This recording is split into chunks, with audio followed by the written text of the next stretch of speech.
What's going on, everybody? Yeah, that's right. It's the new Lord Dragon with the old, original voice. What's going on, everybody? Nice to see everyone again. It's been a minute since I've been live. Trust me, I know. But here I am, I'm back, back on a regular schedule, here to start filming tutorials. That's right, I'm getting into doing tutorials now. Hang on, I gotta move my microphone. There we go. I also gotta figure out a new setup, because now I have to use my phone as a webcam. I can't use it to like look at chat anymore, so I have to find a new way to look at chat a little more effectively. But yeah, it's good to see everyone now.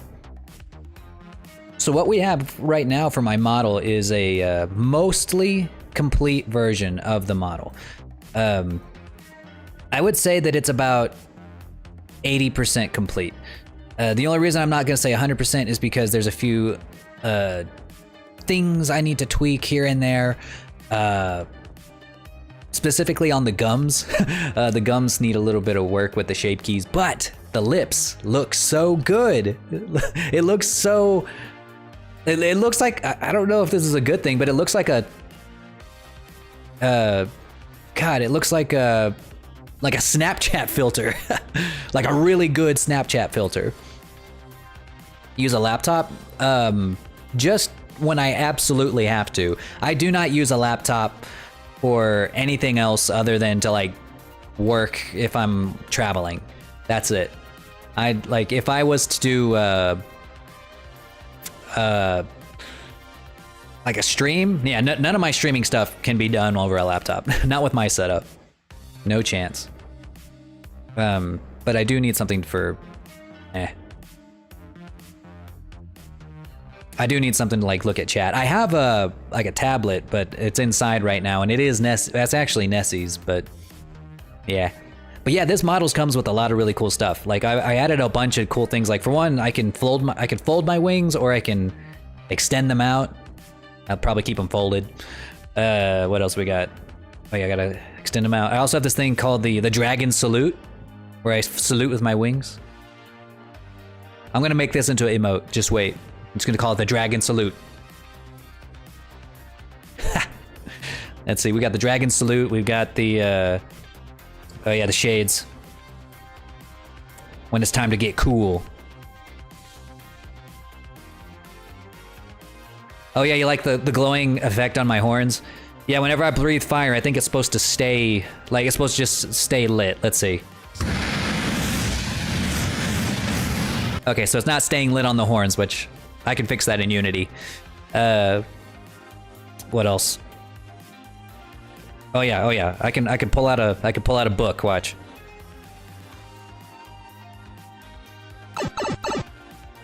Oh come on, already?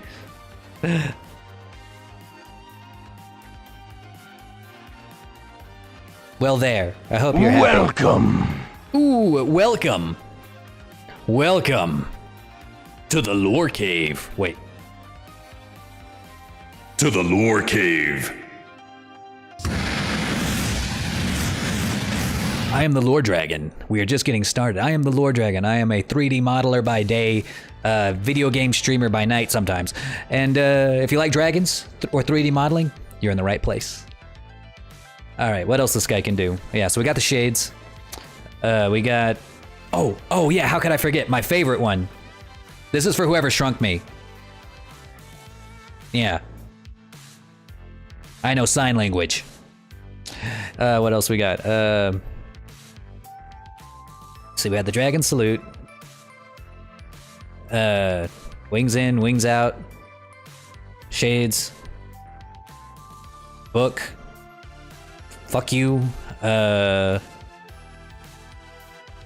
swear there was something else I added, but I can't remember it off the top of my head. What else we got? I think that's everything. Yeah, I gotta check the logs. Let's see. Oh yeah, the junior redeem. So I don't have a junior version of this model, but I can in a minute, once I'm done showing it off, I will switch to junior, which will just be on my old model.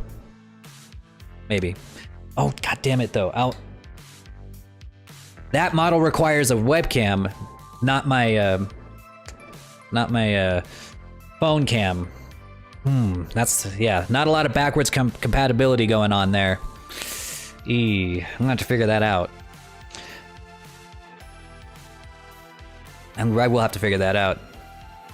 Any handy tips on Canva? I don't know. There's so many things that Canva can do that I don't really know. I guess don't try to make things too complicated. I guess that's just a general graphics design tip. That's Nessie always has to check my work. Nessie does a lot of my graphic design stuff, or at the very least, like I'll make something and then she'll go in and like fix it because she's, you know, actually good at that stuff. That's her job. Yeah. Oh, here's the best tip I can give on Canva. Marry a marketing major. Yeah, that's the best tip I could give. Marry someone who's in graphic design. That's the dream. Oof, what happened to the webcam? Well, nothing happened. I have it right here. It's just that for this model, as you can see, the face tracking on this guy is real time. Like, watch, I can do everything. Puff out my cheeks, stick out my tongue, move my mouth around in all kinds of crazy ways. You know, I can do all this stuff, and it's reading it perfectly because it's using the iPhone's facial capture. It's the similar technology to what you get whenever you do Snapchat filters or something like that. And I'm basically applying that to a VTuber model. So you can't do that on a webcam. You have to use an iPhone, specifically an iPhone 10 or plus, to make that work. So the webcam's right here. It's just whenever I have to pull out another model, I'm gonna have to like plug in the webcam and have it set up and ready to go so that I can switch to it when I need to. But yeah.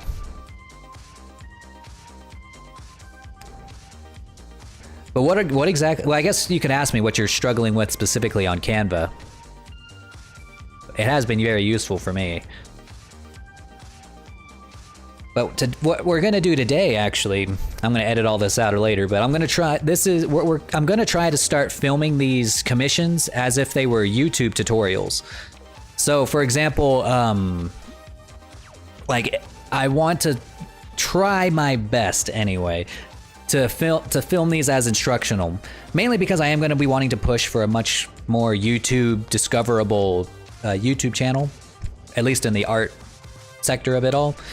And in order to do that, I got to make these things. I got to make tutorials. I just got to suck. As much as I hate tutorials, I just got to suck it up. I just have to do it. And you know, it won't be too bad. I'm just gonna have to like be cognizant that people who are watching aren't just watching to see the process be done, they actually want to learn how to do it. And if you want to follow along, I'm going to try to make these as easy to follow along with as I can, but it is a live stream at the end of the day, and I'm live for hours and hours and hours and hours at a time, so I'll try to edit out all the crazy, silly stuff. So if you're watching this as a VOD, I'm sorry. But if you're watching this as a edited YouTube video, then I'm also sorry.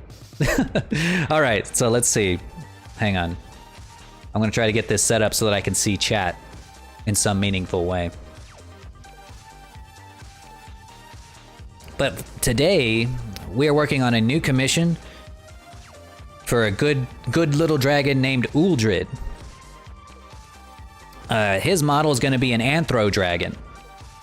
So he's not gonna. We're dipping away from the quadruped dragons for a little while, which, you know, great. I guess I need a little bit of a change of pace, and we're going to make an Anthro dragon, which I imagine will be of use to a lot of you guys, especially if you're on Hang on, I'm gonna move my camera over here.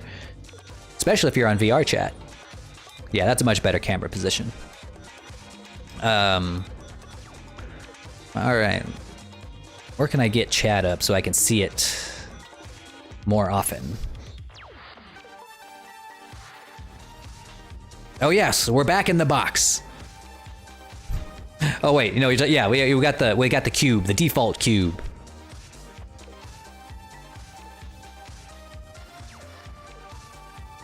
So if I make anything in Canva, I think you might talk about. I wouldn't mind if you make anything. I wouldn't mind giving you tips, but I'm not exactly like a super Canva expert. I just know enough to make thumbnails. that's pretty much the extent of my knowledge is to make thumbnails. And I'm not even good at that, honestly.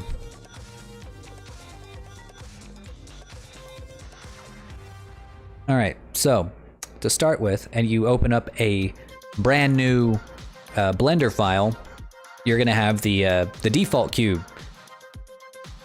I'm not gonna structure this as like a tutorial where you learn how to use Blender. Honestly, I don't think I'd be the best person to do that. I mean, like, you use the middle mouse key to rotate, use the right click to move things, left click to change the position of your cursor. But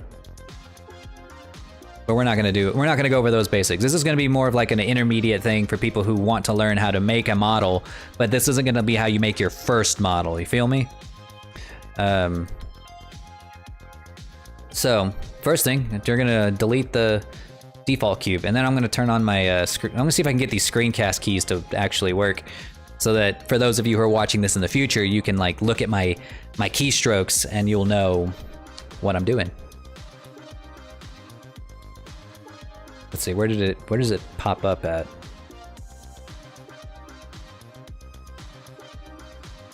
There's supposed to be like a little thing over here that appears that shows like the screen, what keys I'm pressing and stuff.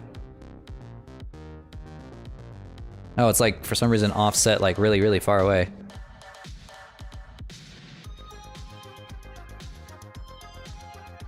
No? Oh, there it is. Ah, yeah, it's like super big now. All right, I'm gonna put you right there and bring you down a little bit. There we go.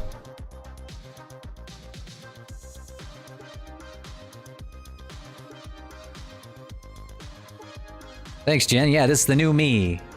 This is the new me. All right, so now what we're gonna do is we're first gonna start by importing our reference images, and this is gonna be whatever you decide to draw on. That's way too big. Hang on. Those screencast keys are way too big. I'm gonna make these smaller.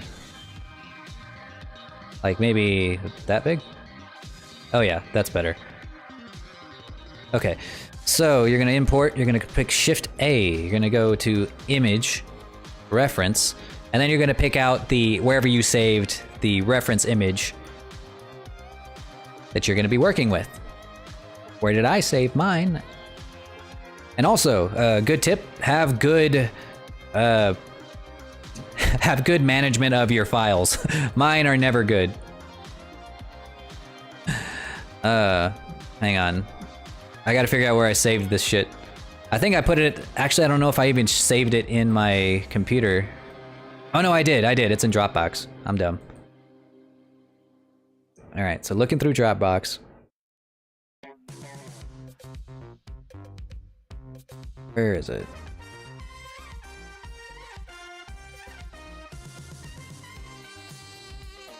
Or maybe it's in the desktop? Ah, hell. I'll just re-download it.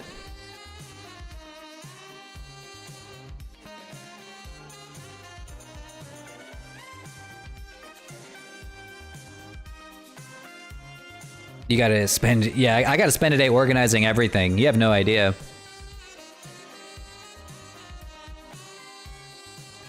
Yeah, there's fire going through all my horns for sure. It's super dope.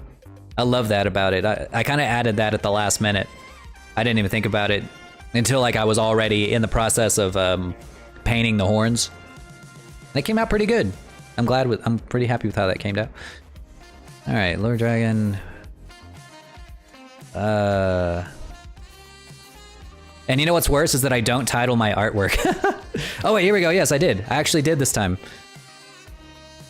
All right, so this, oops, that's our side image. We're gonna rotate that by pressing R. We're gonna press Z to rotate it on the Z axis, 90 degrees. Press 3 to go to the side view, and we're just gonna make sure that it is right there. And whenever you're modeling in Blender, it's usually a good idea whenever you're drawing these reference images, or if you're someone who's commissioning an artist to draw yours for you, or to model yours for you, to remove the arms. Not only is it kind of hard to draw arms from a T-pose from the side, but you don't need them. We're gonna be modeling the arms mostly from the front view, so you don't really need to have them in the way here. And the wings, like I said, same thing with the wings. You don't need them here, just need them in the front view. All we need is the side profile of the head, and then the body, the tail, you know. And I just kind of sketched this together on my phone, on my phone, because I was away all last week and I didn't have any sketching software, so I just drew it on my phone. So ignore my not so good drawing skills. I'm more of a modeler. Now you can see why I'm a 3D artist and not a live 2D artist. All right, let me add in the front view. Reference. Cool Drid. And we want to try to get that as close to the center as we can. Doesn't have to be like super perfect, but it's better if it's like mostly perfect.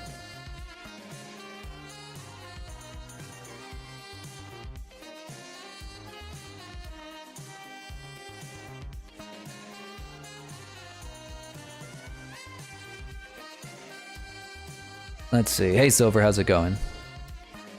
I do need to make sure the camera is facing me, though. You are right, Jen. It's a little more picky. Like, if I turn away, it doesn't move too much.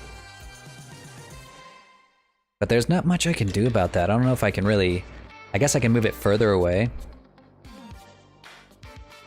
Let's see. Hang on, I gotta give the chat a little more opacity here.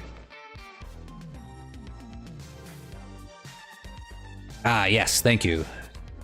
Yes, yes.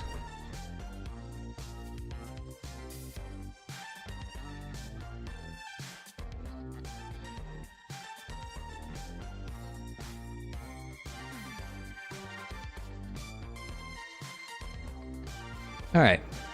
Ow.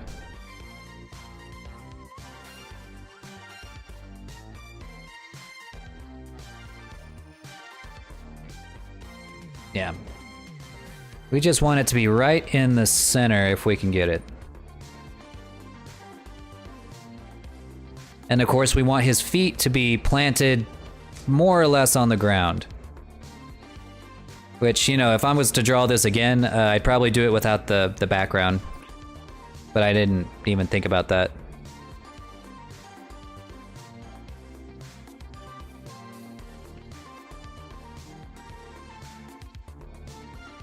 And I tried to draw them so that they would be roughly the same size. That's another thing you want to try to do if you can. And get it so that the, like the head and the eyes are in the same, roughly in the same level. Horns are in the same level. All of that stuff makes it a lot easier to make your model as accurate as possible. Like I said, if it's not perfect, then, you know, you get what you get, but as perfect as possible.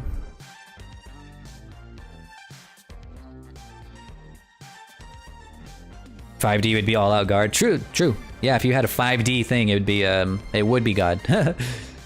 Someone redeem big ears? Sorry, I don't see those. Someone's gonna have to remind me of those, but yes. Here we go. Oh, that's book. Oh, that's big head. Where's my ear mode? There we go.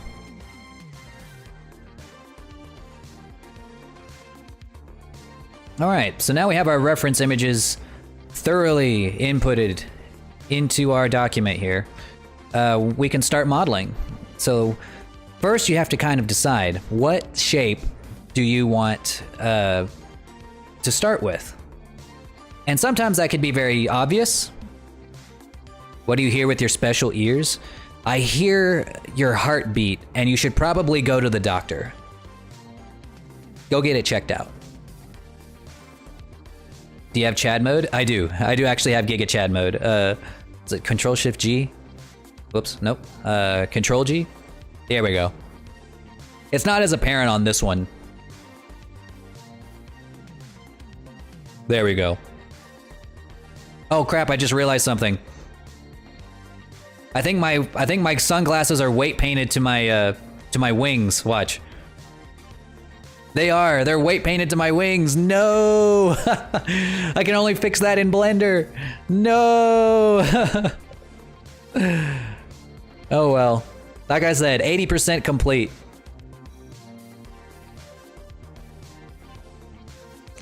Oh well. Oh well. It's fine. I'll take 80%. Damn it. Fuck. No.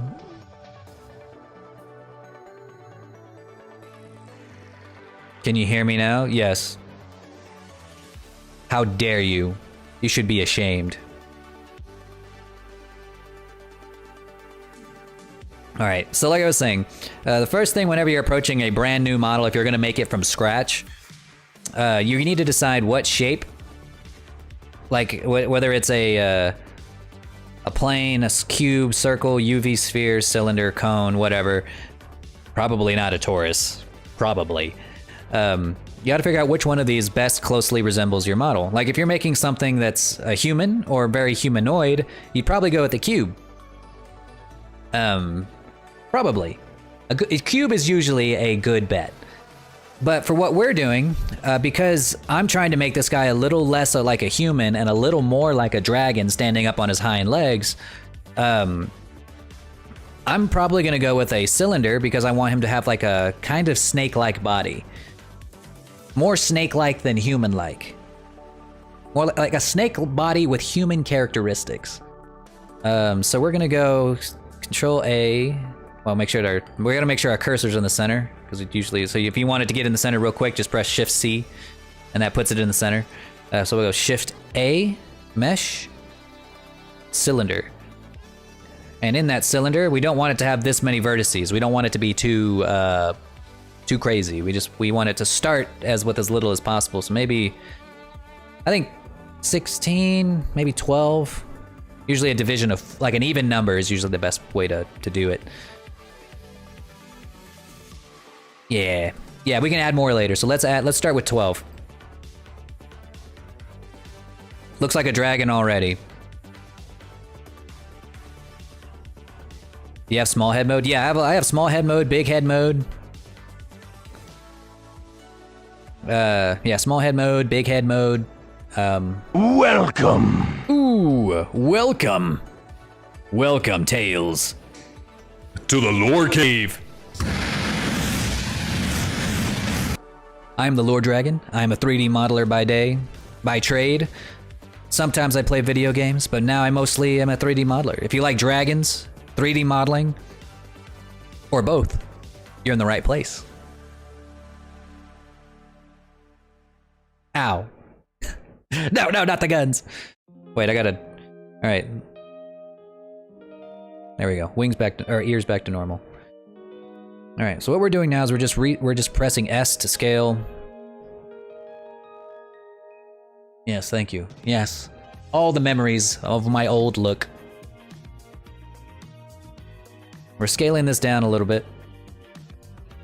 And we're gonna make this not fit the width of him yet, we're just wanting him to fit the length of him. Like we're making a snake. We're gonna make a snake version of this guy before we make the dragon version of him. So we're gonna make it mostly fit the side view. Like this. Yes, thank you, thank you. I'm also a self-published author. That is true. I am a self-published author. Working on book 3. I've actually been doing a lot of work on that over the last week since I've been out of town. Good stuff. Bullets don't affect dragons. Well, usually they don't, but I'm allergic. All right, so now you select your object. You go to tab. What I typically do is some people will work in a mirror modifier. I try not to work in a mirror modifier if I can handle it. We're gonna delete the face on the top and on the bottom. And we're gonna grab the top ring here by pressing Alt and select. And we're gonna hit E, and that extrudes. And then you can press S to scale so that we can get it up to roughly the same width here. We're trying to make the body. R to rotate, S to scale. Let's see, go about there. It doesn't have to be perfect here. We're doing what you would if you're into 2D art, the like the sketch, like the pencil sketch. It gives him itches. Yes, it does. Hi, Tails. Hey, Artizard, how's it going? You like the new look? Bah.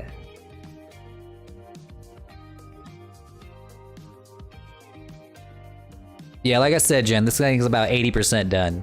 This is gonna have a lot of errors on it, but... And all we're doing is just pressing E to extrude, S to scale. Just getting the general shape of them. All the way up to the head. We're not gonna do the head just yet. We'll get there. We'll get there probably by the end of the stream. And then we're gonna press Alt select, and we're gonna do so we can select that ring again. And we're gonna keep doing it. We're gonna keep doing our thing. He's gonna be a little bit thick, but just a little bit thick. Don't worry about going past the legs, just keep going. The legs are gonna be their own extrusion here.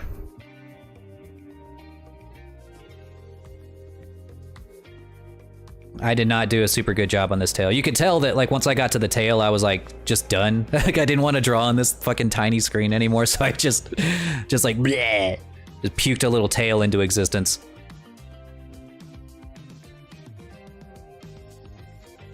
New model looks awesome. Thanks, Art. Lots of work went into this one. About as much work as Seraphis, and then that extra, like, huge step of adding the real-time face tracking, which... Holy shit, that was, as you guys saw, one hell of an ordeal. And there's not really an easy way to streamline that process. It's just always going to be a pain.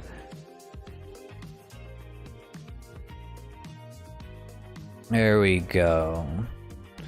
Well, there is actually a way to streamline it, but I didn't have the means. I didn't have, like, the resources to do it.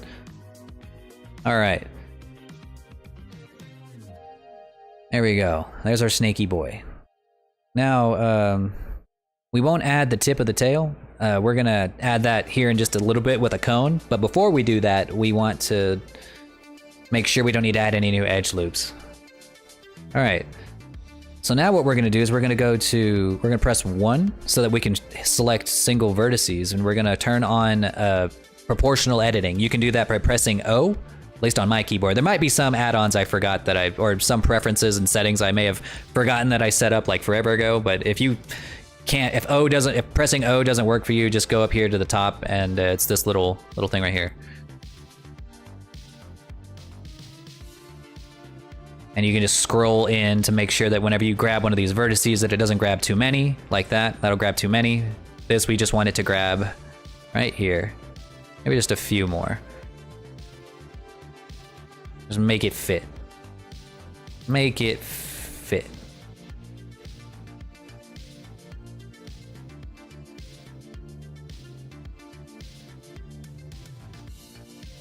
Easy stuff. You got a new account? Why'd you get a new account? Did you get banned?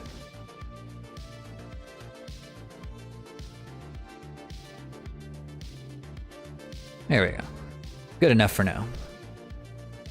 Okay, so now that we have that set in place, He's looking pretty good. Make sure that you have symmetry turned on. If you're not going to use a mirror modifier, you got to make sure that you got to make sure that's set up right. Forgot the password. Oof. That's even worse. All right, so now we got it set like roughly what his body's going to look like from the side. Let's stretch it out a little bit. Make sure again that you have symmetry turned on right here. This with next to this little butterfly thing, and we're gonna pull, just kind of pull in certain spots until we get him where we want him. Don't include the legs. Don't pull this out because we're gonna add the legs here pretty soon in a different way. So everywhere that's not leg, maybe just a little bit of hip. Like imagine where the pelvis would be. So the pelvis for him is going to be right around there. Press Alt Z to go to like a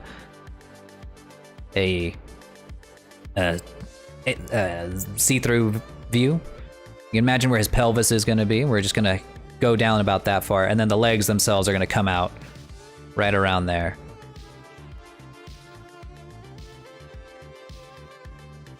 So we're going to want that. You can also select an entire ring by pressing Alt S.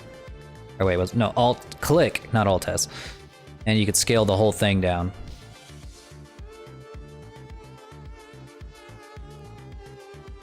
There we go. Good stuff.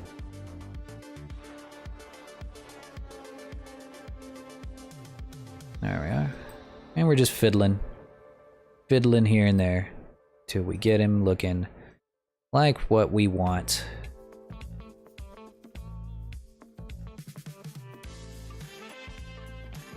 I didn't say that I hated symmetry. I hated it when it didn't have symmetry. I hate asymmetry. Looks like your model's lips are barely moving. It's because if I'm not looking, I have to be looking directly at my camera. But I got two monitors, and it's not as forgiving. That's for sure. You know what? There might be a setting I can turn on for that. Or I know, you know what? I know what it is. If you go to general settings and you go to blend shape smoothing, turn that down. What else?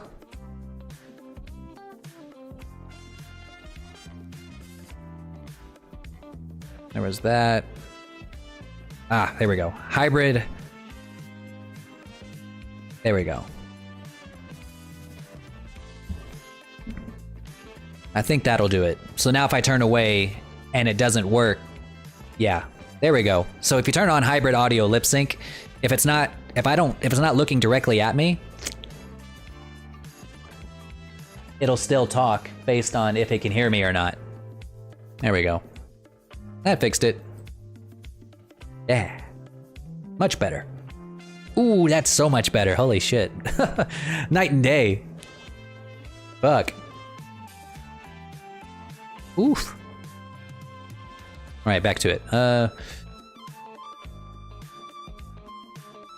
Where was I? Thank you, Artizard. We'll see you next time, Captain Crazy. Is your camera directly in the center?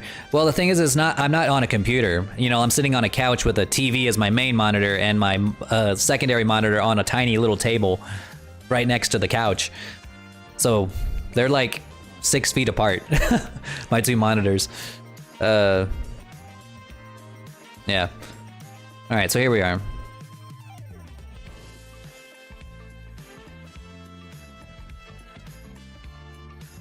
What else?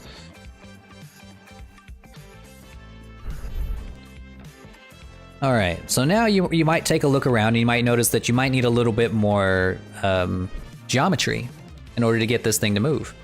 Like you might be thinking, well, I'd like to squeeze this in.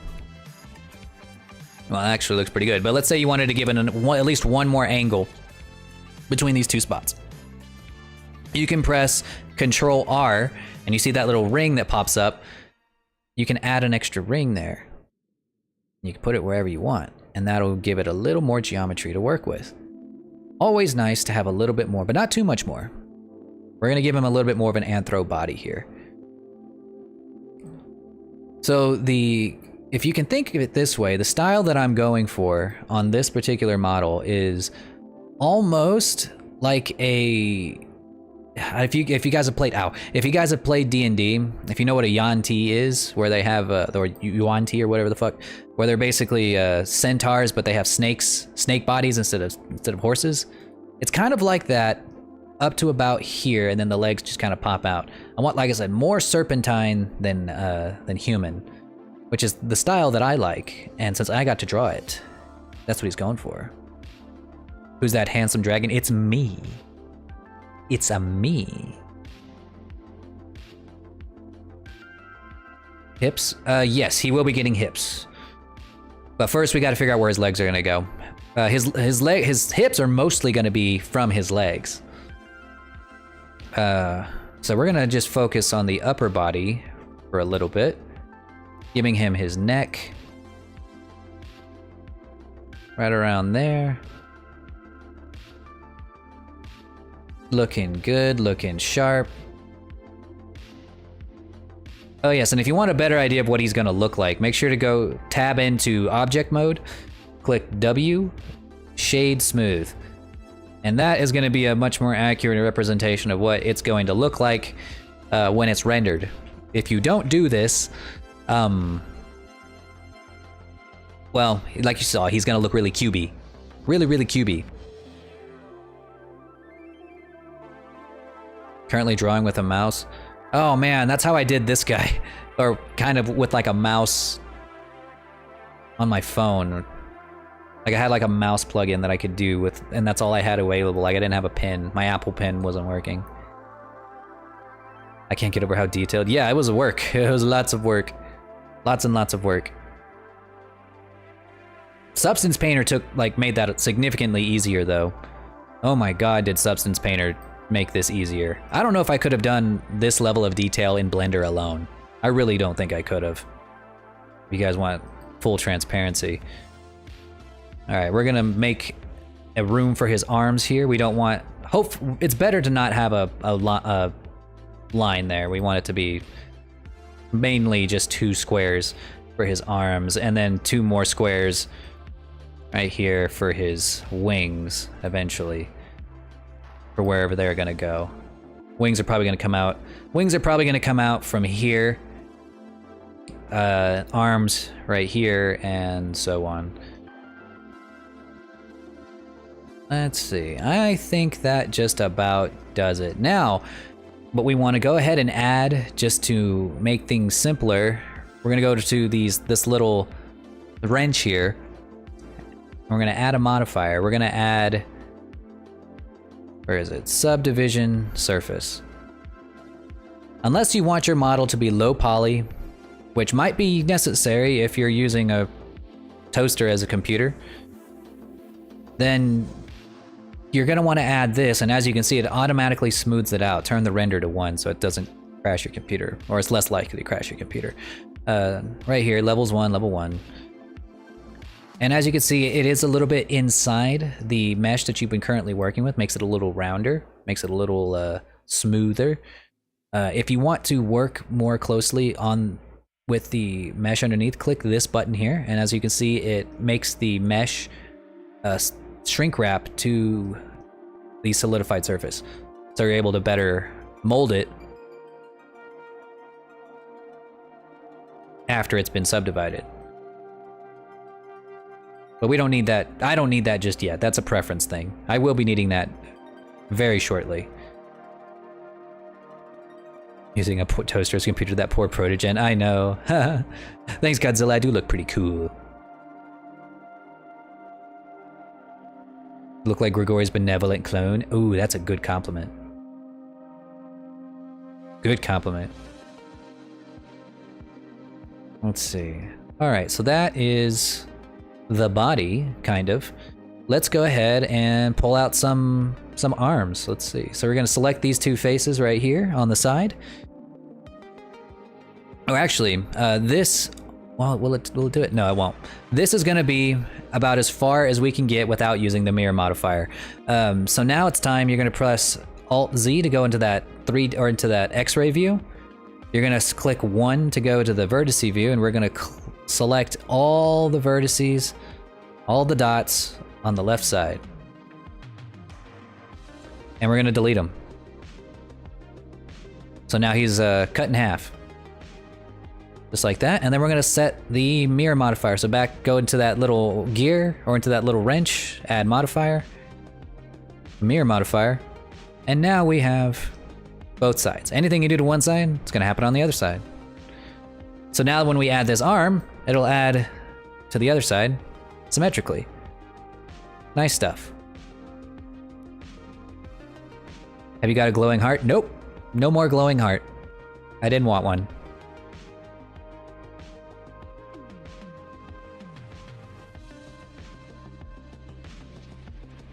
Didn't do the glowing heart. I got the glowing horns. That's my thing.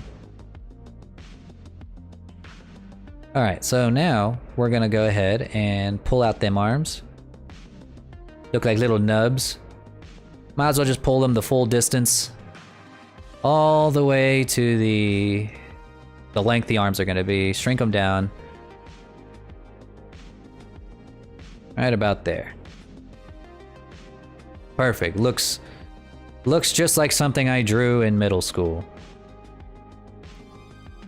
Ah, yes, thank you, thank you. My middle school drawing is quite impressive. Thank you, thank you. Okay. And you might be thinking, well, how this got this big old curve here, how do I get rid of that? Well, you just go to a nom nom nom nom. Hey. Nom nom nom. Oh wait, I don't need to do that anymore. I can just go like this. Now that I got real-time face tracking. So I might be thinking, why do my arms look like this? Why are they so, like, wide? Well, you can click here, Control R, give yourself an edge loop, pull it in, and it tightens it up a little bit. Just like that. We want at least a couple of those around the shoulders. Like that. Because there's going to be a lot of bending going on around the shoulders. Ah, yes. My true power emerges. But now I'm too big. I am too big. You will not be able to see the screen.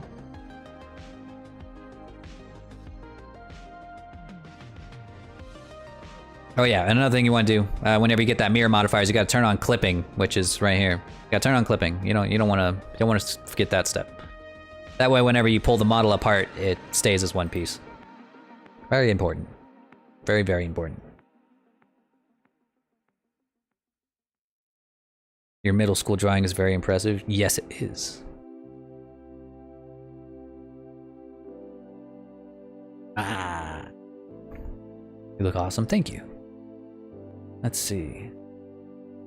All right, so now we're gonna give the arms a little bit of form. So now we're gonna put one edge loop where the shoulder ends, roughly around there. If you click on Control Z or Alt Z, you'll kind of get an idea of where it ends. I'm gonna go ahead and select these and select all of these right here.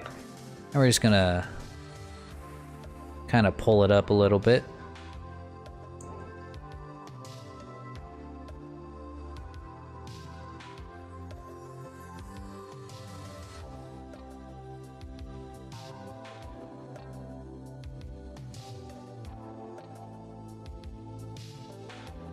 So the shoulder ends roughly here, at least according to my drawing. So we're gonna pull that down, pull that vertice slightly forward, makes it so that the shoulder has a little bit more of a shape to it.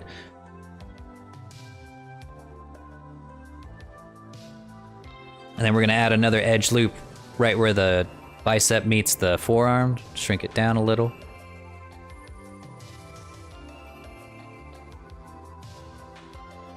And of course another edge loop roughly around here, just to pinch off where the hands go.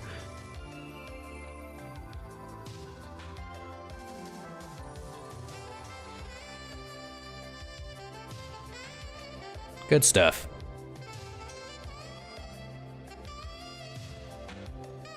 Can I have this model? If you commission one, you can commission models. Hang on, I got a timer for that actually. I got like a little message for that. For those of you guys who want to commission a model, I will be opening them very soon. As soon as I'm done with Seraphis or this model, my commissions will be open again. Right now they are kind of closed. I only keep them open for people in the Discord.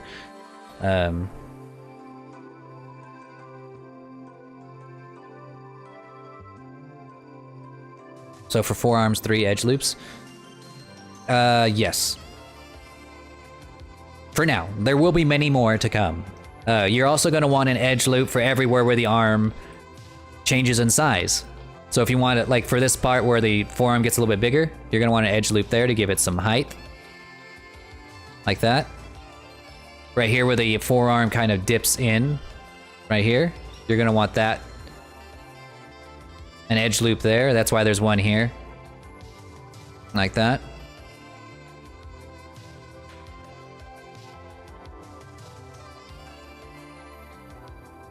And of course we're gonna make these a lot more round here in just a second.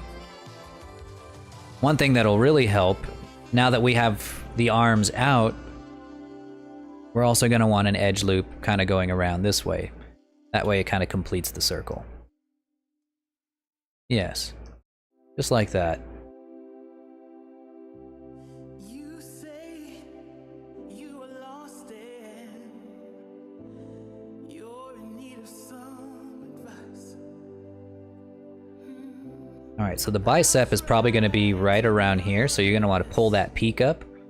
That's going to be not only where the shoulder ends, but where the peak of the bicep goes, right here on the front of the arm.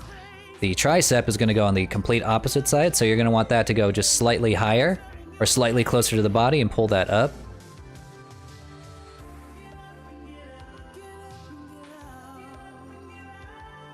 And you can already kind of see the muscles forming as we move these vertices around. Pull that in, that's where the bicep dips in.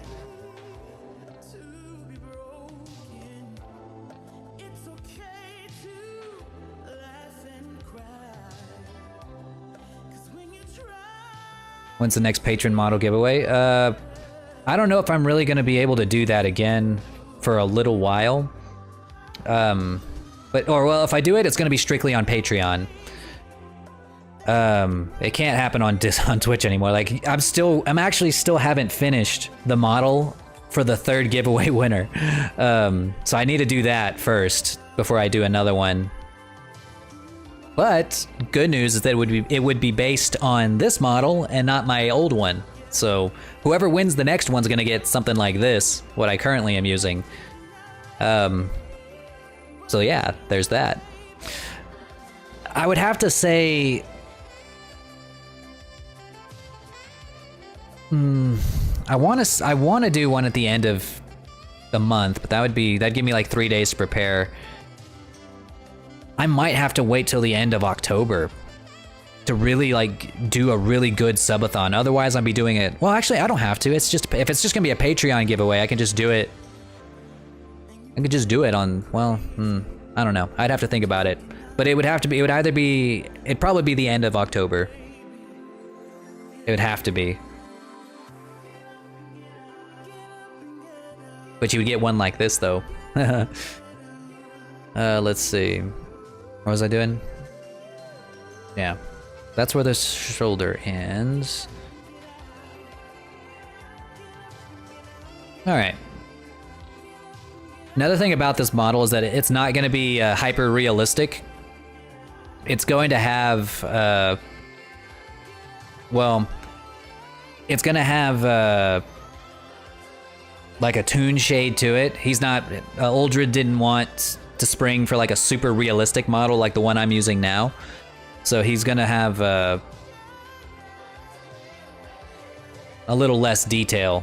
Otherwise, if I put in a bunch of detail in this, it's just going to get lost. All right, what we're doing now is we're pulling out the lats. Right there. You guys can see the lats kind of pulling out. You don't want to add an edge loop for that. Just pull the lats and kind of shove the shoulder over just a little bit. But just in the back, you don't want it to, you want it to be wider in the back than it is in the front. That's how a human is, even whenever they're super ripped. Or even if they have like a super big chest, they're a little bit wider in the back than in the front.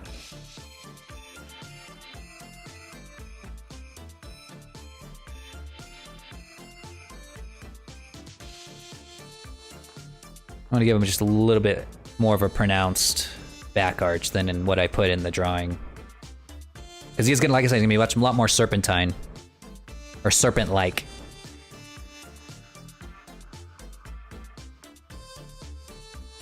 Around Halloween to be like a birthday gift. Well, your chances are pretty good. Your chances are pretty good. You've been racking up entries on Patreon for a while.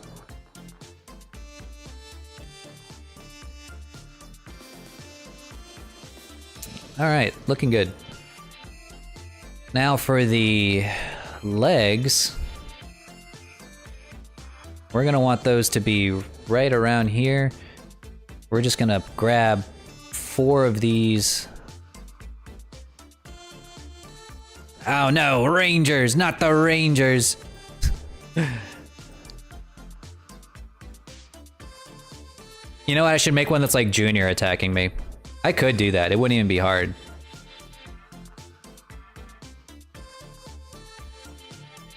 You know what, that wasn't even necessary, I'm not even gonna do that, never mind. We're just gonna pull these out. 2, 3, 4, select all those. And we're just gonna extrude out. Like that. Ow. And we're going to, whoops. We're gonna just pull it down roughly to where the knees are gonna be, and you're gonna rotate them in.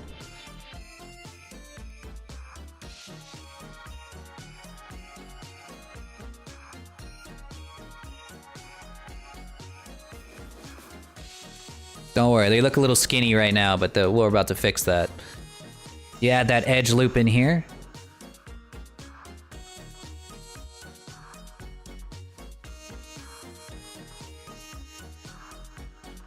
Bring it about there. Squeeze that out. And now, go to the vertex mode and we're gonna pull these points in a little bit so that the legs will have a little more meat on them.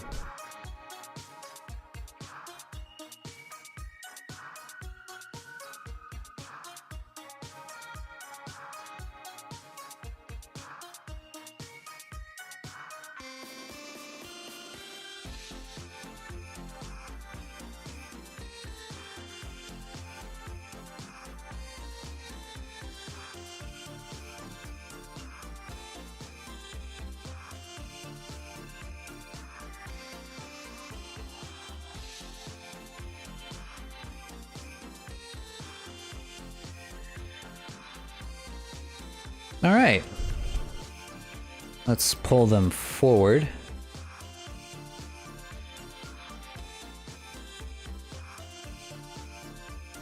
There's our thighs, looking pretty good, I would say. Decided to move to YouTube. Don't know if YouTubers Twitch is better. Let me know, actually, if what you think is best. Like the stream while you're there.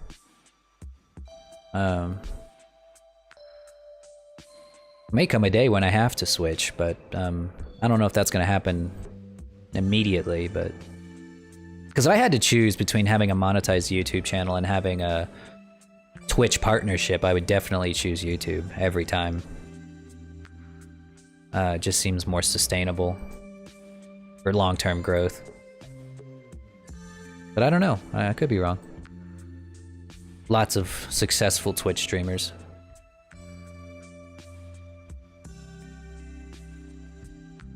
Alright, so now we can add another edge loop right around here. Just rounding it out a little bit.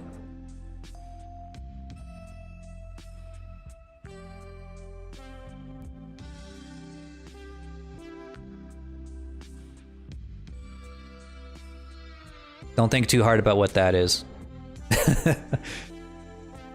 Don't think too hard about it.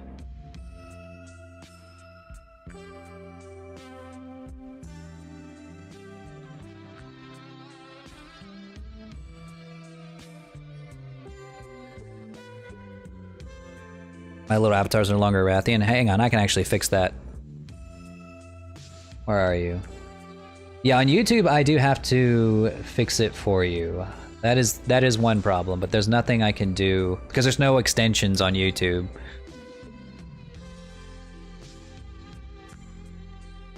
Unfortunately.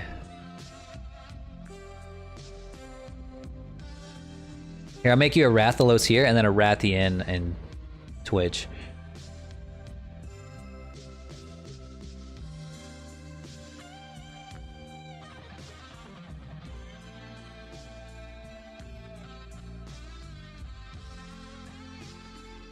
There.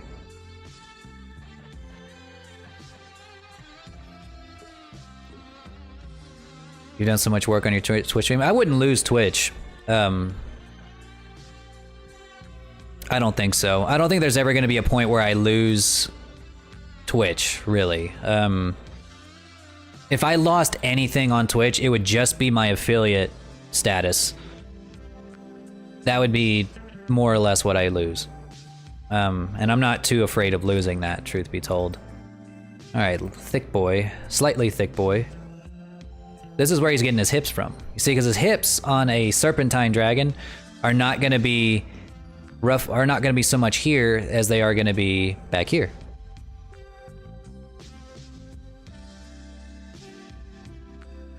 And from the thighs themselves. Because like I said, this guy's going to be more like a dragon standing on his hind legs, or more humanoid-like dragon standing on his hind legs than like a human with dragon qualities. This is just how I like them. And I didn't have a reference to go off of, so this is what I'm doing. Alright, we're going to select those again. Bring them in. Or extrude out. Rotate so that we can make sure we get them the same size. Doing the calves. Those are the calves. Extrude again, rotate. We're doing the ankles now. And on a digigrade model like this, these are basically the feet. They won't be treated like the feet once we actually rig this guy, but they kind of are the feet. Ah! They came out a little thin. That's okay. We're gonna fix that very soon. That's why you have to model in 3 dimensions. Don't just model in 1 dimension. Or if you do it, just make sure you fix it.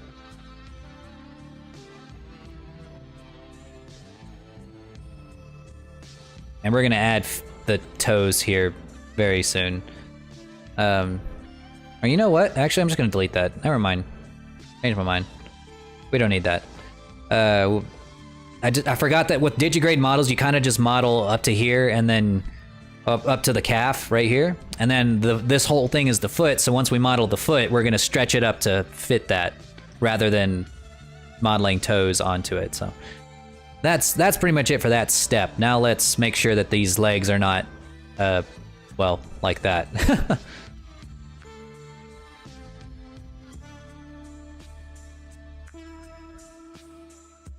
Yeah, looks a little funny, actually. Yeah, always model in 3D. That's what we're doing, right? All right, and if the things are a little deflated, you can pick up one vertice, make sure you're in proportional editing mode, scroll it down, and just start kind of pulling it out. It's like molding with clay, really. Yeah, that's a good way to put it. Molding with clay.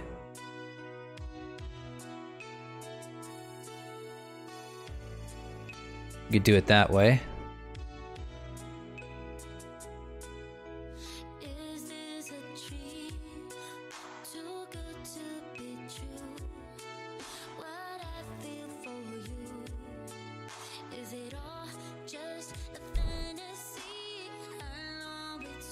All right, so this guy kind of has his legs pointing slightly out, just so I think that's just how I drew it, but that's not how he's gonna stand. His legs are mostly gonna be facing directly forward. That's gonna be his kneecap, so we want that to be like that. Straight forward.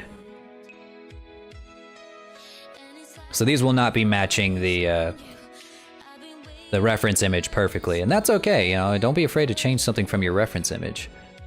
There's no reason for your model to look exactly like your reference image if you don't want it to.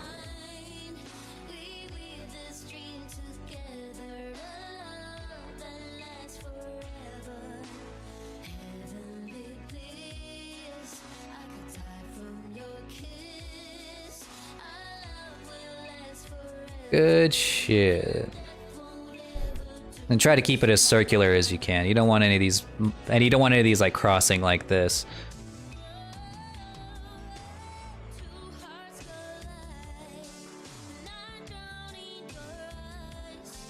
Just doing some general fiddling here.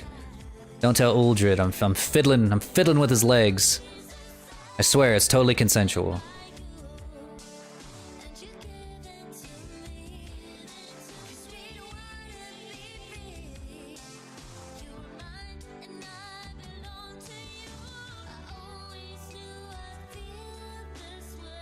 Looking pretty good.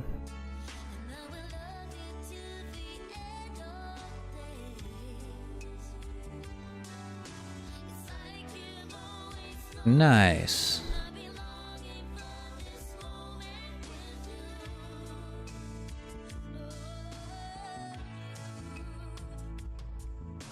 We might have just slightly more room here between the legs, because once we add the under, or like the underbelly, we're gonna need to have a little more room. So we're just gonna spread that apart just a little bit. Give him a little bit of a thigh gap. All right, he's looking thick, which is great in some places, but we wanted to have like a thin taper, like a, yeah, there we go.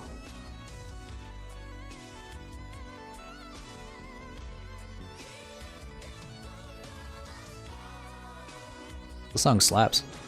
All right, see, he's kind of coming along. If you click on this button here, you can kind of see what he's gonna look like on its own.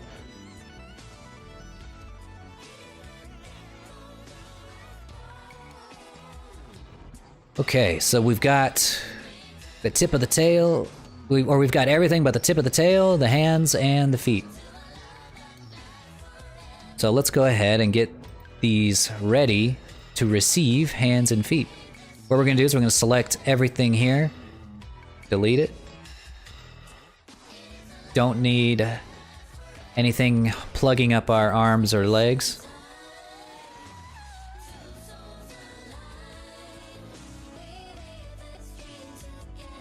And let's get the basics of them. Give him a booty. He does have a booty, look. But it's a dragon booty, not a human booty. As a snake, his asshole's probably gonna be more like down here than it is like anywhere up here.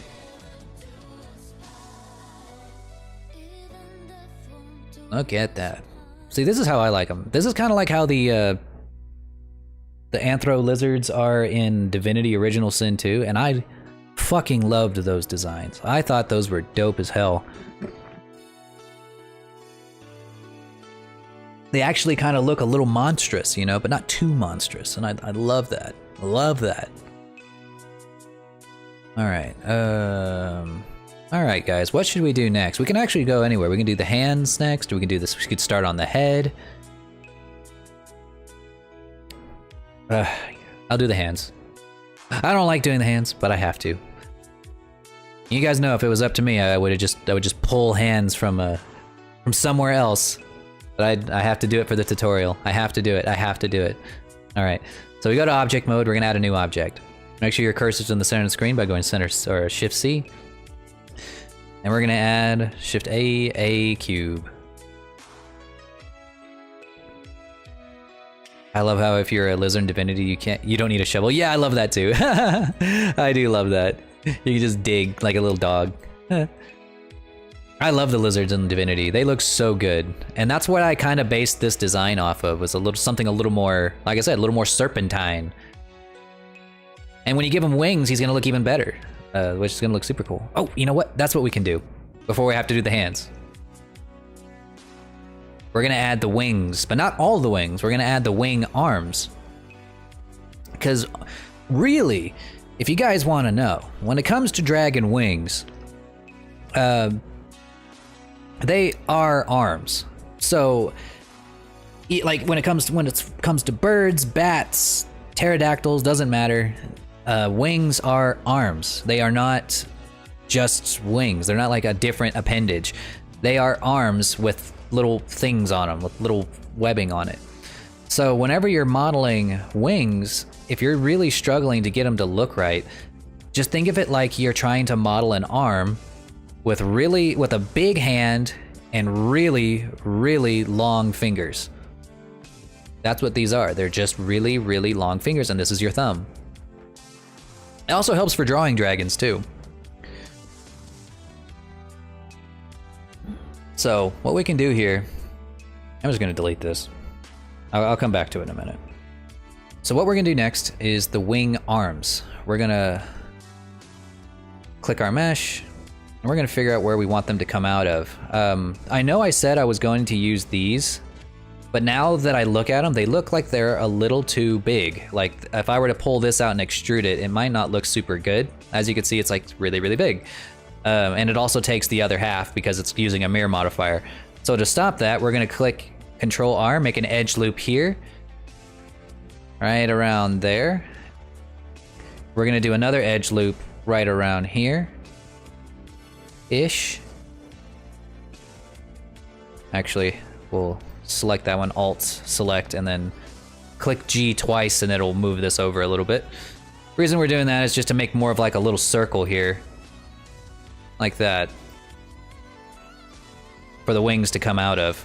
You want to take about 4 squares and turn them into like a circle-shaped area here. That's is that an octagon? 1, 2, 3. Yeah, like an octagon. Yeah, like that. Now we press 3, go to face select mode, select these 3 faces, and we're gonna extrude them out. If anything, that's way too low. On the reference drawing, it's too low. And as you can see now, they're coming out just 1 on each side, looking pretty slick.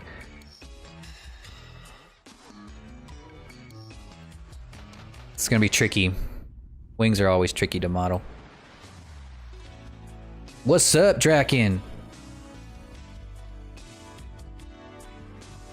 Meet the new me. Ha ha ha ha ha.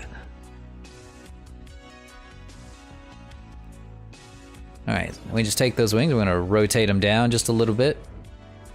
Same thing as we did before, we're gonna add an edge loop here to kind of create the shoulder. Because the wings, again, like arms, have shoulders. We're gonna want them to come out. Whoops. Gonna come out a little bit. Whenever you're modeling them, the T-pose for a wing would be just outstretched to the side or to the back, whichever you like best. I like doing them outstretched to the side, mainly because it's easier to model for me that way.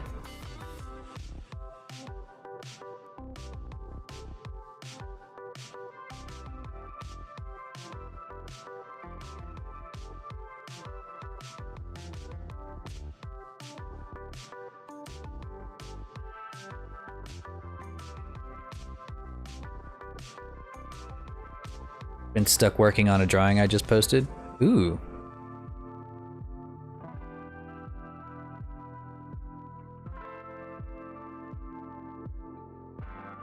Another DBZ drawing.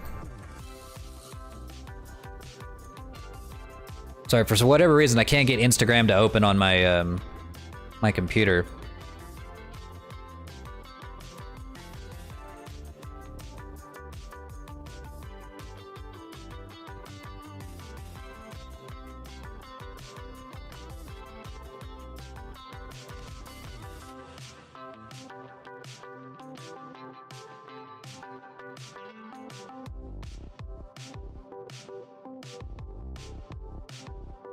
And all I'm doing here, for you guys who are wondering, I'm just doing the same process as I do for the arms. I just add an edge loop where it gets bigger and add another edge loop where it gets smaller. Just pulling it all together.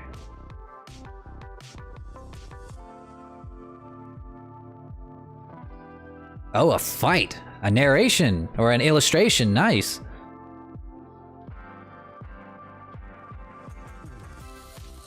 Neato.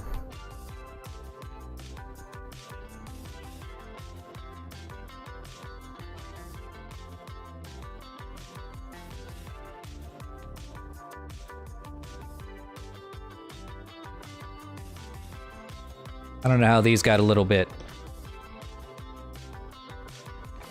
It came stray vertices here.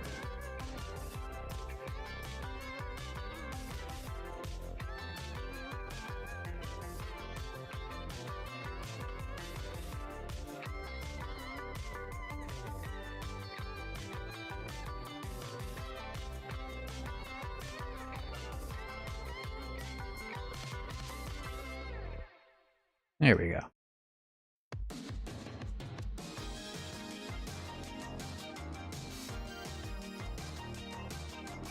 All right, back to it.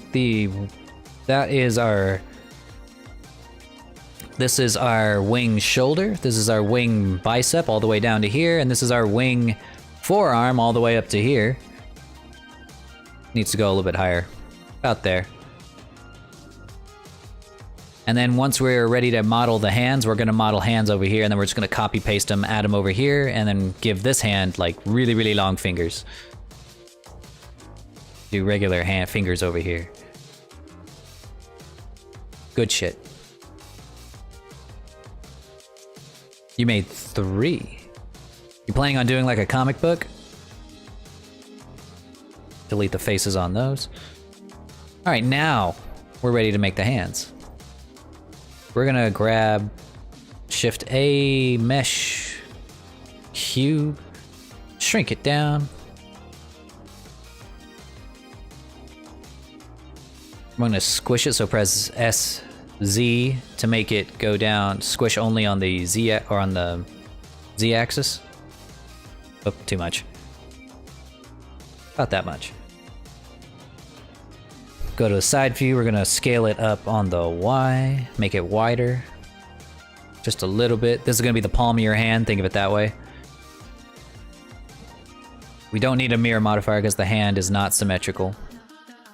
Not yet, we won't need a mirror modifier on it yet. Then we're gonna go into edit mode. We're gonna press Control R to give it an edge loop. Oh, edit mode. Control R to give it an edge loop. And before you click to add it, scroll up on the wheel twice to give it 3 edge loops, like that, instead of just the 1. And they'll give them, it'll evenly space them apart. We want them to be evenly spaced. Like that. Let's make them just a little, actually, now that I look at it, let's make that just a little thinner.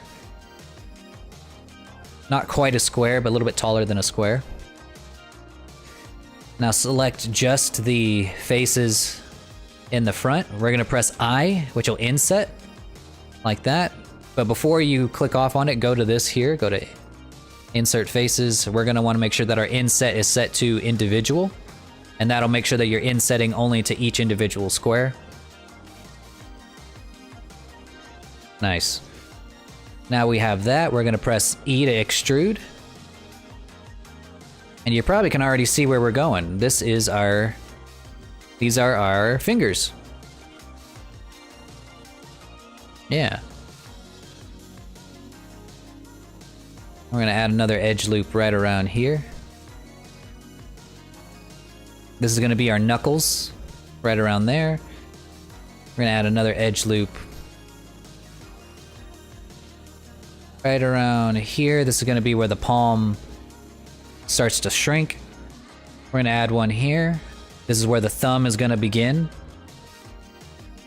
I want that to be fairly large. Thumb's gonna be really wide. Like that. Now that is a hand. I'm just kidding. We're gonna press Control R to give ourselves another edge loop around the middle. Like how we want.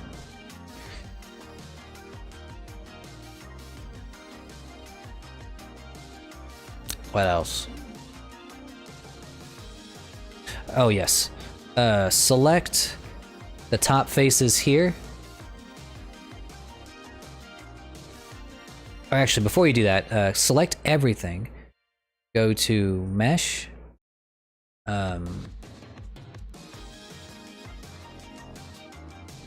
on a sec.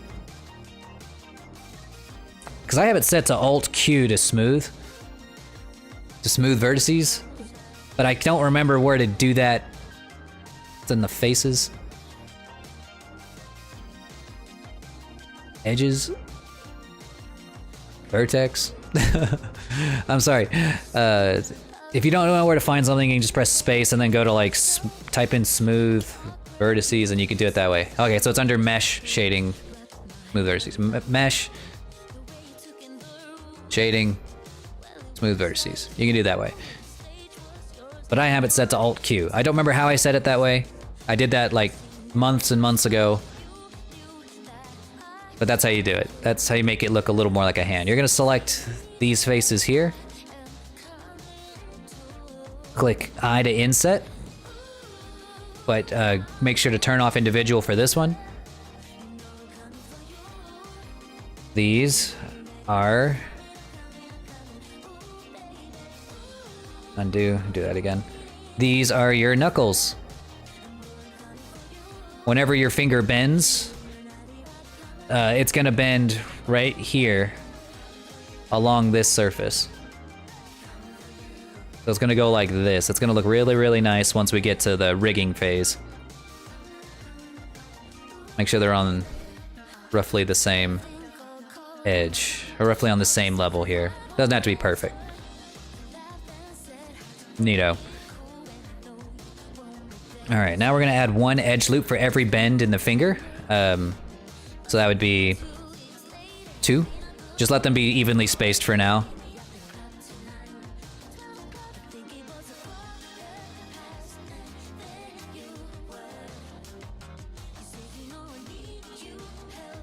Like that. Perfect. Same thing over here on the thumb. Select everything again, go to Alt Q again to smooth it. Looking slick. Okay. Let's move it off center in edit mode. Because now we're going to join it to our mesh. So click on object mode. Click on the, well actually before we do anything, we're gonna click on an object mode, click W, shade smooth. Again, looks pretty crazy right now, but just give it a sec. Click on it, go to the model, and then click Control J. And it applies all of the modifiers from the model onto the hands. So that includes the mirror modifier and the subdivision surface.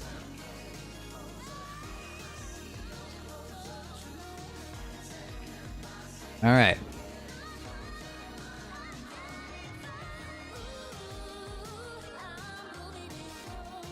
Okay, I definitely made that too wide, but that's okay. Easy fix. There we go. There's our base hand. We're gonna, again, make that look so much better very, very soon. We're gonna rotate that 90 degrees, so press R to rotate. 90 on the Z axis. Whoops. Press L to select just the hand in its entirety. If you press A, you're gonna select the entire model. Rotate 90 on the Z axis. There we go. That's a little less fucked up. All right, and then we're gonna move it up to the level of the hand here. As you can see, it is way too big, obviously.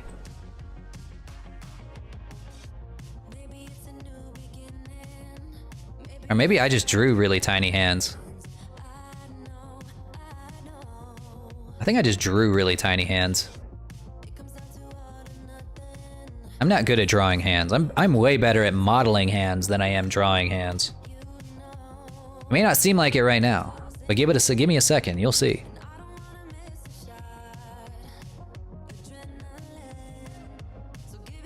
The Draken versus Golden Frieza and Cooler Beerus. And Weiss, God, Goku, and Beerus. Yeah, that would be definitely a beatdown if I've ever seen one. Weiss, God, Goku versus Beerus.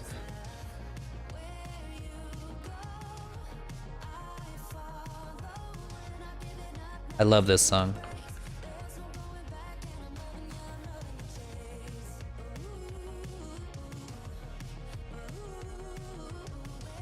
Big booty, tiny hands. I know. You know what they say about guys with tiny hands? Do they say anything about guys with tiny hands? I don't know.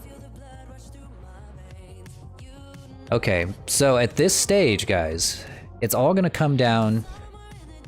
It's starting to become less like a tutorial and more like a, you gotta eyeball it.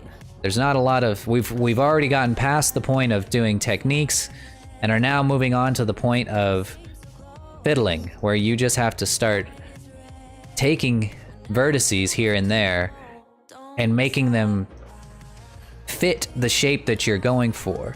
So for instance, I'm trying to make this thing look more like a hand. I have all the vertices I need to do that, but now it's all about just using, I don't know if I should say artistic talent, I guess just using your eye to kind of figure out where all the vertices should go to make this look like the hand that you want.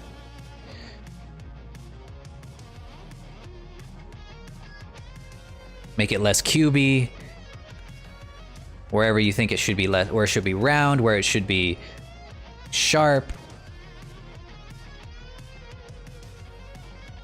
And there's no easy way to do it, really. At this point, we've kind of left the scope of a single tutorial, and it's just gonna come down to practice. The longer you fiddle with it, the longer or the closer it's going to look like a hand. In fact, you have your perfect reference right in front of you. You got two hands, hopefully. You got two hands, and you can just look at them and be like, what can I add to this hand to make it look more like my hand? Like for instance, we want these fingers to look less completely perfectly straight, so we're going to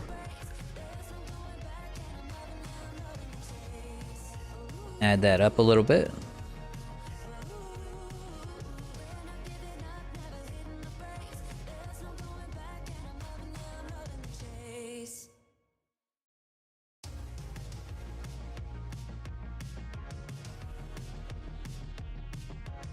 And I might want them to be a little less skinny. I actually made these probably a little too skinny. Or maybe I think I made the hand a little too tall. Well, no, it's mostly just the fingers. Yeah, I think I made the fingers too tall. So you can select the top of the fingers. Like that.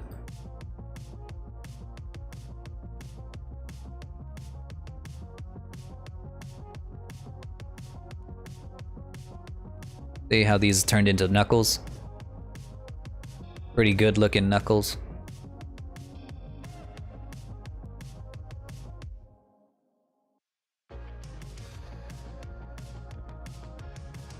Like I said, I'm gonna make them a little taller on the top than on the bottom, because your fingers are not like perfect cylinders. You want them to be taller on the top, or longer, wider's the word. Wider on the top than on the bottom.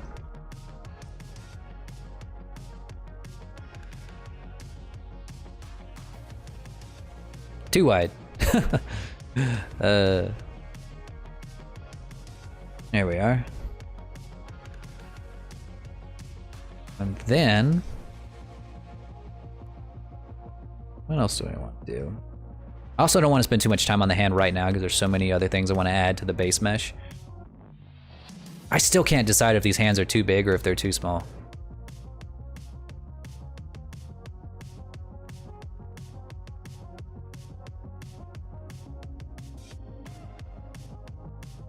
I can't decide. I might stand him up a little taller once I actually finish this. But that's just me. That one banana finger. Yeah, I'm gonna make it a banana finger.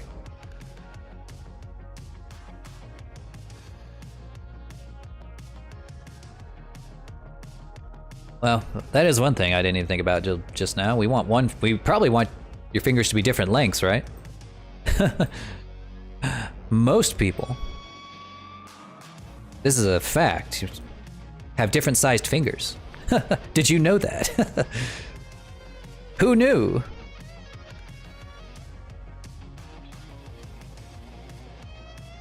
Didn't learn this until today. Can you guys believe that?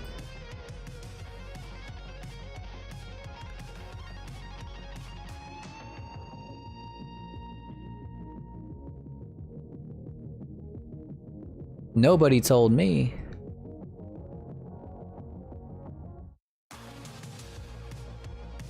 There we go.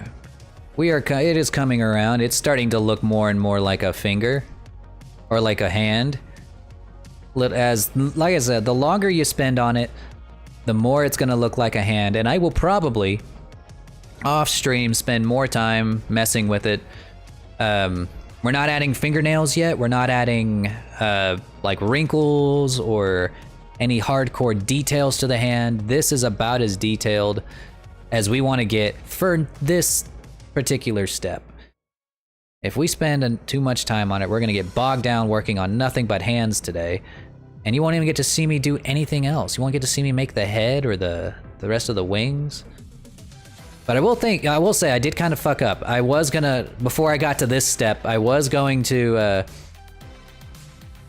take the hand and put it over here on the wing, which would, well, I guess we could still do it. We could still make that happen.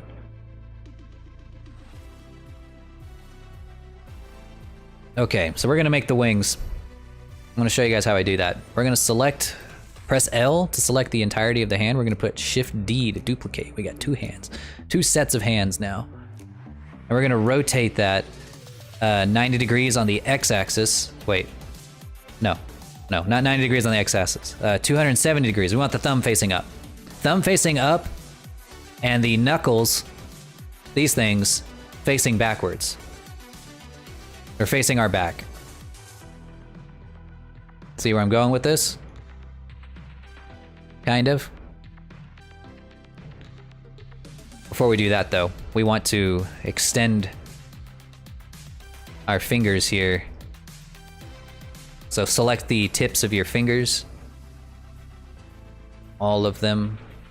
And don't hit extrude here, hit G to grab.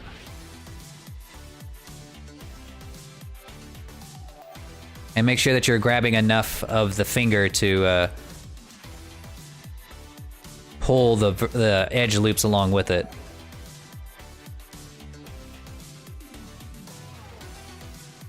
It's a fork? Yeah, now it's gonna be a really good fork.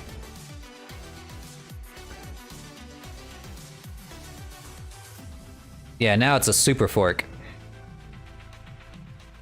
That's what we want right there.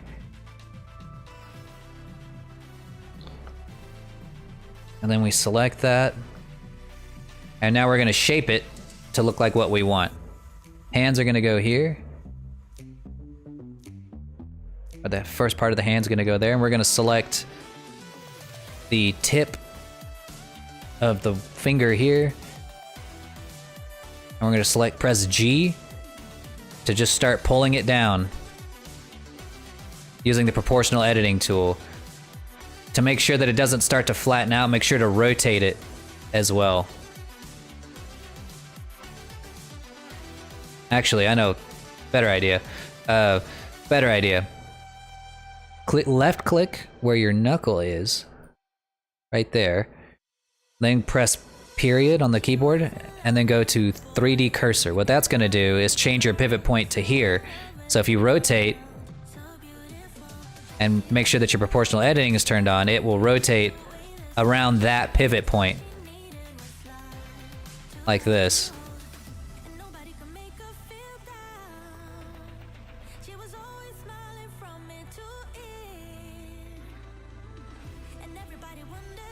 See, and then if you look at the mesh closely, like if we turn off the subdivision surface. Oh, right here. it's still retaining some form of shape here without flattening into itself.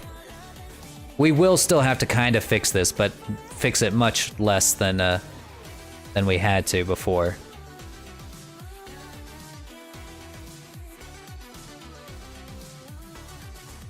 She was the curious kind. To hate she was blind. Always love on her mind. Yeah, we wanted to give him really big wings and really big big tail. So she put it aside. All night, all day. And everybody talked about her. Said there must be something wrong with this girl. All she said to them was live your life. Just like you're young again. No, don't you cry. I think I made these fingers a little too long, but you get the idea. Hang on, I'm gonna move these to the same. There we go. Right around there. And we're just trying to kind of match them. It's okay if your hand deforms too. You kind of want it to deform a little bit. The hand of the wing, that is, not the hand of the that's in front. Your regular hand. Wish you ever know the feeling of tears. All she said to them was live your life. Just like you're young again. No, don't you cry. Just get back up again. If you wanna laugh and live it better. If you want love and stay together. If you wanna There we go.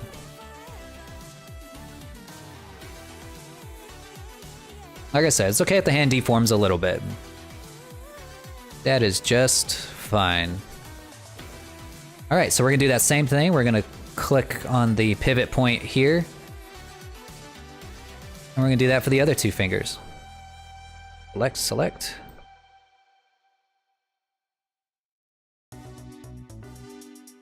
Gonna rotate it down. Just using proportional editing to make sure we get more vertices with it.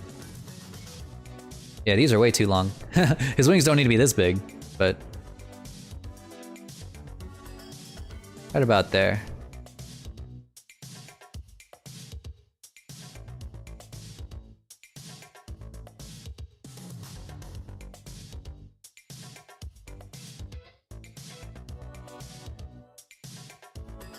And don't worry, once we add, we will be adding a few more edge loops to make this a little less blocky.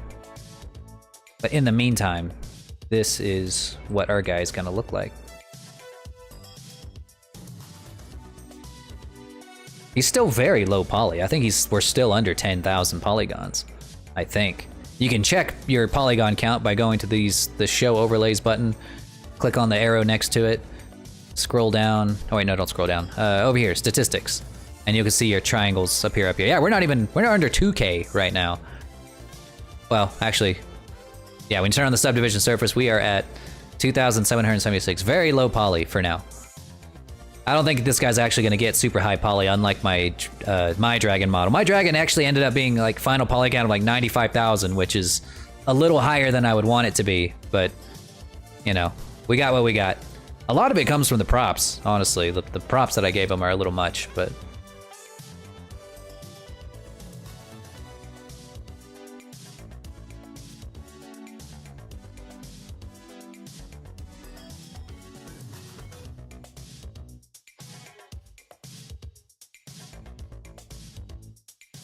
No. Leave that. I'm gonna leave that alone.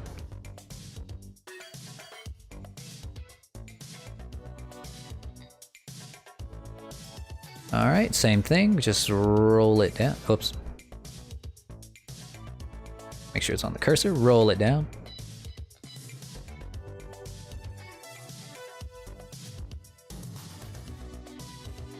And we're gonna select these.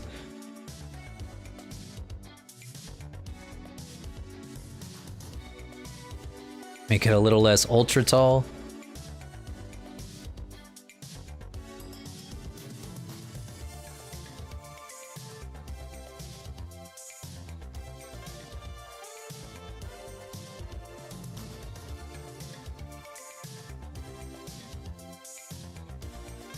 And just so you guys know, like as I'm working on this is only one of many ways you could probably do some of the stuff I'm doing. You might know of a faster way or a more efficient way, and if you do know, put in the comments what you think is faster. If I'm doing something that's like really, really slow or whatever, then by all means, let me know. I'm still learning too, you know.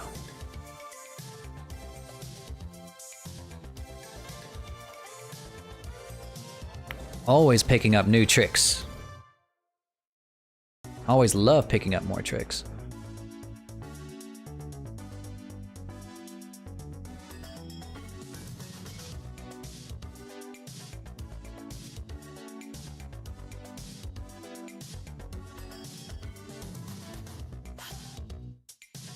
I think you're wired just fine, babe. But your mind works in a different way. You're taking me far, far from my Anthro. I think that right here, that middle, back to the median point. Make sure to always switch back to median point by pressing period and go to median point. It can make things really weird to model if you don't turn that off.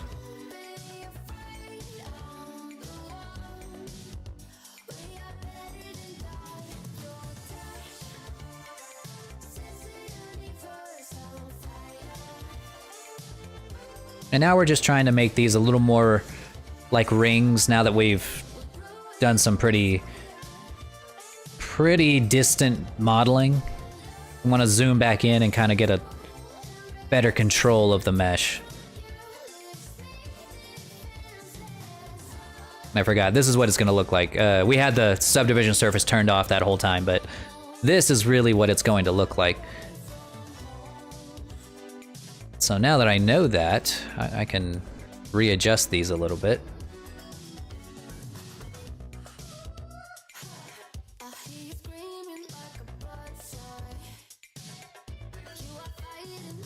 I usually make the outermost finger larger than the rest. Just a little bit though. That's just a style thing though. Doesn't really affect the model too much.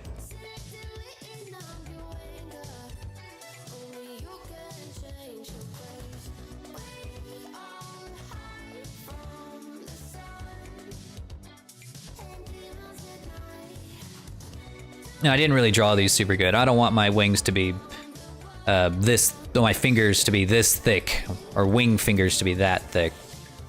That's too much. Here we go.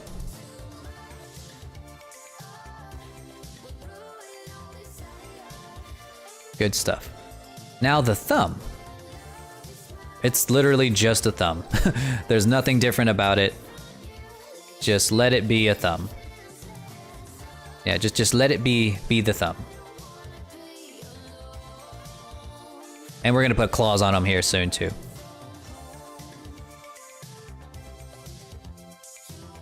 Just let it be. All right, and then we'll adjust this to fit that soon enough.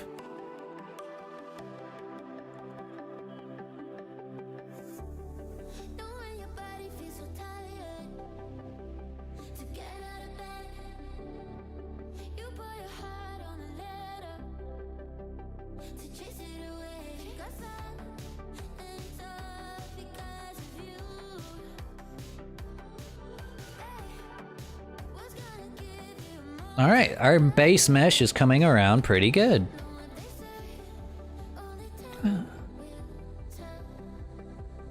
Oh, one more thing we want to do on the hand before we forget is you don't want your thumb to be straight out like this. You want it to be angled down.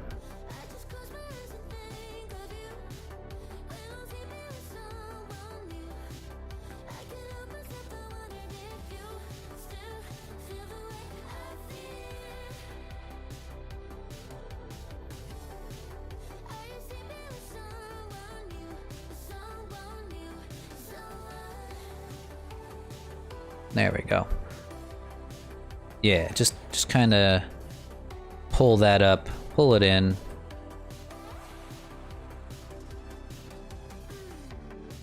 Give it just a little bit more shape, because it should be like your thumb is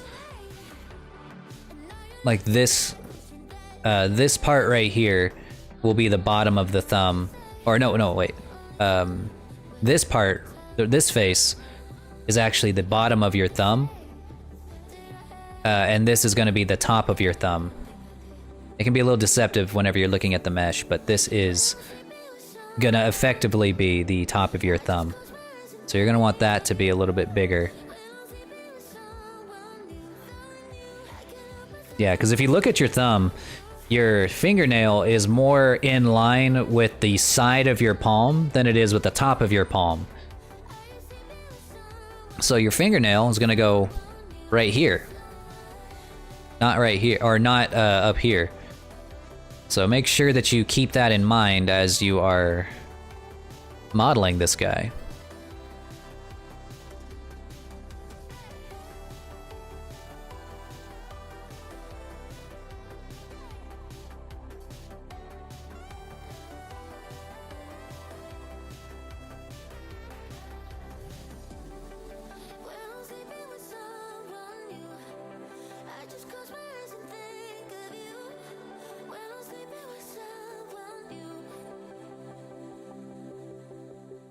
Damn, this song's kind of fucked up.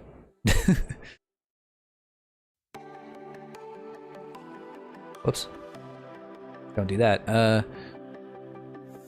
Let's see. What do I add now?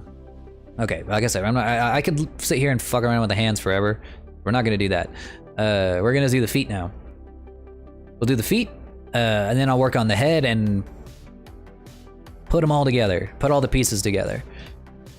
Making feet is pretty much the same as making hands, but actually a little bit easier, a little bit. So we're going to Shift A again, make an object mode, making a cube. We're gonna make the feet from a cube. We're gonna want these to be very, very long, because as you can see, they're gonna have to be about that long. So we're gonna shrink it about there. Go into edit mode, press Control R, but only twice, because this particular one is only gonna have 3 toes. 3 toes, and I forgot to draw it on here, but he is gonna have one of those little things right here. I can't remember what they're called off the top of my head, but someone who is more familiar with animals will be able to tell me what that is. Yeah, again, select those, inset, make sure it's set to individual, because those are gonna be our toes. I'm gonna extrude out.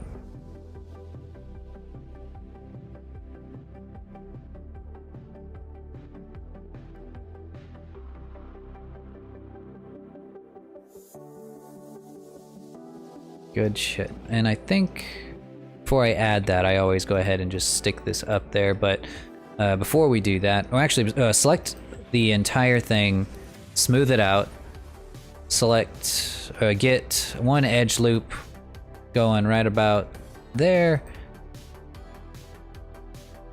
We're gonna have kind of like toe knuckles, so you're gonna inset these, make sure individual is turned off.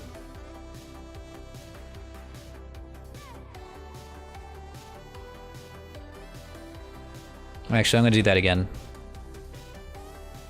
before I smooth, so don't smooth. Add the edge loop first. Now select all smooth.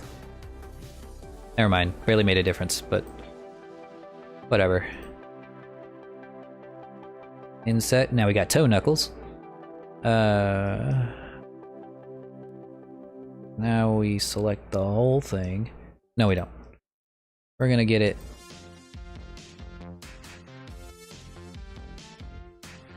Get the toes in line with these toes. Select the faces back here.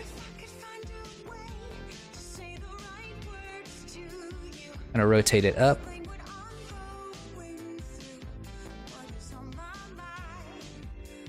We're gonna pull it up to here. We're gonna select the middle toe down to its knuckle. With proportional editing, bring it really small and pull it up.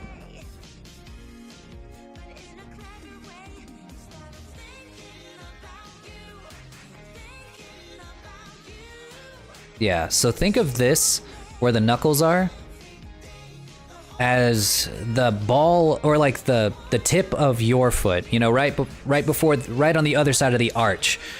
A good way to put it is like when you look at a typical foot,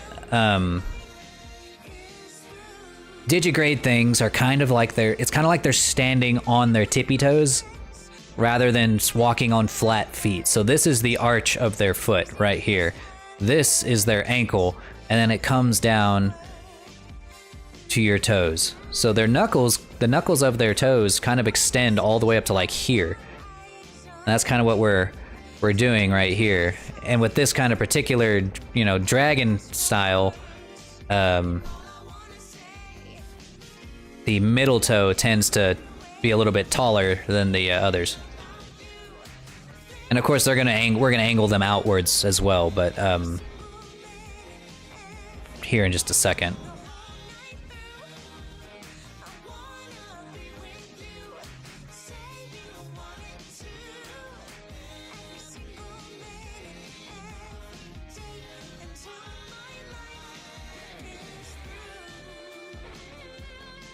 All right.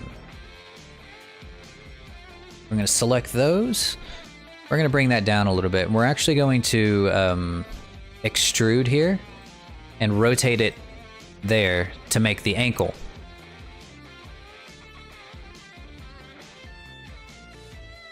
Yeah, we want this to fit kind of like this, with a bit of an extrusion there.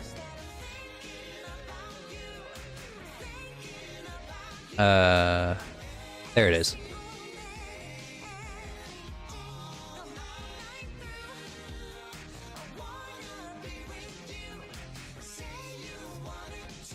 Missed a couple of vertices there.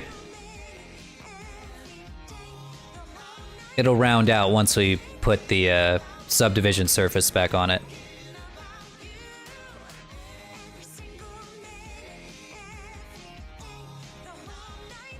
It's like Nessie, she just thinks about me all day, every day.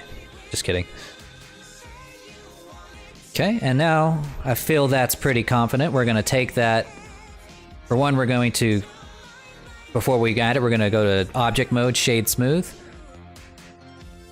Then we're gonna select it, select the base mesh, Control J, puts the subdivision surface on it and the mirror modifier. Makes the toes look kind of funny. Alright, and now we're ready to shape them a little bit. We won't, like I said, we're not going to shape them to be perfect yet. That takes a very long time. That's why they pay me the big bucks.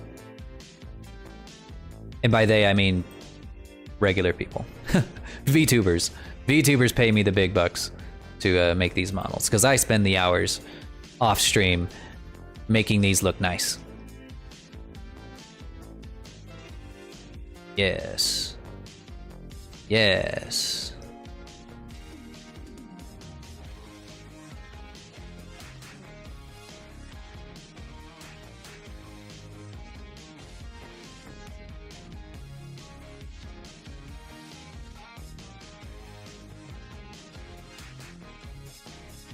All right, so we're gonna give them another edge loop here so that we can make this the, like I was saying before, the arch of the foot.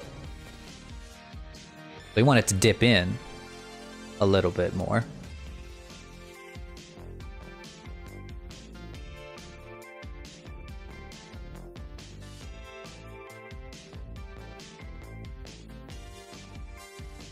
And then we select this right here on this knuckle, and we're gonna make these knuckles go way up the toes on the top. Like that. Same on the outsides.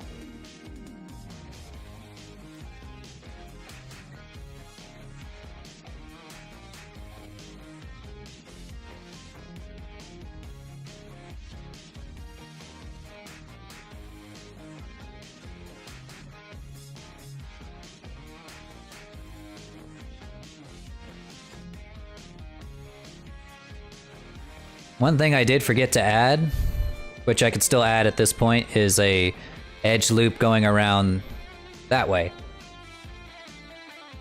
Very important. You definitely want that. Not just for this, but for UV unwrapping. Dew Claw. Sorry, I just saw the chat. Yes, the Dew Claw. Fuck. That's what it's called. I always forget. The Dew Claw. Dew process. Dew Claw. I wonder why it's called that. I wonder what, like, what's the etymology? What's the scientific notation for that?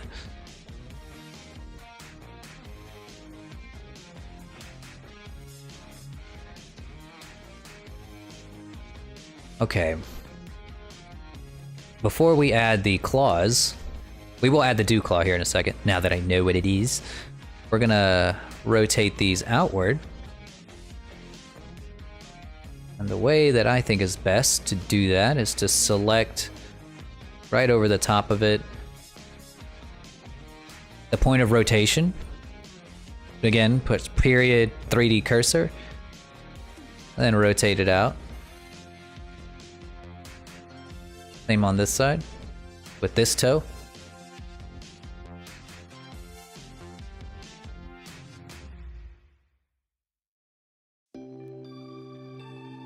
Looking good.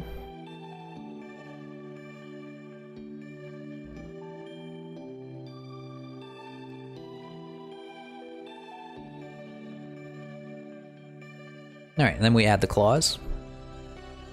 So because these are going to be like T-Rex claws, let's see, if I do this extruding, would that be better?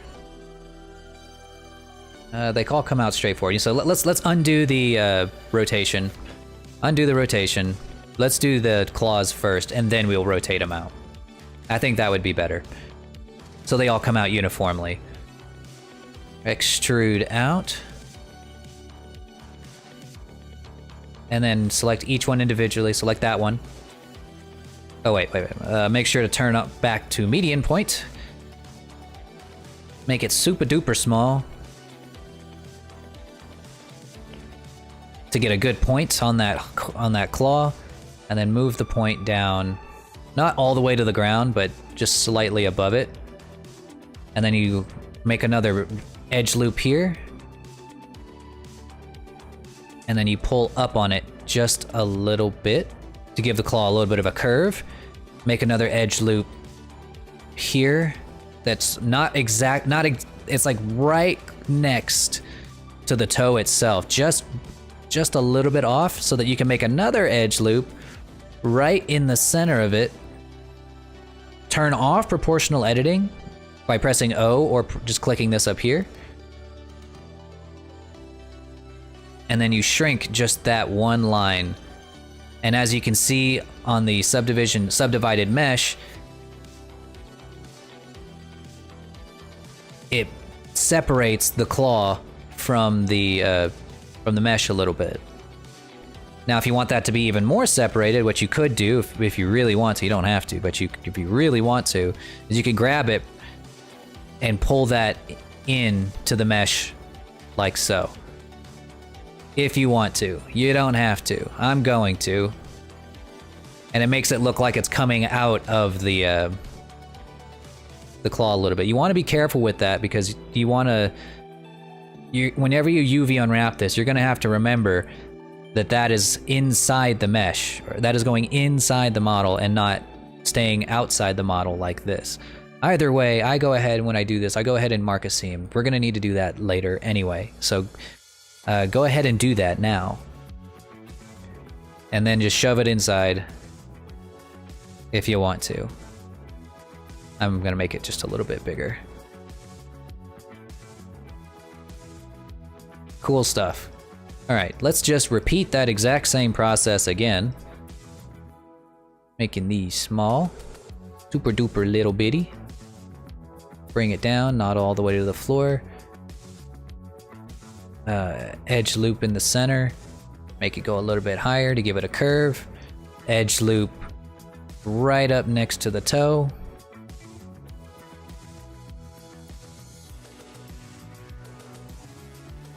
Edge loop right in the center. Proportional editing is off. We're gonna shrink it, shrink it, shrink it.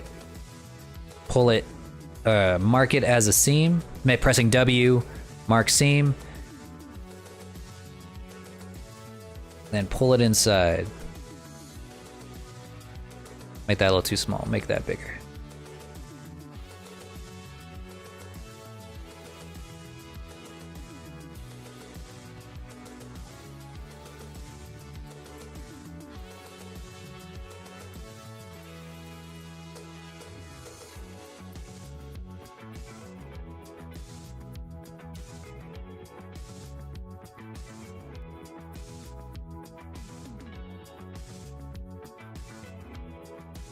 Looks kind of funny. How's your day been? It's been very productive. We were cleaning out the garage because I'm actually expanding the cave. Because you know, you guys know, I've been streaming out of a garage or out of like a separated apartment from the house because I can get better internet out here and I can have a room all to myself so that Nessie doesn't have to worry about bothering the streams at all. She can be as loud as she wants in the house, and I have this whole room to myself. It's also attached to a garage that we never used because it was filled with all of her grandma's old stuff. After she died, a long time ago, before I ever even knew Nessie, all of her stuff just kind of ended up there and just never left. So we're cleaning out a lot of that stuff so that I can actually take that and, well, kind of expand the cave. I can put more of my cool stuff in there and turn it into an even better, more badass man cave than it already was, or lore cave. It's gonna be super cool, can't wait. But like I said, lots of work that still needs to be done, lots of cleaning out that needs to be done. But my mother-in-law's been helping me, Nessie's mom. Love her so much. She's been so, she's always been a very strong, positive influence in my life, and you don't find that too often in the world. So yeah, very good day as of thus far. All right, so we're gonna turn, now that we have all of these, let me make sure to mark that seam.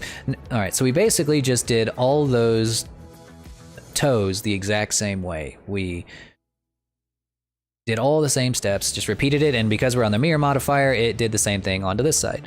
Now, what we're gonna do is we're going to rotate them out. Again, set this pivot point here, press period, go to 3D cursor. Make sure to turn proportional editing back on by pressing O or by clicking up here. Select the tip of the toe, rotate it out, and make sure to make the circle bigger by scrolling down to select more of the toe, but not the toe next to it if you can, and then pull it out. Do the same on the other side, but make sure to reset your pivot point to something like there. It doesn't have to be too perfect, you can kind of eyeball it.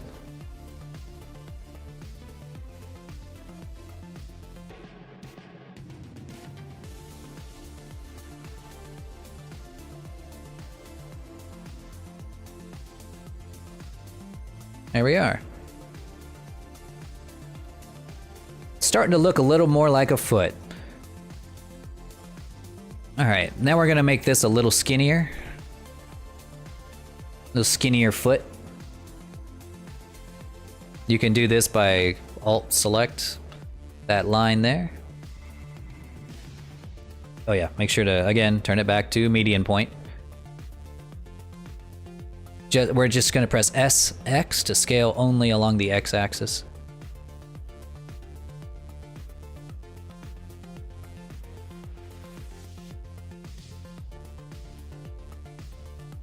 And that is really, really looking like a foot, if I do say so myself.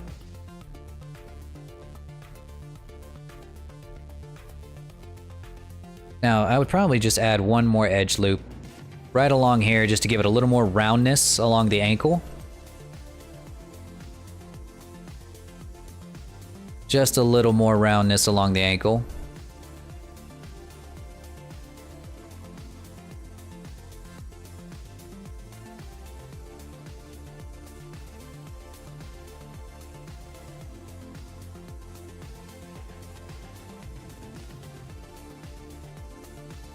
And that's looking pretty good for a base mesh. Okay. A lot of the easy stuff is done. I think what we'll do is we'll go ahead and attach all of these things together.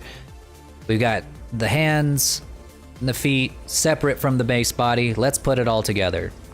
So I've done a little bit of pre-planning here in that I have made sure that whenever I extruded the legs, there were 4 faces, or there was 4 faces I used to create the legs. There was 4 faces I used to create the arms. So more or less, as long as you end up with 4 faces for them to touch the other point on, they should line up fairly perfectly. This one probably won't, but that's okay. Even if it doesn't, that's perfectly fine. We can make it happen. So we're gonna delete some faces along the feet.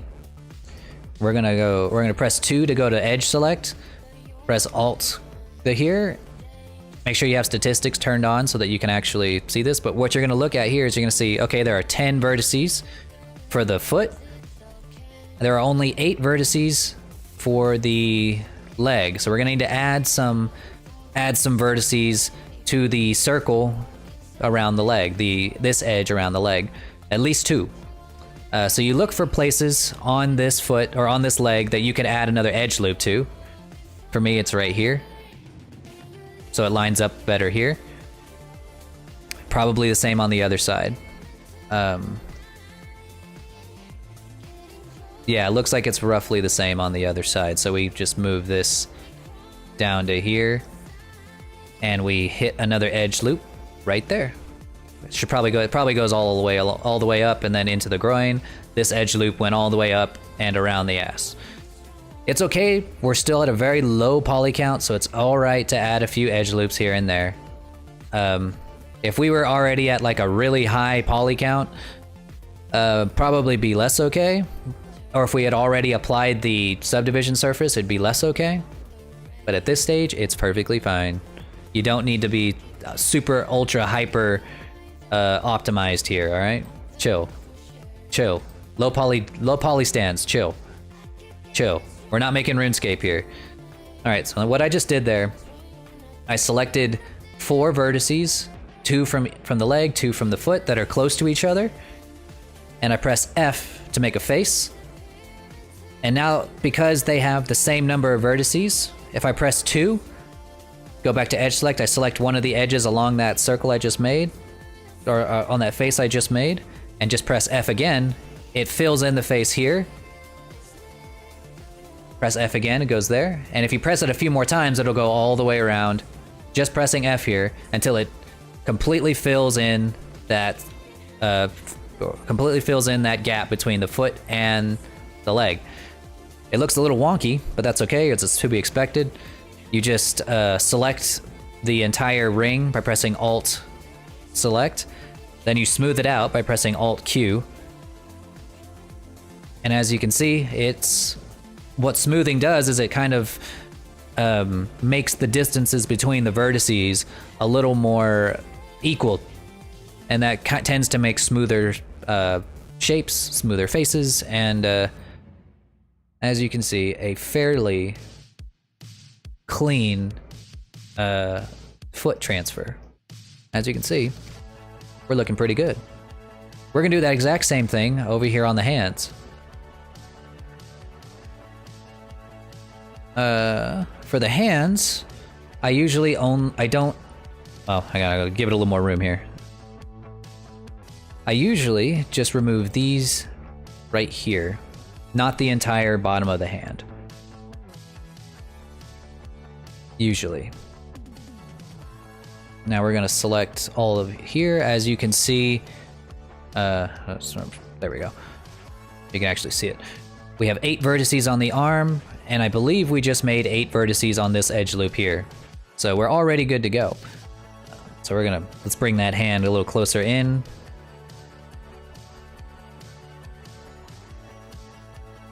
By pressing that,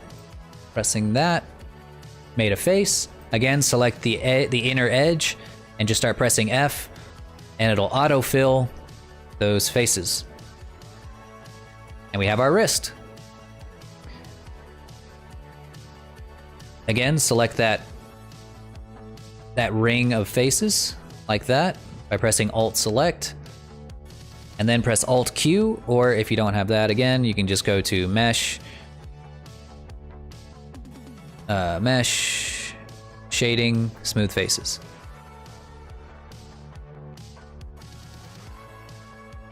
Good. Wrist is looking a little weak. He's looking like he's a little bit of an ectomorph here, so we're probably gonna stretch that out a little bit, but that's just, again, a preference thing.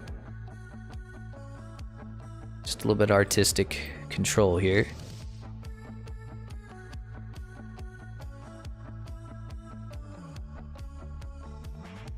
And there you have it. That is our hand connected.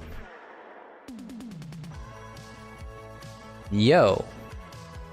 Looking slick. All right, let's do that same thing up here on the wing arm. Again, just selecting. Did it even hit me? I don't even know if it hit me. Yes, it did. You know, I just realized my sunglasses were on. I should probably change the hotkey for that. It's just hard because there's so many hotkeys that I use regularly in Blender that I cannot use, or that if I turn them on in VC Face, they'll constantly be turning on. Like if I put anything to Control Z, oh my god, it would be on and off constantly. Because I Control Z all the time. That's the undo button. I don't even know what I would do. All right, we're doing that same thing over here. We got 8 vertices there, 8 vertices there, so we're basically there. Just F to fill in that face, and then autofill. Boom, easy. Select all of those, smooth it out. This one takes a little more finagling because wing hands are very weird. They're not exactly natural at this angle. Turns out that humanoids were not meant to have wings. Who would have thought? No one told me that humans couldn't have wings. We break all the rules here in Blender. All the rules of anatomy do not apply. Not to us. Just wait till you see what we do with armatures and skeletons. Doctors hate us.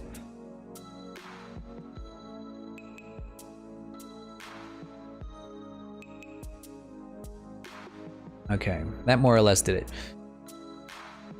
Okay, so now it's all one piece. Hooray! Looking slick, my guy.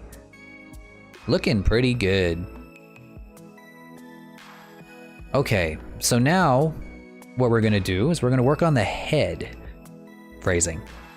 To do that, we're gonna hide the body. We're gonna wanna focus strictly on the face here, because the head, I'm just gonna say right now, is probably gonna take just as long as it took to do the entire body in some cases. I guess another thing we can do while we're at it is we can click the object and, rename it from a cylinder to, body. Before we add it to the body, we're gonna want to we're gonna keep it separate, like its own separate object. Shift S, no wait, Control S, no, fuck. Well, yes, yes. We do want to Control S right now because we want to make sure that we're saving our progress. Control S is how you save. I'm gonna make a new folder, Uldred. So let's do that. The fact that I haven't saved in this long is concerning, very concerning to me. All right. Okay. Shift C. Yes, Shift C. That's how you get the cursor back in the center. And now we are going to add, or Shift A mesh and add a plane. And we're going to rotate it 90 degrees on the x-axis.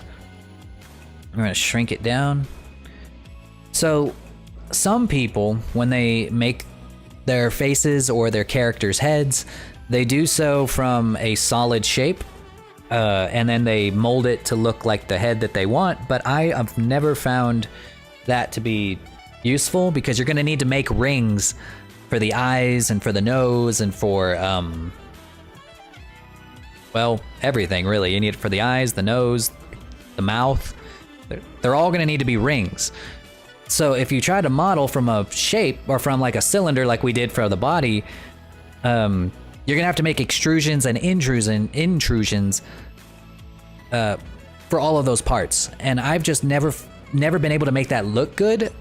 Like for example, my first model, whenever I made my first model, my first dragon anyway, I made it from a cylinder, or made his head from a cylinder, or maybe it was from a cube, I don't remember. Either way, and it always had problems with blinking, its eyes never really quite worked right. But this model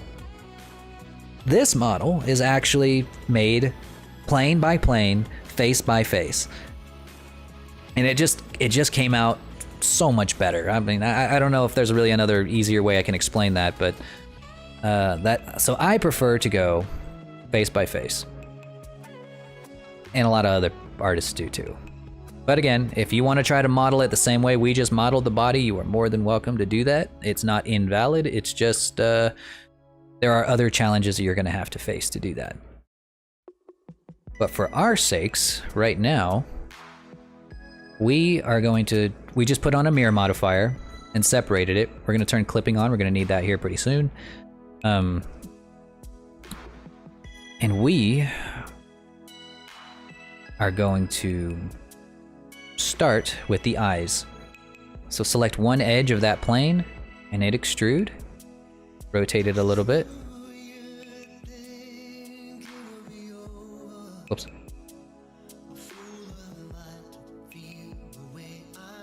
We're gonna go ahead and make a ring here. So just don't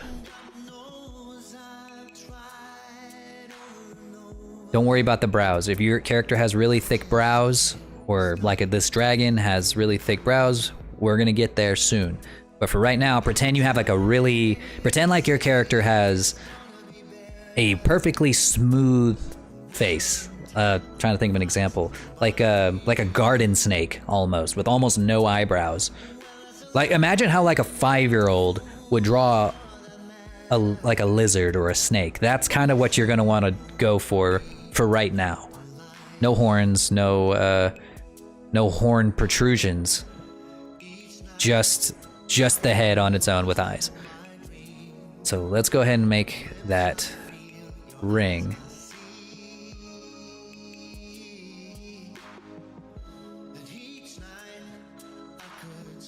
The size of the ring barely matters. How big the ring is on the outside really doesn't matter that much.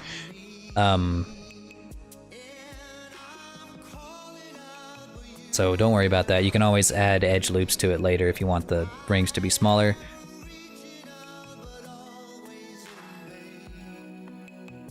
I find it to be a good practice for now to make sure there's just as many vertices on the top of the eye as there is on the bottom, if you can help it.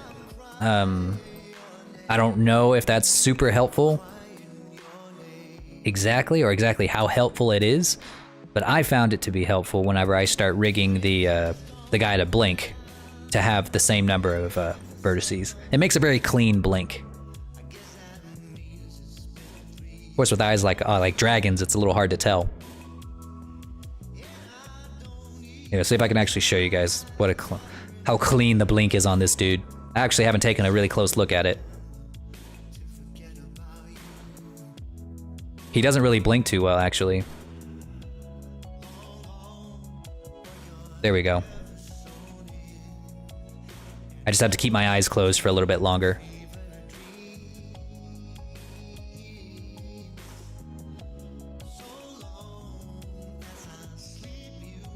If I've improved on anything, if I've really improved on anything in the 3D modeling sphere, it's blinking, it's eyes. That has been definitely the biggest improvement I have made over the past few months. Especially with Seraphis. Seraphis's model really upgraded my my blinking level, or my potential. That makes sense.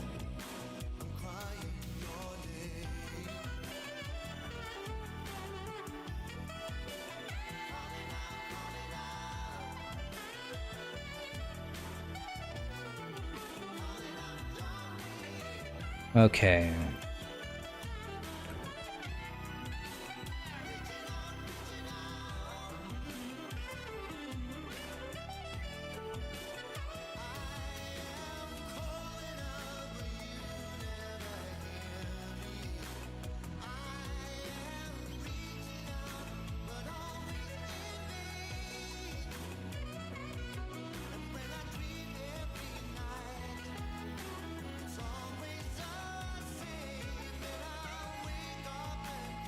Alright, so we have a line at one tip of the eye, and then one line, a few lines at the top, and a few lines at the bottom that are all more or less in line with one another. So when it blinks, it'll be a little closer together. Like I said, it doesn't have to be perfect, so don't sweat it too much. It's just nice to have when you have it.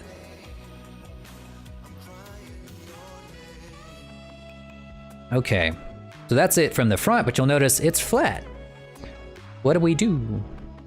Well, first off, you're gonna select the topmost corner. You're gonna take a look at it from the side. Actually, we're gonna grab it and we're gonna put it roughly where the eye is going, where the tip of the eye is on the side view. And if you got yourself a pretty good reference, you can use it. And then make sure proportional editing is turned on. And just slowly scroll it up taller, longer, larger. Oh yeah, another thing, hold on. No, we're good, never mind.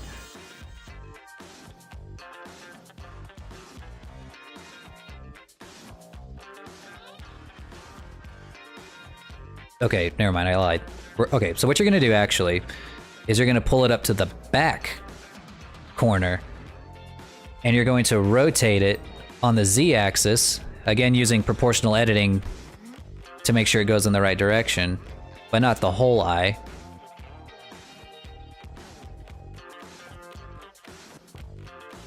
Just enough so that it kind of matches up with the eye in the side view. But it looks like my reference image, even though I tried really hard to make sure that the eyes were on the same level, it didn't quite work that way.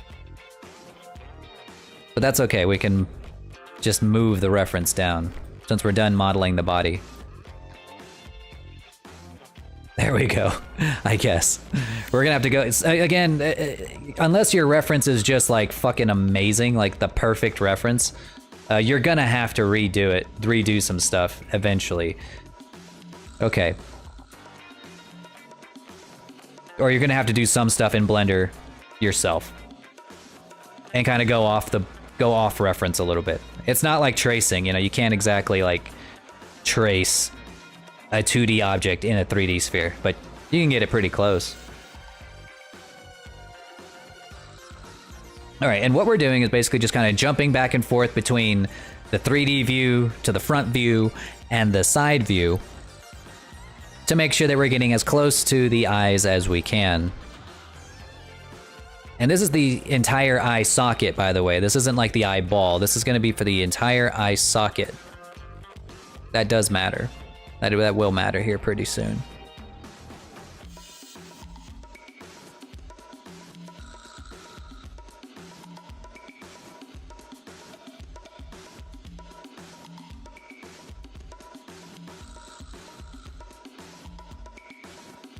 Yeah. And like I said, my drawing skills are not the best, so my reference images are only as good as I can get them.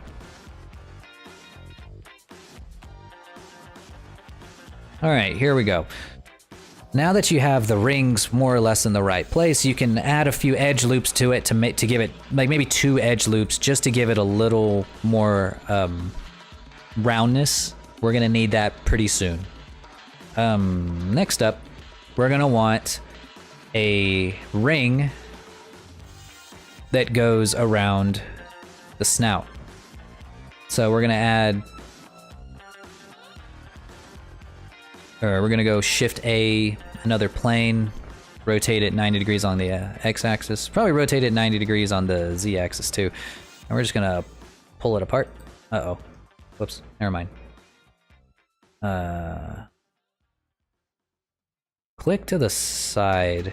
Because we have the mirror modifier on with clipping, it's actually not gonna, it's gonna stick together with whatever plane you put on the other side. So go ahead and click your cursor over here to get it on its own over here. There we go. And bring it up to level of the head. I usually just use the side view to start this snout ring. So we're gonna start from the top of the nose.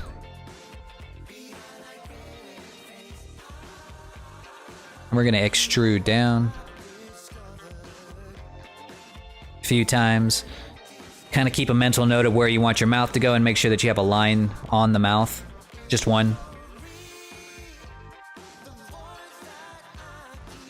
Go a little bit past your snout on both sides, because you're gonna wrap it around.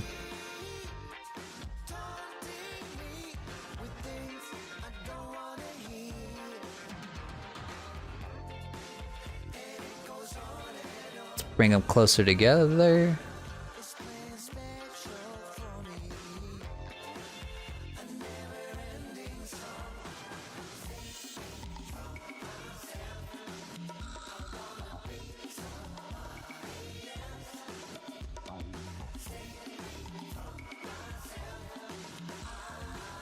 And when you clip them together, they should stick together because we have clipping turned on.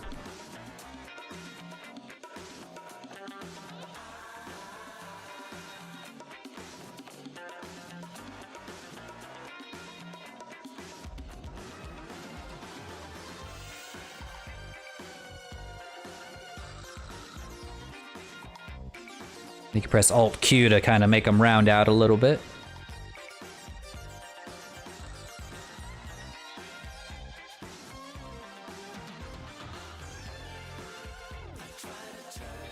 More often than not, whenever I get reference images for people, I usually only get a side view for dragons, because that's what they happen to have available.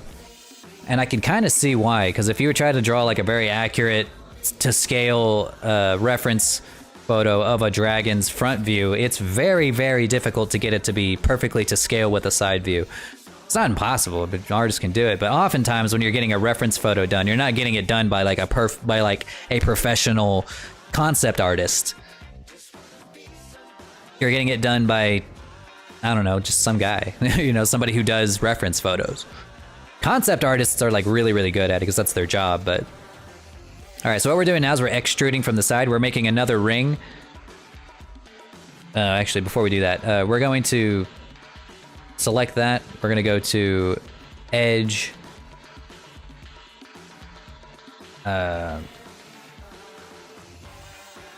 Wait.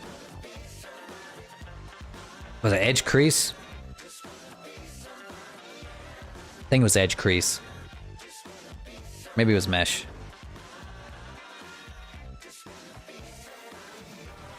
Separate selection. There we go. Pretty sure that was it. Nope, never mind. That's not it. That makes it a separate object. Mesh. Split selection. There we go. No? Okay.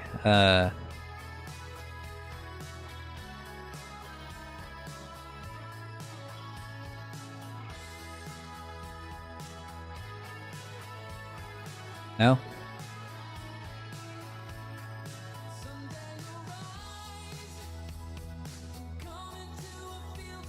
Trying to remember how to just take this edge and like split it. I think it was edge. It's not separate, it's gonna be...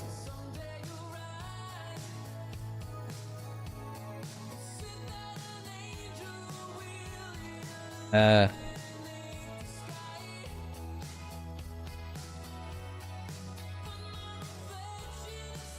didn't do it. Okay. You can just do this instead. You're just gonna select everything above. gonna do it this way. Gonna select everything above, go to mesh, separate, no, split selection. There. There. God damn it. Fuck. Okay. Give it just a little bit of room. And we're going to select the top. Hey, Cal, how's it going?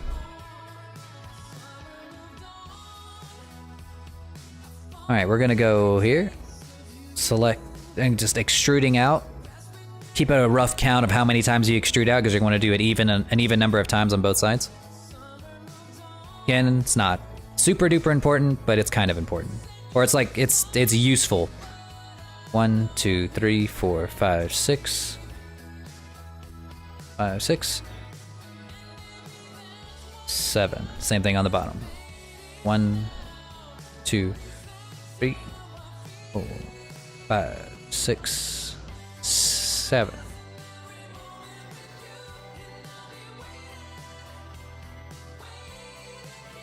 Gonna rotate these in, and then click both of them.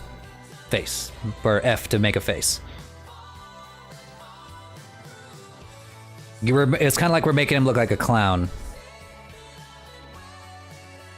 Or like we're giving him a muzzle. Kind of. 2, 3, 4. Again, we're going past because we're going to wrap that around.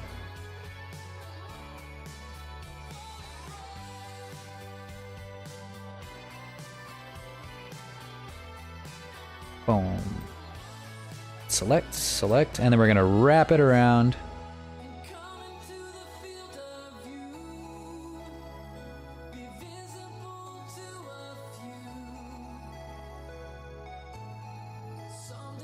Gonna select the faces, select the loop, and we're gonna smooth it out just a little bit.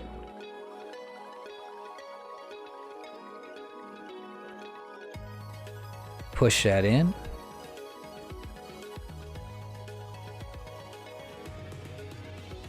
All right, so you can kind of see that the face is starting to take shape, at least in an outline kind of sense. Once we have all of these faces connected as one singular object, you're gonna have a lot more control over what this face is going to look like. So don't worry if it doesn't quite look like what you want it to look like just yet. It will get there very soon.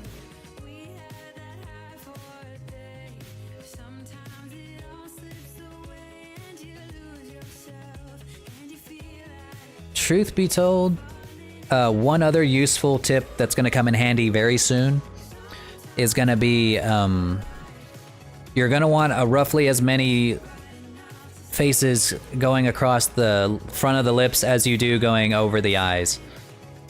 So we're gonna add some here and take some away from down here. So we're probably gonna add maybe 2 right there. So that way we have 1, 2, 3, 4, 5, 6 faces going along the top.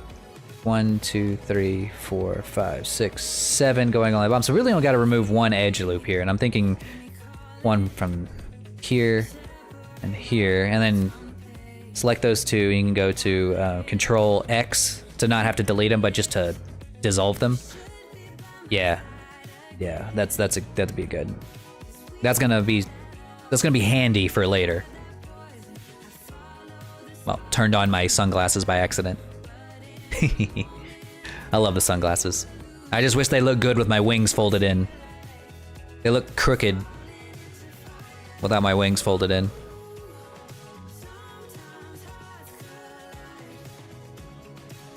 All right. I think, what else do we need? We're gonna need, I think that's all the rings that we really need. The mouth, the snout. I don't usually put one for the nostrils because they're so small. They kind of just, we can just do an intrusion for those. I don't think there's much of a reason to.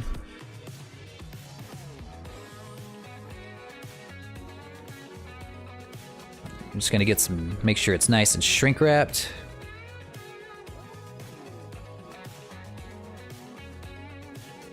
Okay. Now what we're gonna do is we're gonna go over here to the left side toolbar and we're gonna select Poly Build. We're gonna use that to start filling in the gaps between all of these loops.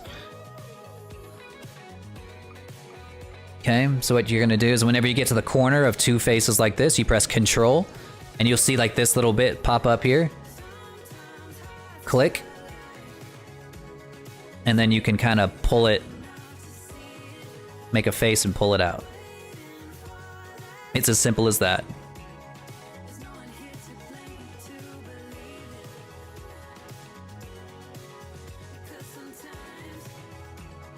It's really as simple as that.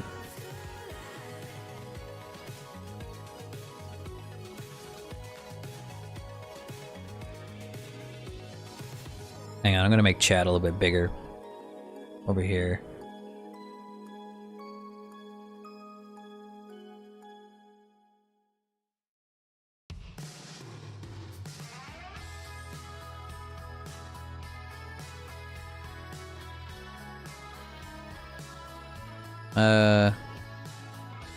Like about that big.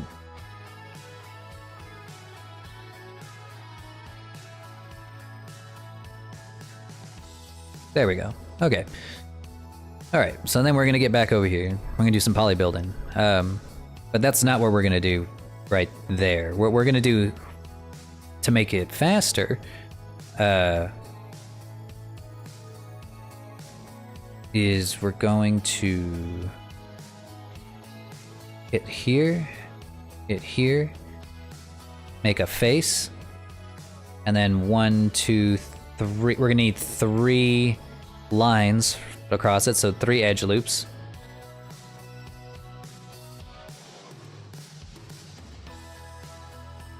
And we're gonna figure out where we want these edges to go to give our face some shape.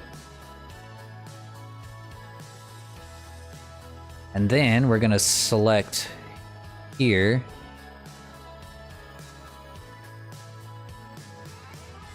to here. And we're gonna need 1, 2, 3 edge loops. So no matter what you do, you are gonna have to kind of figure out where does this square become a circle? Basically, for me, it's gonna be right around here.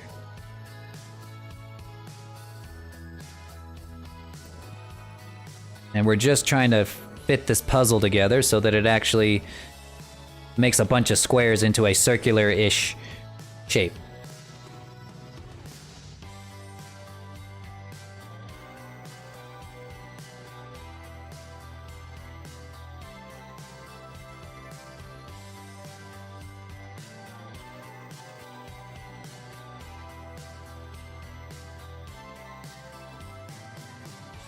Usually around the tips of the nose, you're gonna end up with a couple of squares that don't quite make an edge loop.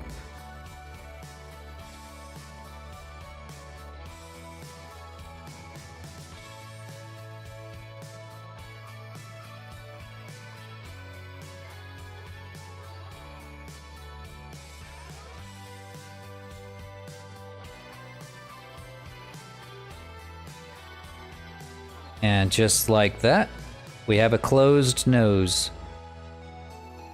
Or closed snout. Looks a lot really blocky, looks really ugly right now, but like I said, give it a little bit of time, it's gonna look really nice here pretty soon. Don't worry about the nostril, we're gonna add that later. So like I said, no nostrils, no ears. Not yet. Not yet. Be patient. Patient. We're gonna do that same process down here to give him a chin. We're gonna need 1, 2, 3 loops here.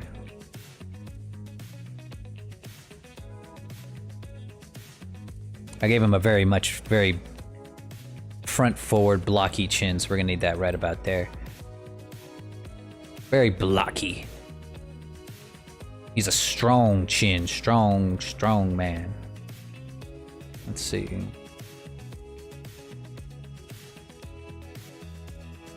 Next, we're gonna want that to go right about there. Give it 3 edge loops.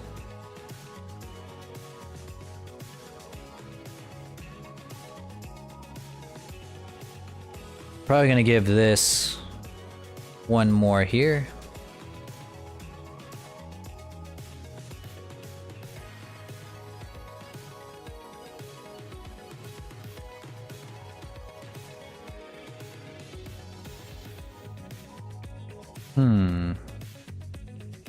Probably don't need this one.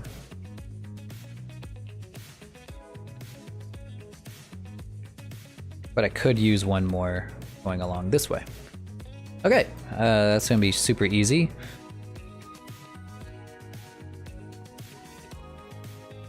I'll select those, make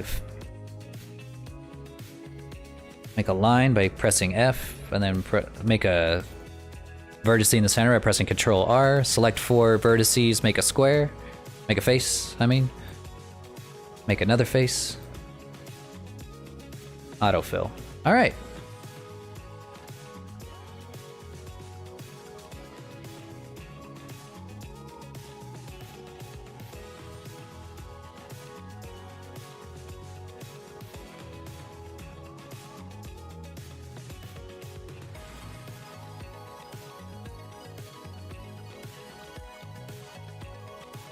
Neat. One thing I did forget, we do want to make sure that the shape of the mouth is coming out a little bit. So it's not making like a perfectly tiny snout. Give it a little bit of shape, give him a little bit of a jawline.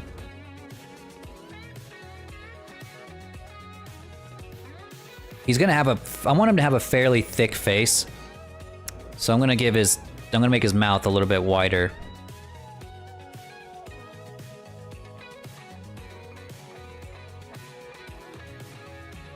Maybe that's a little too much.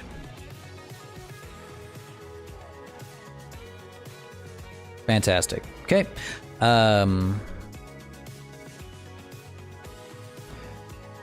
Next, what we're gonna need to connect the snout with the nearest loop, whether that's going to be the snout loop or or connect the eye to the nearest loop, whether it's the snout or the lips. In this case, it happened to be the lips. We're going to go ahead and make a face here.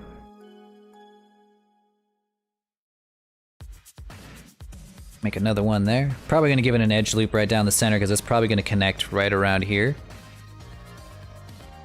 You can select 2 points that you know are going to eventually connect into an edge loop, like that.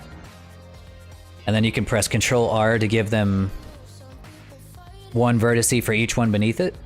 And then you can autofill faces to really speed up that topology process without having to just make a whole bunch of faces.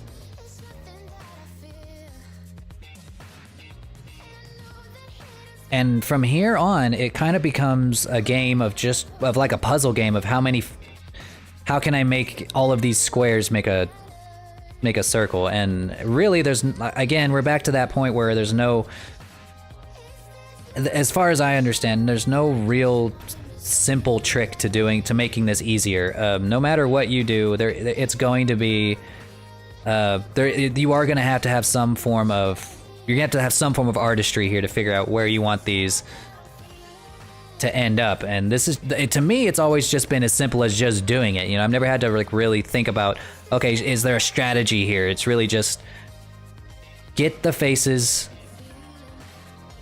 connected.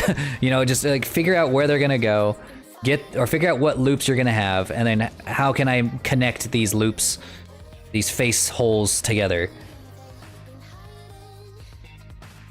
And thus far, the way I've been doing it has been working for me.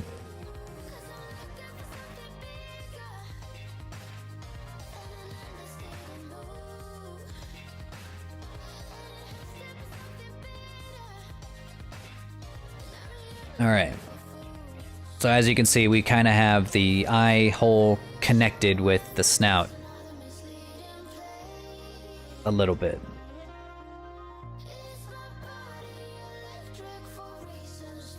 So now we're going to select these.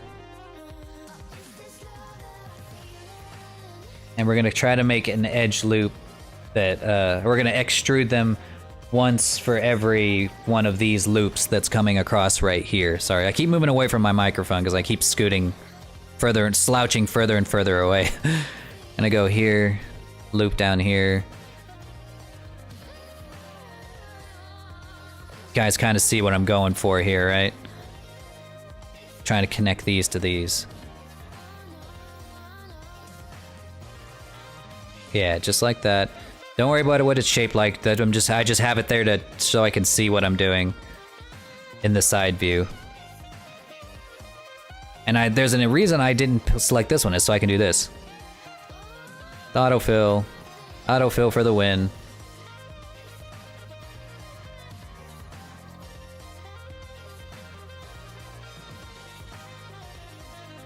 Yes, and again, pretend like your character has no brows. We're gonna add brows here very, very shortly. No brows, no nostrils.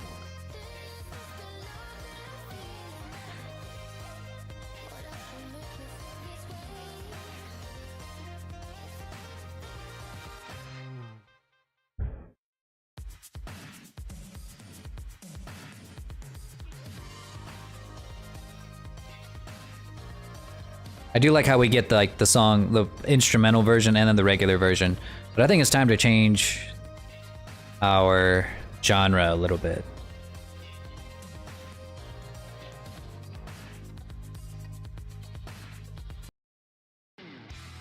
There we go.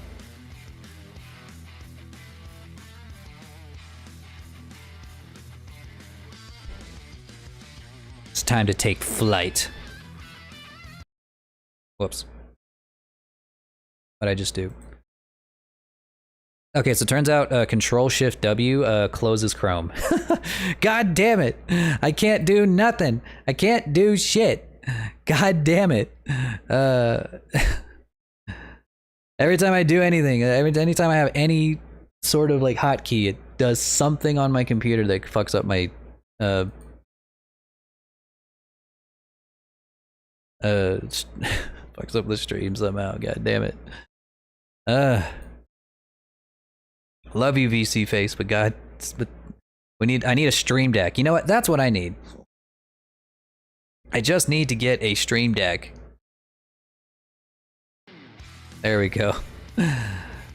Jesus. Okay.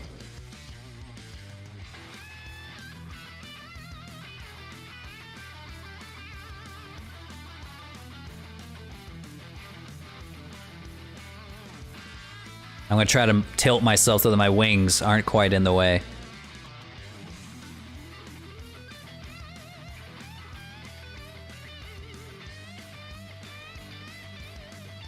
Cool. Now to fill in the chin, the easiest way to do that, same as we did before, just extruding one for every loop here. 2, 3, and then connect it. You want to go one over, leave one space empty so that you can just auto-fill it like that.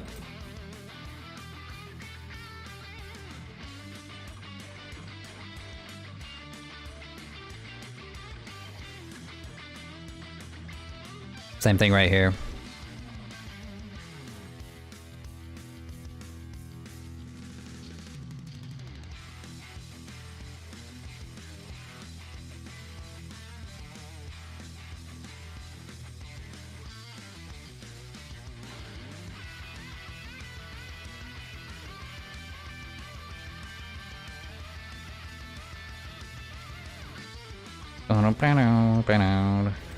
And you know, for some of you guys who know a little bit more about Blender, you might think, why don't you sculpt it and then retopologize it? Wouldn't that be easier? Maybe. But I don't know how to sculpt, so for me, no. For me, no, it would not be easier. But if you have the ability to sculpt, if you have a tablet and you want to sculpt, you like to sculpt, then yes, it would be much easier to do this with a model and then retopologize it.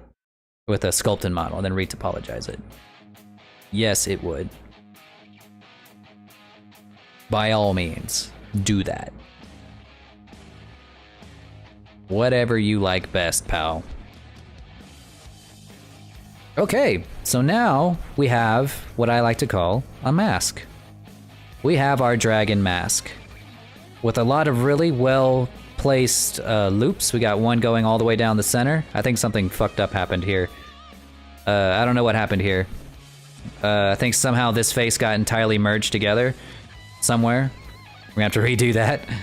God damn it, just when I was like, yeah, this is looking slick. All right, we're gonna have to repair that. Just when I was like, yeah, look at that, yeah, oh. It's okay, it just, I guess I must have hit a key somewhere that accidentally turned all of those selected faces into one face. God damn it. That was such a good topology too. Okay, see, no big deal. He's already back to normal. Okay, so like I said, like I was saying, we've got a edge loop going right down the center. One more to kind of give it. We can give him horns. This one's going across. This is going to be where our edges break, but that's okay because that's where we're going to put a nostril. We got edge loops that match up with each other going across the chin. One edge loop that goes all the way around the mouth. Which reminds me, we do have to do the inside of the mouth now, which is my least favorite part.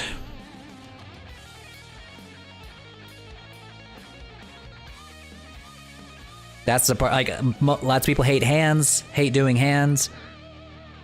I hate doing the inside of mouths, as you can tell. Fuck. But here we are again.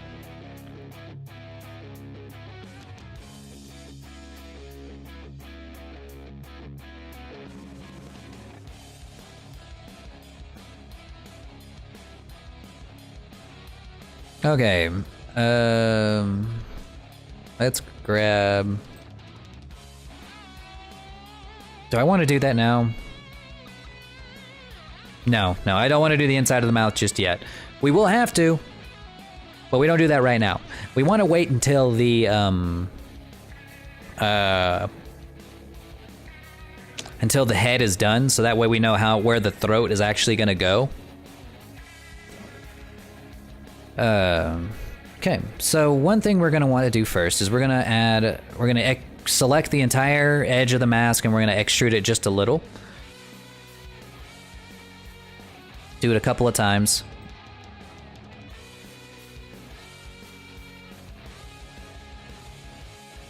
Extrude.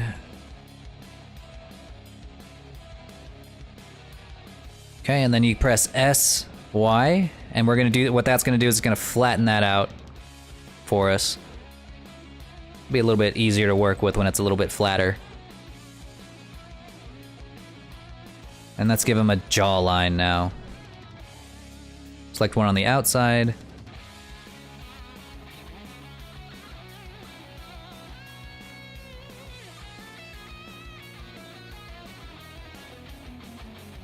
We would like to have a line that meets up with each of the horns, because the horns are going to be extrusions.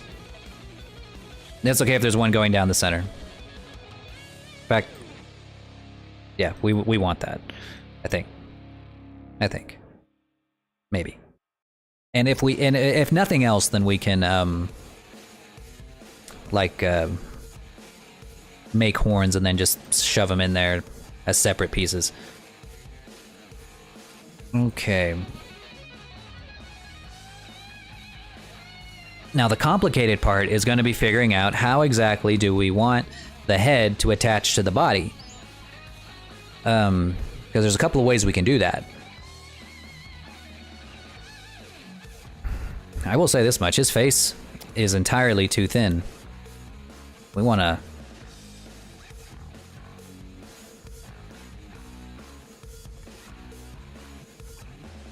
Probably gonna want to do...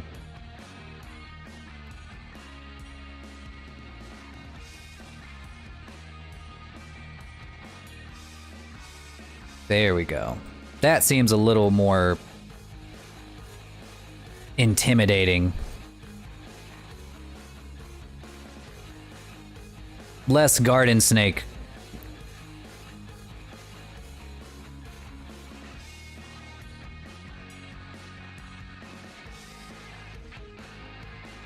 Less garden snake, more crocodile, more dinosaur. Okay. So one thing too is to go to object mode, go to W, press shade smooth. Better idea what he's gonna look like.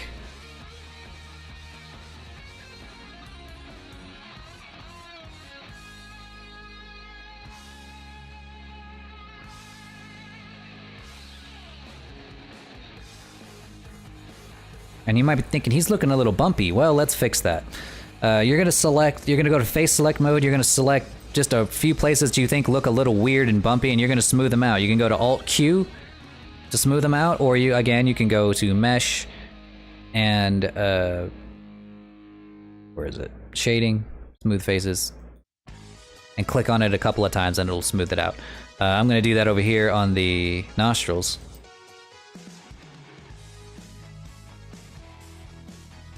See? You don't want to do it to the whole head. You kind of want to do it selectively because you don't want to hit the eyes. Ooh, something happened here. That's not good.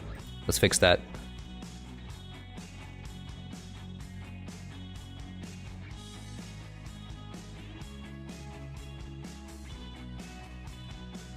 There we go. No triangles. You don't want no triangles. If you can help it. They don't deform quite as well. Alright, that's better. We're gonna be very, very selective about this.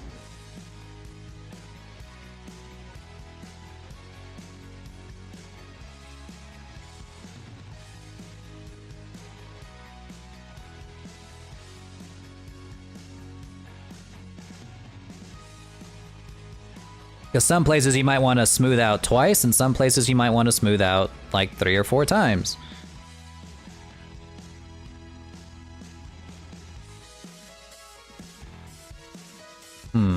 I think I might have smoothed that out too much. There we go.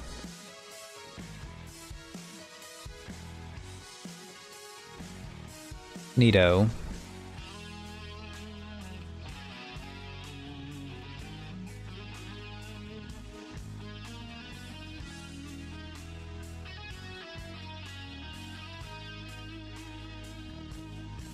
See, it's starting to look a lot smoother. That's what smoothing out does.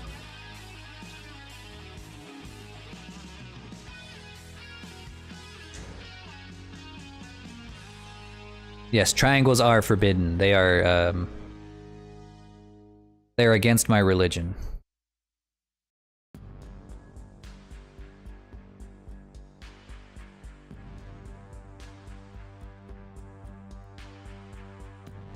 Because, well, if you think of it this way, every single one of these squares is actually 2 triangles. It's just that whenever you're working in Blender, it makes it easier to visualize them as a single square. So, because effectively whenever the mesh deforms, it is taking them in pairs, taking these triangles in pairs. So if you start modeling and then you see a bunch of triangles already, they're going to be deforming as single triangles rather than pairs of triangles that look like a square. So that's why it is best in your best interest and in best practice to minimize the number of triangles you have. Vroid models have a ton of triangles. In fact, I think they're almost entirely made up of triangles whenever you import them into Blender. And there's not much you can do about that. That's just the way that it works and how it's imported as a VRM. I don't think that's a huge problem because people very often import Vroid models into Blender to add things that you can't do in Vroid Studio. Like if you want to add like very custom clothes or custom hair or something like that. All right. His head is looking a little bit more like how I want it to look.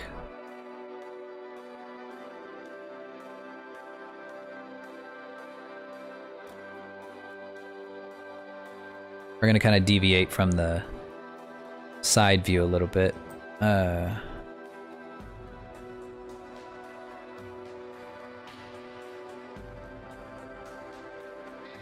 Cool. Let's see if we can get him connected for free, like education connection. Huh.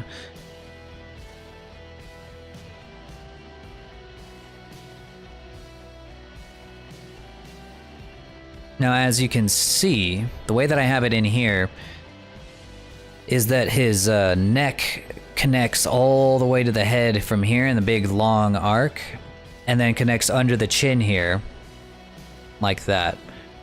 So in order to get this guy to work, or to look good,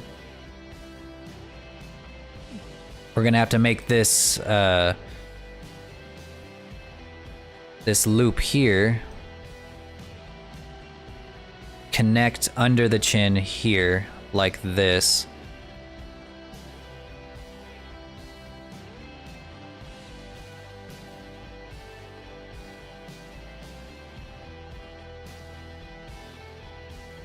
Like that.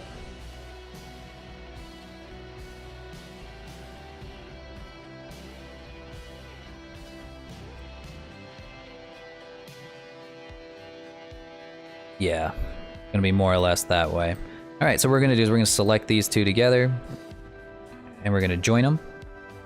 As you can see now, this thing has a subdivision surface on it applied, which is good. You want it to be a high poly model eventually.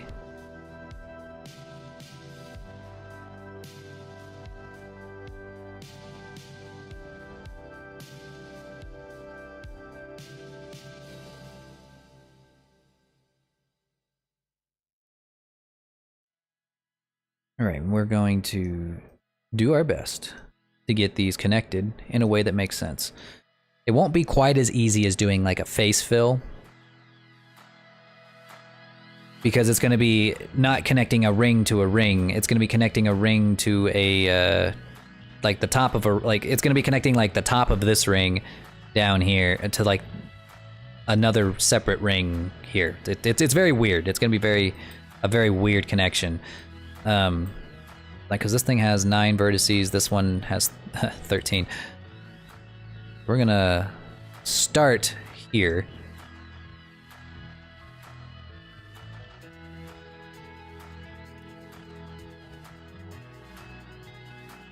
On a few of these that I know for sure are gonna connect. And we can, like I said, once these are all connected, we can add more edge loops to make this a little more round if we wanted to in the future. Don't need that yet. All right.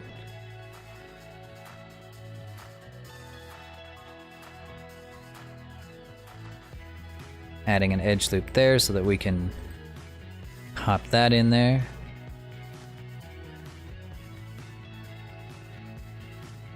Okay, and any faces that are completely inside the neck here, we're gonna want to delete. So we're gonna travel inside our model now, into the deep, into the deep, and we're going to go to face select mode and just start deleting faces that we just don't need. Now that we have the shape of our head pretty much figured out. Anything that's outside of the body, keep it.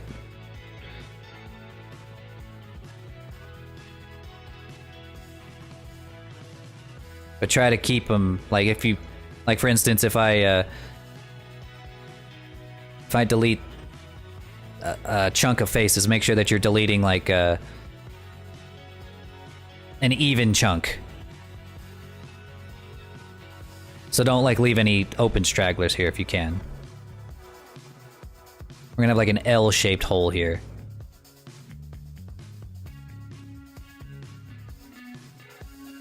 And let's just start filling in these faces like that.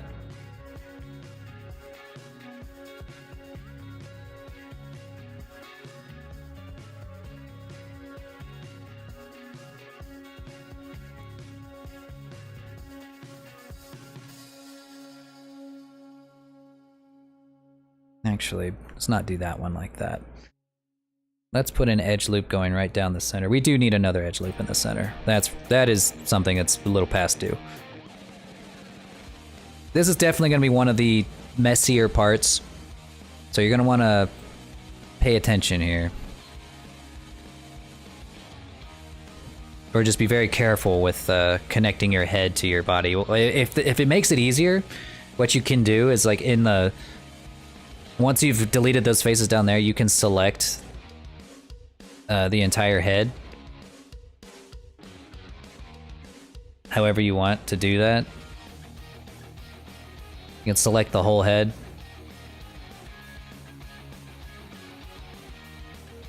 And then just pull it out to where it's like really far away. Farther than it's going to be. And then you can start connecting the faces to get, or start filling in those faces this way if you want to, and then shove it back in whenever it's whenever you're done. This helps me visualize where I need to fill in those faces in a way that makes sense.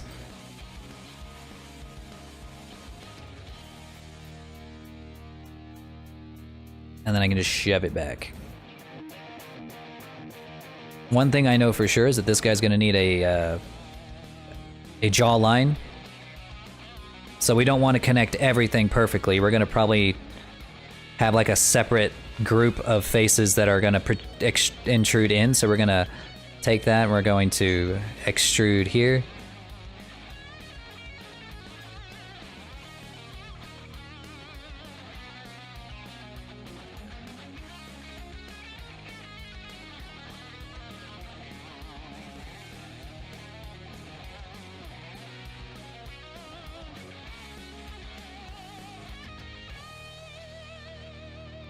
Thinking, putting on my thinking cap. Ooh, might use the poly build tool for this one.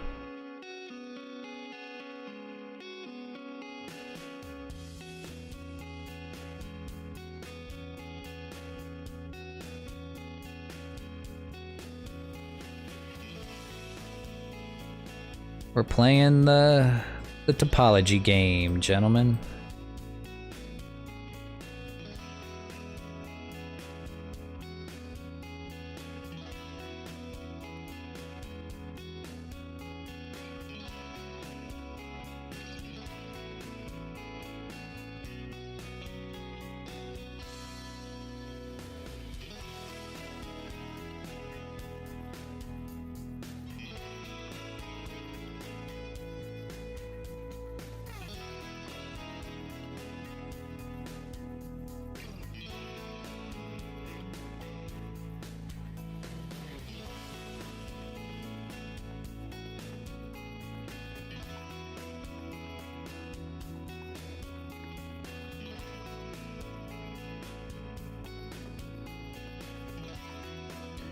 So if you're following along on this, you could just copy exactly what I'm doing, and you might get very similar results.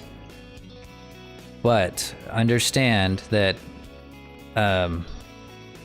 everybody's approach to this is going to be entirely different. And no matter what you do, you're making a bunch of circles here.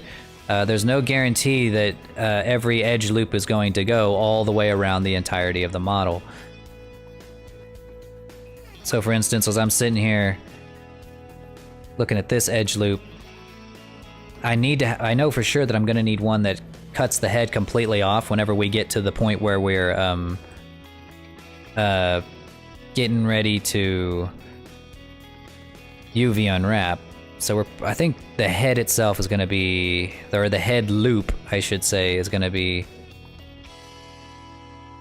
right there. That is gonna be that's our head. I'm gonna go ahead and mark that as a seam. He looks busted. He looks so busted, but that's okay. Let's unbust him. Shall we? Let's unbust him. We're gonna select everything on the head, and let's move him back into position.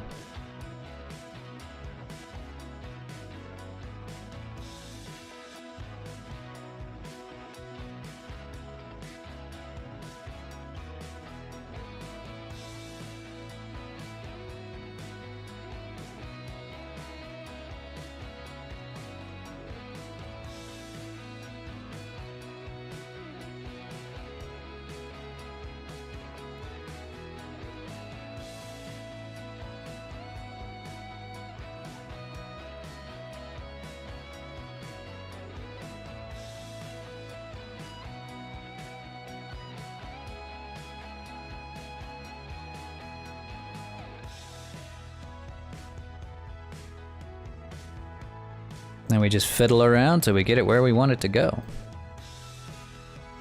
See, so now he's got a very nice jawline with a good jaw dimple.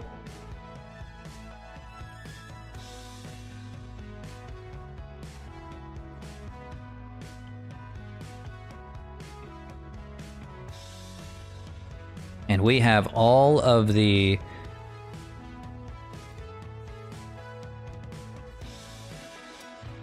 there. So just like I said, if you're following along with this, either in the VOD or the edited down YouTube video, which I'll probably just do voiceover on, if you're following along, understand that your topology on the head might not look exactly like this, and that is okay. Everybody's is gonna look just slightly different. As long as the end shape turns out pretty much the same, or as long as the end shape looks how you want it to look, and there's no triangles, there's no pentagons, which would look like this, like trying to find a place where I can make a pentagon. Damn it, topology's too good. A pentagon would basically have 5 vertices to a face. You don't want that if you can help it. So all squares if you can, and it looks mostly how you want it to look. That's all that matters, even if your topology doesn't look exactly like mine. It is all a part of the artistic process.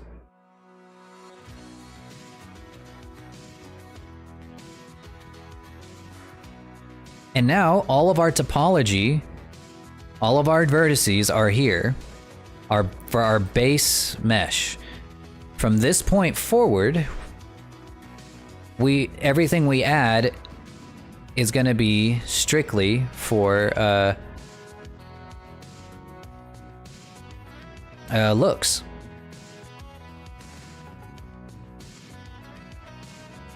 Horns, horns, the claws, the everything. Oh, I guess the tip of the tail. I should probably add that here in a second, but I usually wait to add the tip of the tail until I've finished the head, because I might need to add more edge loops, and it's just better for UV unwrapping if I do that. If I wait. I'll explain when we get to that step.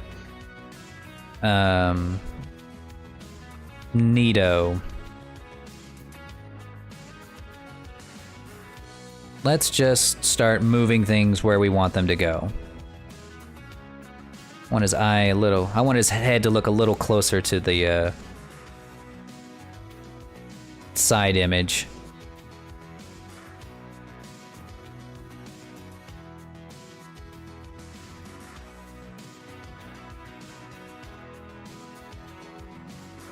Okay. Now, like I said, we were gonna add the eyebrows. We're gonna do that right now. So right above the eyes, which are going to be right around here. Welcome! Ooh, welcome! To the lore cave! I am the lore dragon. I'm a 3D VTuber. I'm a 3D artist by day. 3D artist by day, gamer by night. Depends on the day. If you like 3D modeling, if you like dragons, you're in the right place. No, skip the eyebrows? Okay. Yeah, alright. Fuck them eyebrows. Now we gotta give him the eyebrows. We gotta do the eyebrows. Otherwise he's gonna be a snake. That's the difference between a snake or a lizard and a dragon. Our boy wants to be a dragon. Let's let him be a dragon. I think we'll go ahead and add one more edge loop right there. Where does that end up? Yeah, we can add another edge loop there. We're gonna want it to go about from here to here. And we're going to, once you're fairly happy, you're gonna go and hit smooth, or Alt Q, if you're me, and you're going to hit extrude.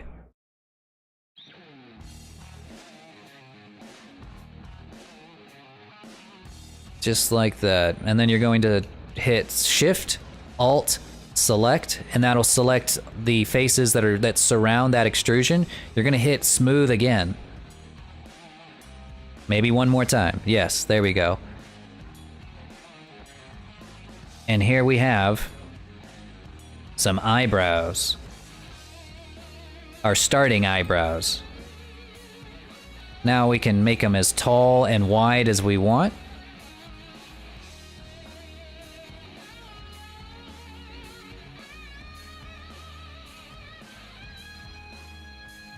Just like that.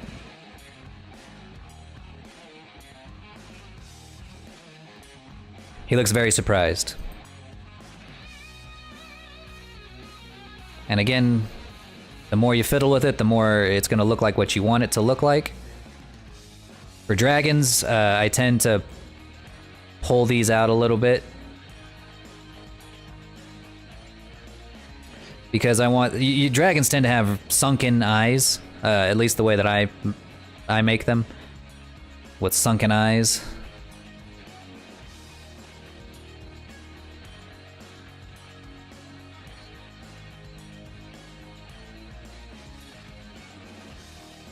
That's just how I like them.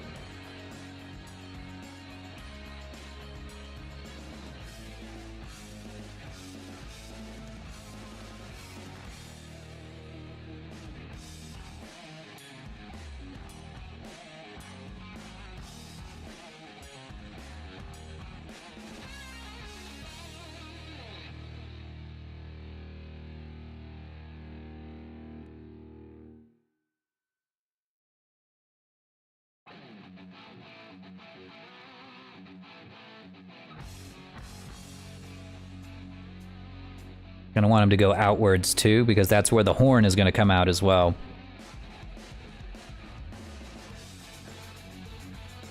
Okay, now you can Control R. Since you made that an extrusion, you can put an edge loop that goes around them this way, if you want to, just to give it a little extra roundness to those brows. If you wanted to, but I actually, now that I see it, I don't want to do that.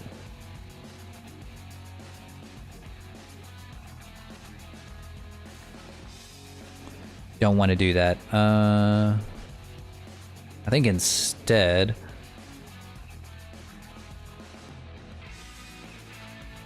I think I'm fine with it.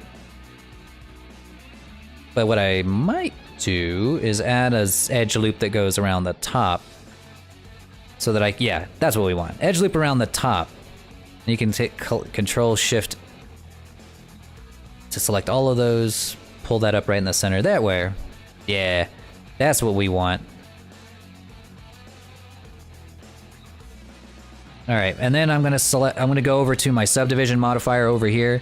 I'm gonna select this vertex select, or shrink. I can't remember what it's called, but it basically shrink wraps to the subdivision surface. And now we can really get some fine detail modeling done right along the edge here. so we can get it shaped exactly how we want it to look.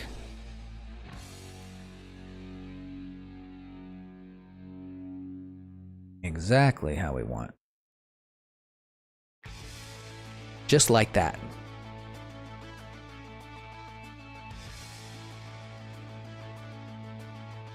I say just like that, like it's like super easy, like a fucking toddler can do it, and I know that's not the case.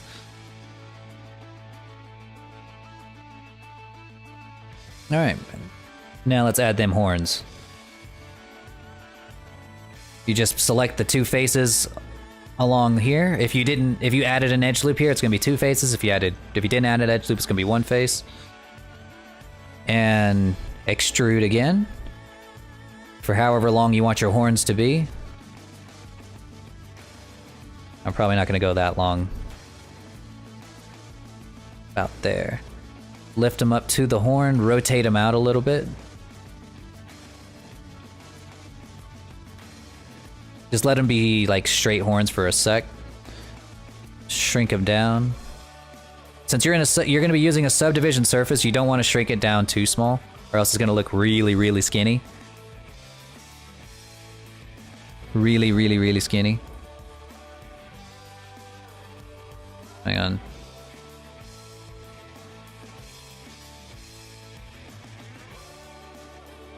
Hang on.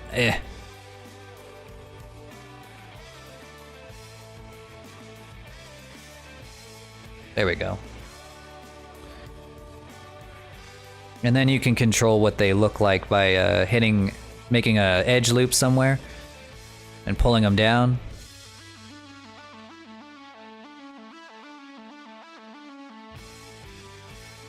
You can make it really as many edge loops as you want, but I wouldn't add more than like 3 to change the shape and size of your thing. Your horns.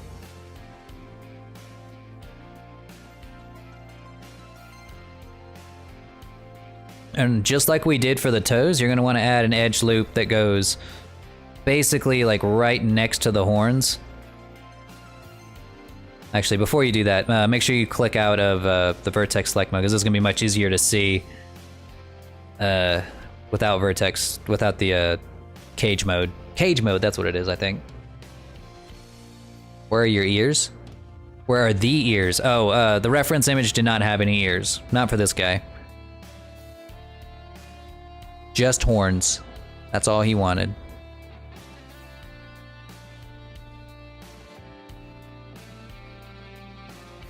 Shrink that down, pull it in. Mark it as a seam. We're gonna need that seam pretty soon.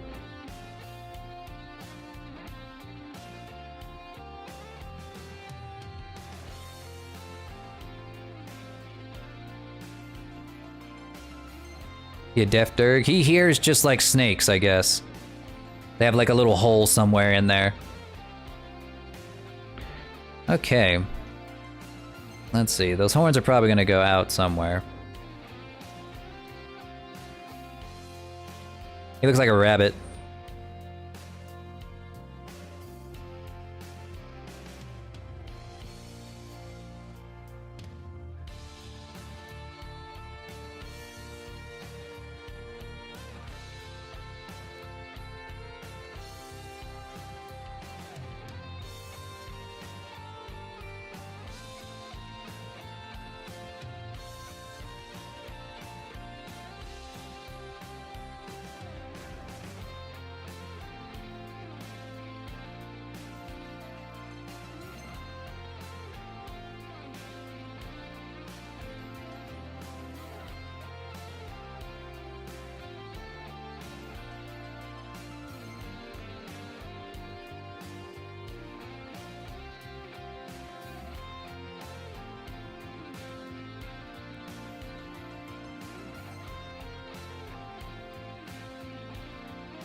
Yeah, I guess he didn't want to have the fins like mine. Or like my old one.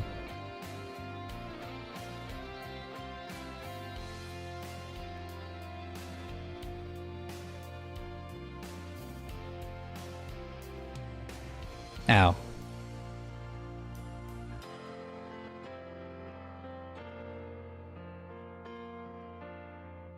Hmm.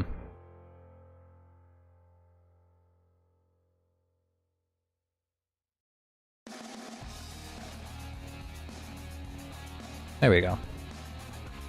Those were looking a little too big.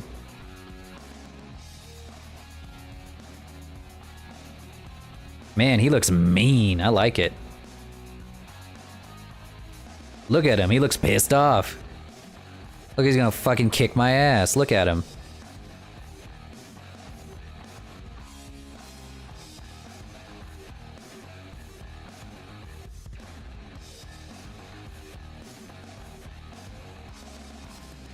I can't wait to give him teeth. Okay. He kind of has like an underbite.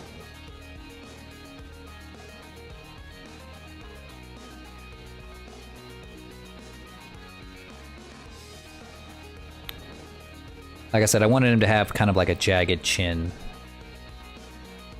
Little bit. Yeah, now that is looking pretty slick.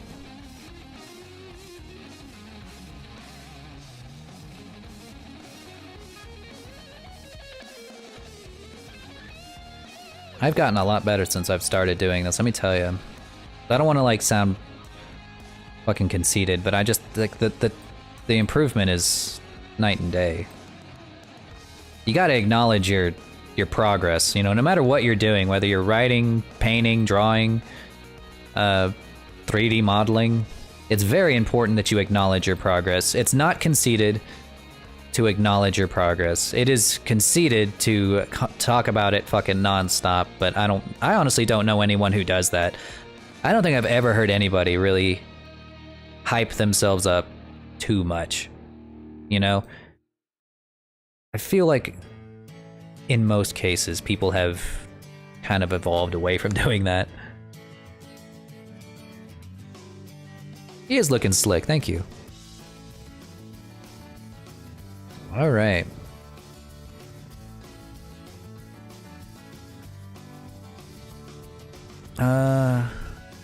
What else? I need the horns on the chin. So we're gonna need... I'm trying to figure out where I want those to go exactly. Probably have at least one right here. Hit here.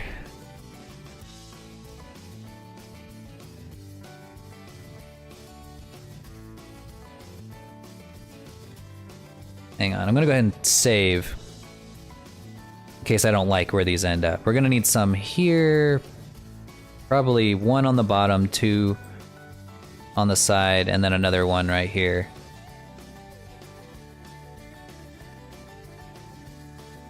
I think.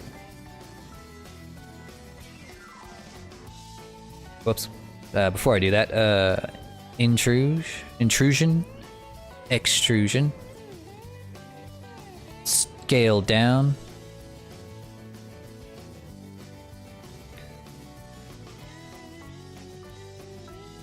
Same thing as before.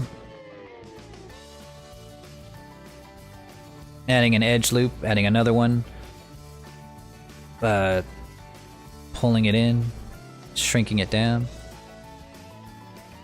Giving it a seam.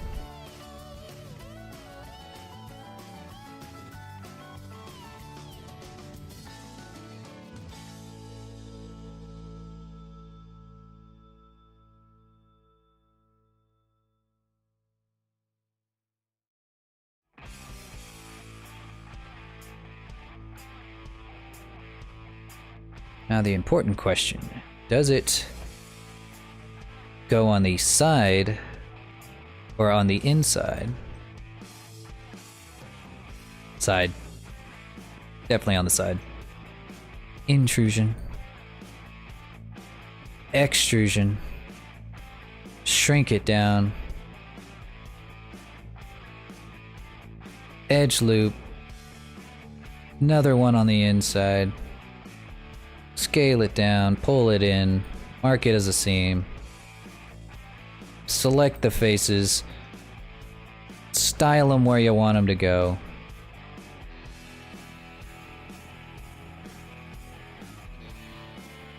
And then we can just take the points here and kind of manipulate them where you want.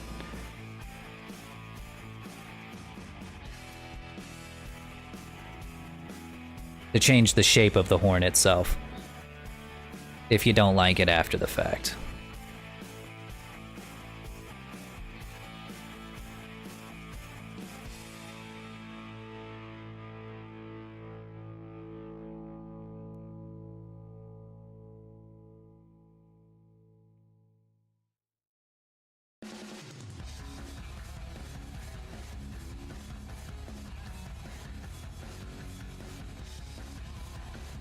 Real simple.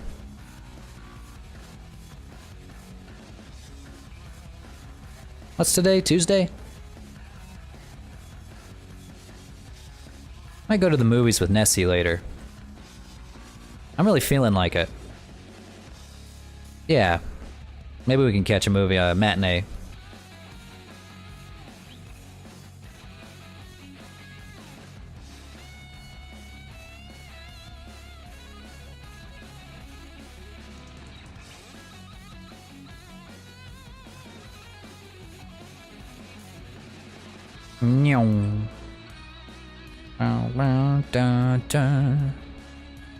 Again.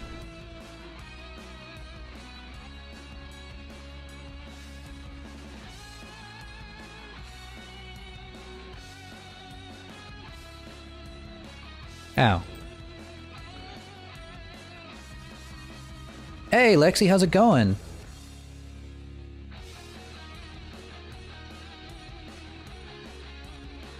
Appreciate that little bit.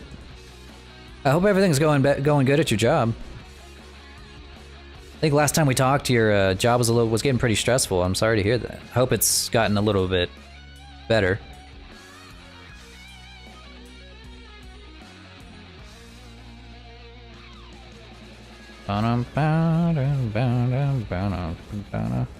Not gonna lie, I could probably use this as like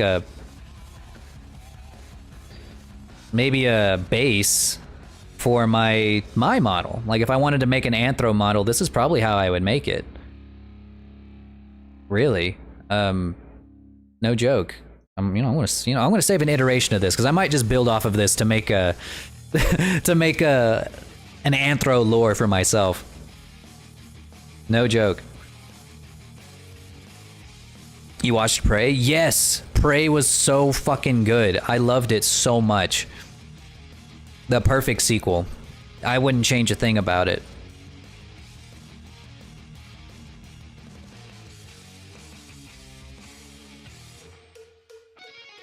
Like, what, you know what I could do with this model? Like, not even joking.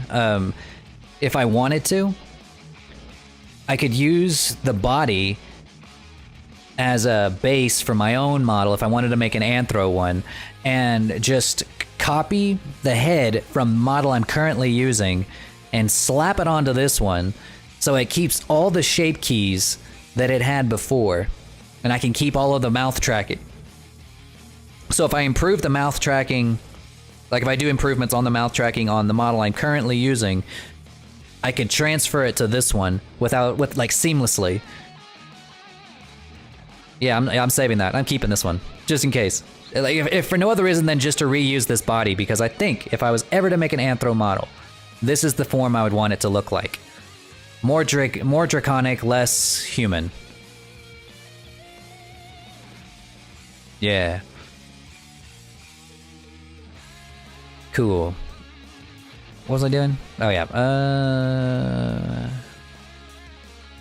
We were about to add the edge loop for this horn.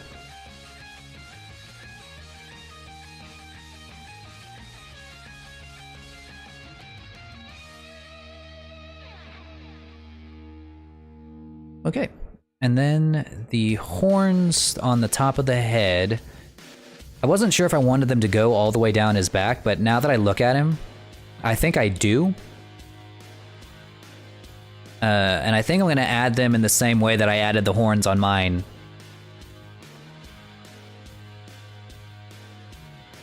Yeah, that's what I'm gonna do. That's what I'm gonna do.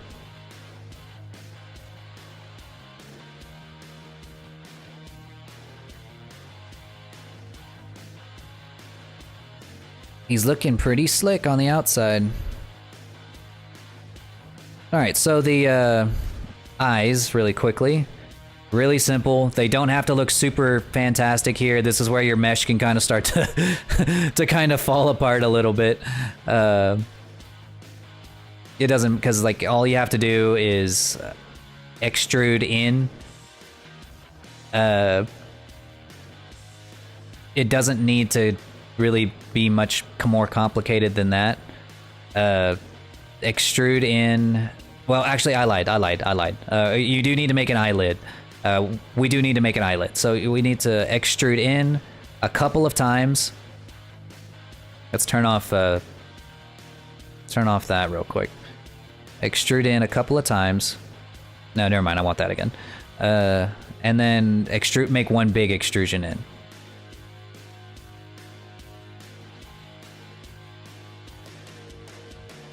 And then shrink it down. Now, you're gonna take on the top side, all of these faces right here.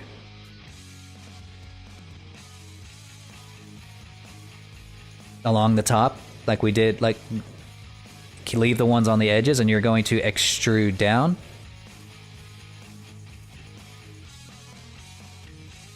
This is going to be your top eyelid. Pull it out a little bit. Take the center one, pull it out a little bit more than the others. Take the ones on that are next to the center, pull it out just a little bit, but not as much as the center itself. Take the edges that we've just made here and pull those inside. And then kind of tuck them away just a little bit. This one's already tucked away. Now we're going to do that same thing, but on the bottom, where you're going to select these. Oops. These. Make sure I got them all. I did. And then you're going to extrude up.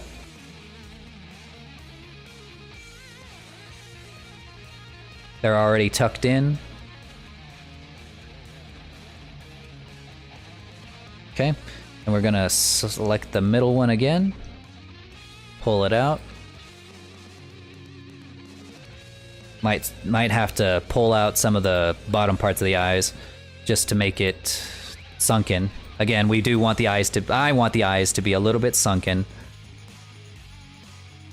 And don't worry if your eyelids come out really thick. It's not going to matter. In fact, you kind of want them to be a little bit thick if you're going to add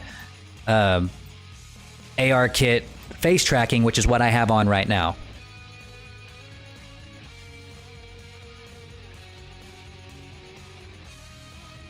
Is that a real life alive dinosaur? Yes. Yes. Yes, dragons are dinosaurs, confirmed. Actually, all dinosaurs are dragons. It's true. They could all breathe fire, each and every one of them. The pterodactyls, the T-Rexes, the raptors, the little tiny dinosaurs from Jurassic Park 2, the ones that ate that little girl. Yeah, those little ones, those little chicken-looking ones. They blew fire too. It's true.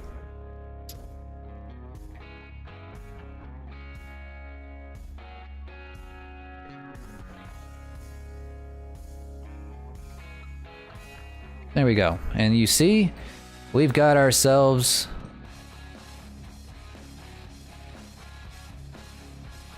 eyelids.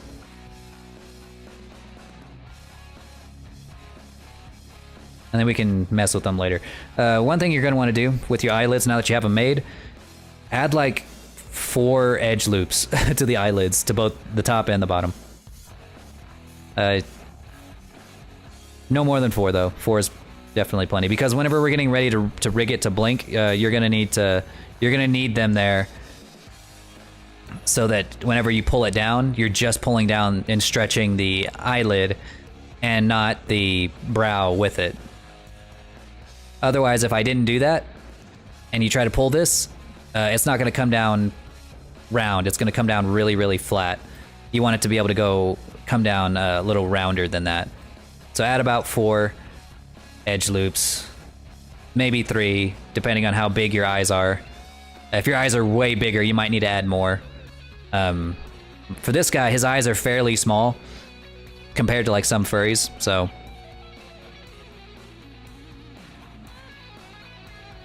Yeah. We are gonna sink in these eyes a little bit more.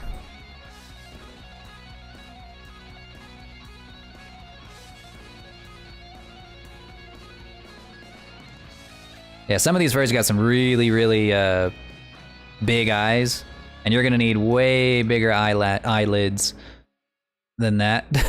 But yeah, you might still need them.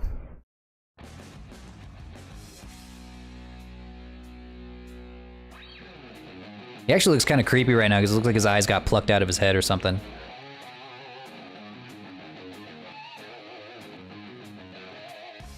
So let's go ahead and give him some eyeballs. What do you guys think?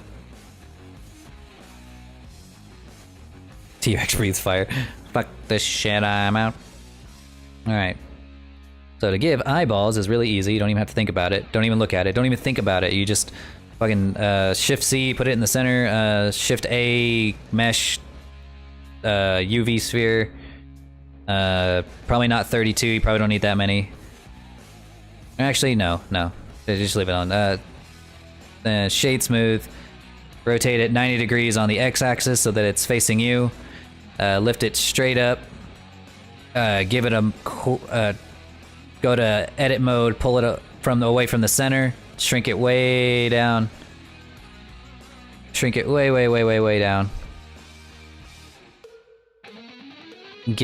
go to the modifiers, give it a mirror modifier, boom,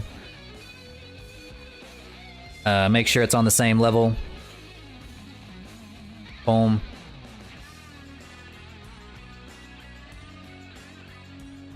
Shove them in the head. And once you have the eyes in there, in the head, you can start modeling around them, which will make this so much easier. And if you imagine, as you're drawing, like if you want to model or like rotate the center of the sphere towards the outside or towards where the pupil's gonna be, you can kind of visualize, you can have a better view of what your eyes are going to look like once they are done. You usually want the eyeball itself to be a little bit about the same size as the eye socket that you're in right now. Because like if you take a closer look at my eyes, let me show you. The eyeball itself, I'm getting up super close. The eyeball itself fits into the entire eye socket, and it actually goes a little bit further out. It's just that whenever I blink, it moves it shoves a little closer into my skull.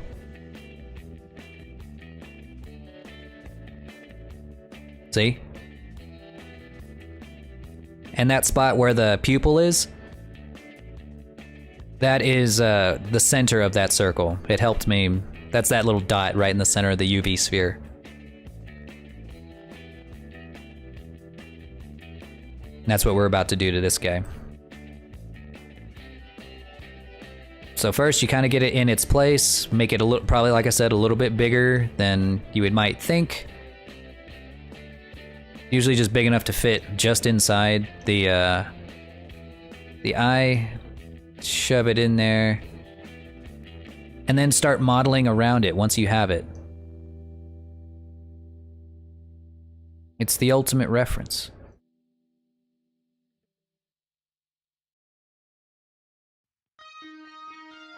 There you go. You're gonna want to give yourself a decent amount of room. So you don't want it to be like this close to the eye. You don't want to be completely shrink wrapped. You want to give yourself a good chunk of eyelid a pretty good meaty chunk of eyelid to use.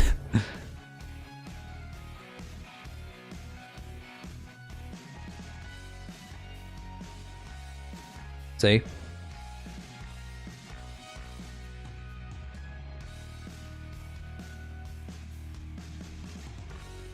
Just like that. Well, hey, baby. We're making another dragon. We're actually going to end here pretty soon. I was going to see if you wanted to go to the movies or something.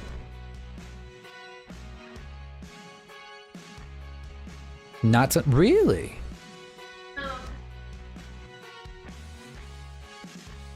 Yeah, they're in our home. Yeah, we watched something here. Yeah, do you want something? Get some food, watch something on Netflix? Yeah, we can do that. For sure. Yeah, because I'm kind of... What do we just... Oh, the kitten? Actually. Oh, the neighbor's baby? Oh, and, we're able to... Oh, yeah? Our boyfriend. Good. More stuff we can get rid of, the better.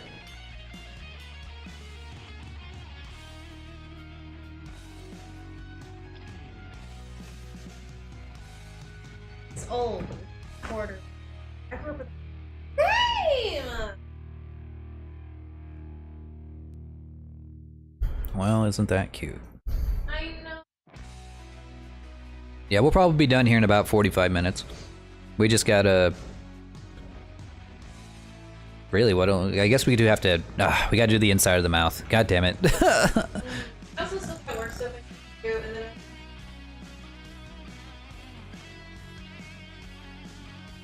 What do you want to do for dinner? What do you want to do for dinner?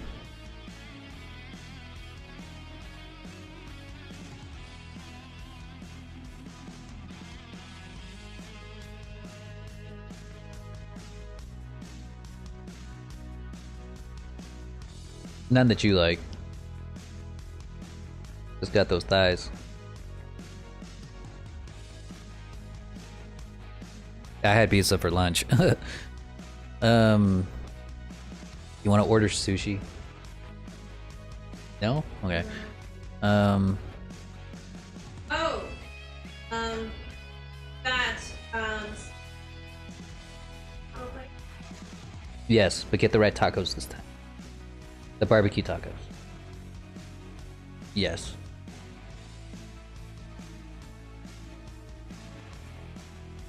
Bye.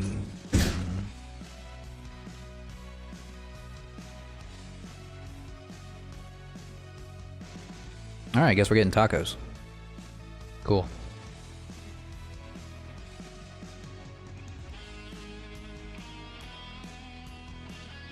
Okay.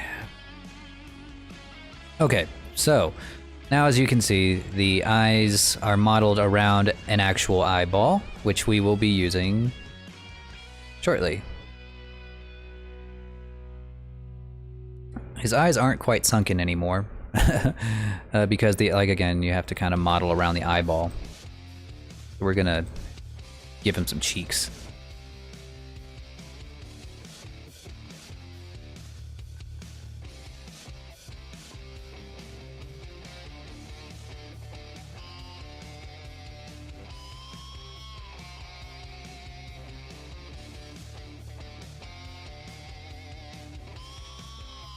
He is getting close, though. It's just the mouth that I don't... The inside of the mouth that I don't like. Oh, wait, and the wings. The wings are actually... kind of easy. Kind of. Sort of. Little bit. We gotta take that off. Yeah, because we're gonna need... this for sure. I'm gonna click there, and we're gonna make a line.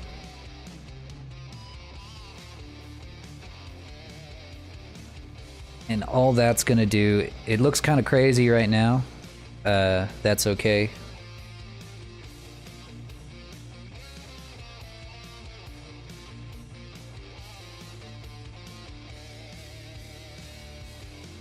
We're gonna take that. We hit Control R to put a dot right in the center of that line. We're gonna hit that dot right there. We're gonna select that dot, and we're gonna select the right between the fingers, right where you don't want to get a paper cut. Make another line. Now we got a line going down the center. We select that line there, that one there, and the first half of the one we just made. Hit F, creates a face. So Lord King on Canva, how would I send what I have done? Well, there's multiple ways. You can download it, just have it on your computer so that you can just do whatever you want with it. That's usually what I do. Like 10 times out of 10, I save it to my computer or to my phone, because I've also used Canva on my phone. If you click share, I had to open it up. Click share. I think you can share it on social media onto your, if you have your Instagram account, Instagram, Twitter, or whatever, saved it or integrated into it, but I've never had to do that, so I don't know how to. I just go to here, share, download, usually as a PNG is better, so I just download it as a PNG. That's all I ever do. That's how I do it for all my thumbnails, for all my stuff.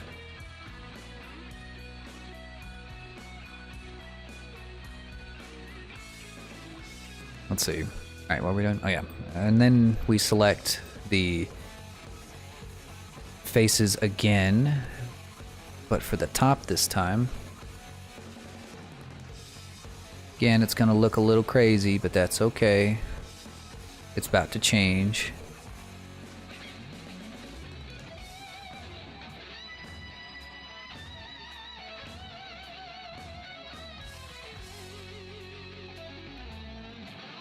I think I missed a line somewhere. Hang on.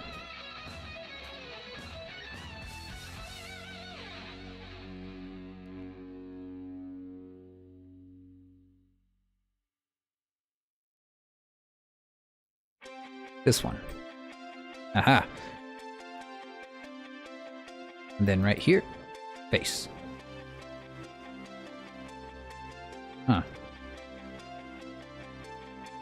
Very strange. That shouldn't be doing that.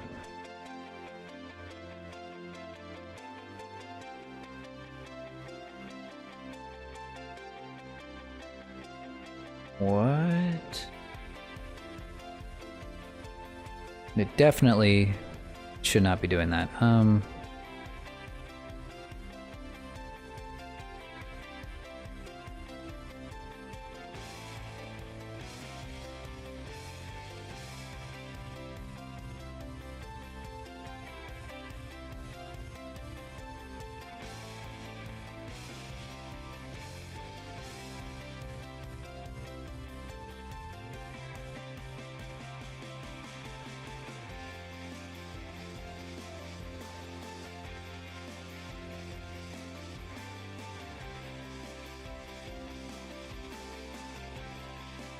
This definitely looked a lot better on my model. This strategy is not working for this one. It's probably just because I have the subdivision surface on. I might have to wait to do the wings. Or you know what it is? I know what it is. Hang on. One mistake I made is I model, even though I drew this in an okay way. Just hit 12K. Dang! One mistake I made that is easy to make when modeling your wings, especially in this specific way that I'm about to do, is you don't want to curl them in this much. At least not on the outside. You want these to be like the wing equivalent of a T-pose. Because if you don't, then we're gonna have that problem that you just saw where the wing wasn't quite wanting to fill that gap right there.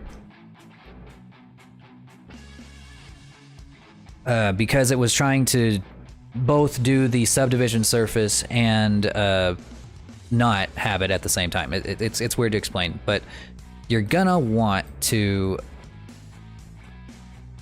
extend the wing out as if it was in complete extension.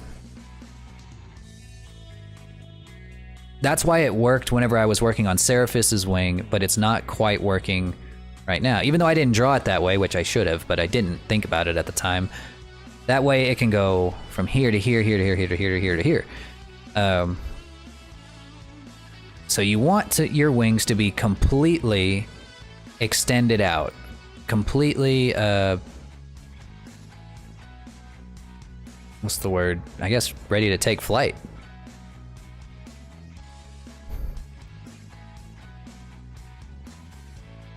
Like this. Big difference. And now we're gonna see if that improves upon it a little bit.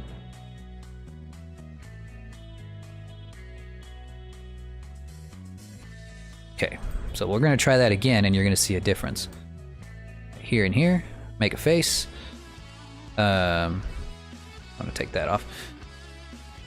Make an edge loop, or an edge dot, I guess, because it's just a line. Edge dot. Then make it hit the center. Control F. Then we select those again, starting from here. Makes a single face. Select that again, starting from here, going to the top.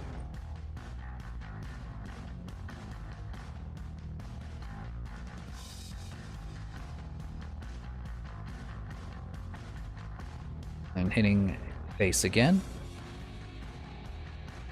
And as you can see, it no longer, it goes into the finger, sure, but it doesn't go past it because the wing is modeled in full extension, like that. I could probably actually make this even look even better if I take that and rotate it even further out, which I think I might just do. I'm doing it right now.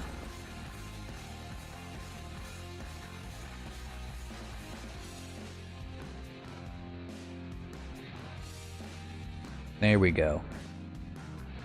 That is the T-pose equivalent for wings. There we go. That's going to be so much better. We're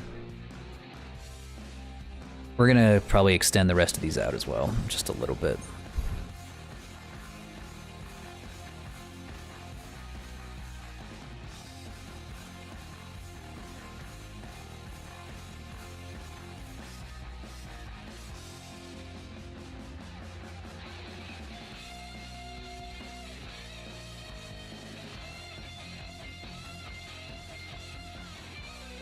Yeah, wings are definitely complicated.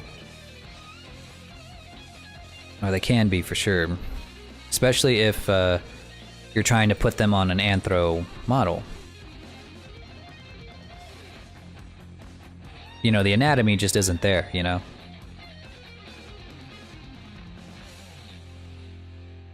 Alright, and then for the elbow on this guy, I'm probably gonna give his elbow, raise his elbow up just a little.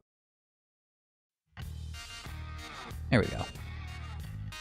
We basically want an unblocked line from here to here, the nape of his back, because that's where the wing is gonna stop. It's gonna be right around here. Okay, but in the meantime, we are going to finish modeling in these wings, which we just continue the pattern that we were already working on. Starting up here, going to here, making a line, putting that Control R,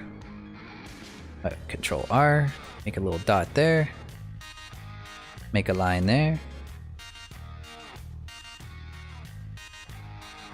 select it,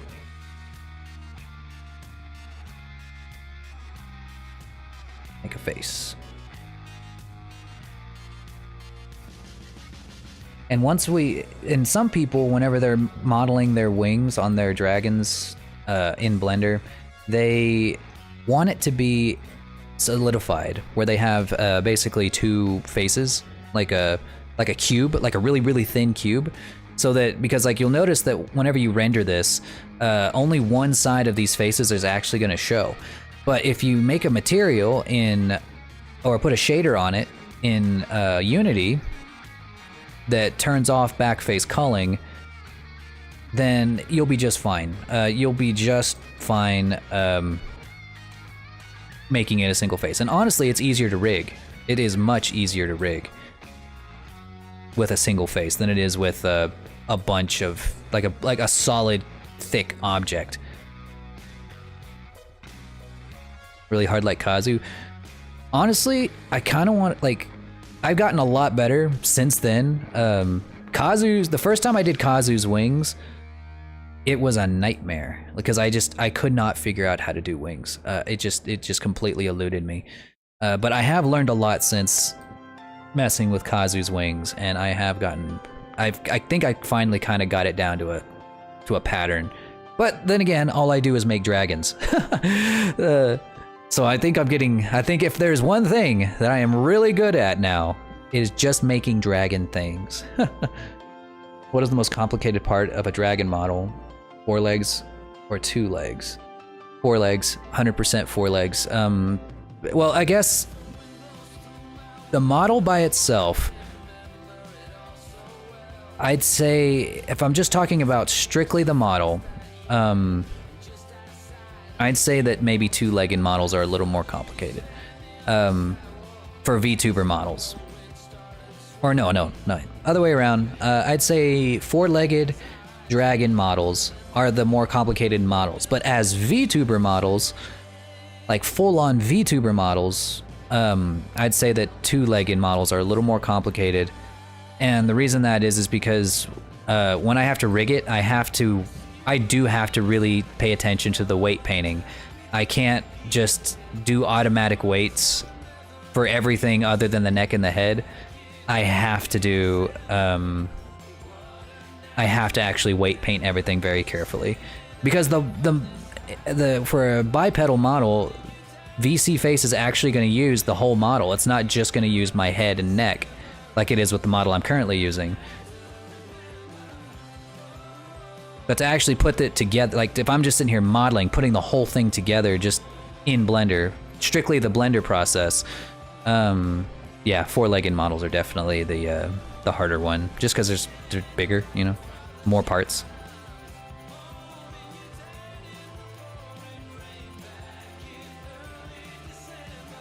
You know, let me just turn off the subdivision surface. That's what's really fucking me up, the subdivision surface. There we go. Makes this a little bit easier to visualize. There we are. Boom, boom, boom. Yeah, this is easier to pick out. Whoops.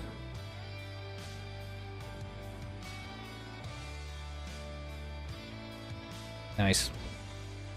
And then on these end ones, you can just, no, never mind.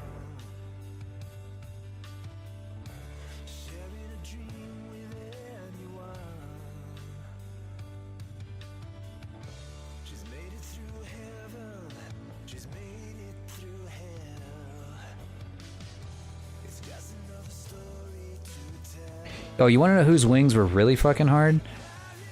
D-Holt's wings. Holy shit, the figuring out how to do feathered wings was a nightmare.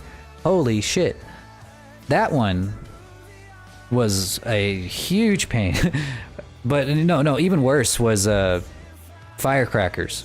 If you guys remember Firecracker Blaze, his wings were a pain in the ass to make because they had to look good in 2 colors. If it was just one color, Firecracker Blaze wouldn't have been a huge pain. But they had to look good with 2 colors, 2 color schemes, and they had to be completely visible because if he changed colors, they needed to actually, you had to actually be able to see them, and that was challenging, to say the least.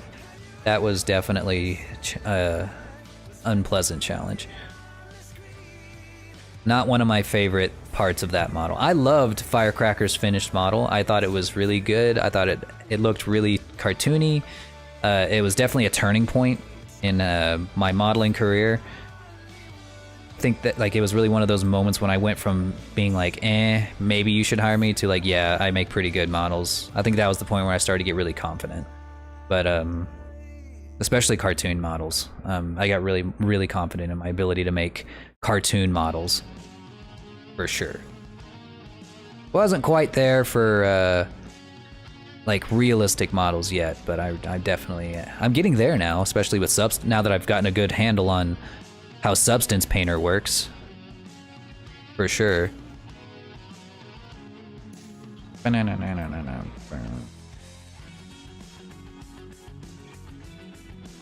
Yeah, Firecrackers was fun. I really liked Firecrackers. Just the fact that he could change colors was really cool. I'm really glad I was able to figure that out. Like I knew that I could figure it out. I just didn't. I thought it was going to be way, way, way more complicated than it was, but it really wasn't. It's just straight up just finding the correct shader that can change colors, and then, you know, making sure that you drew the texture twice.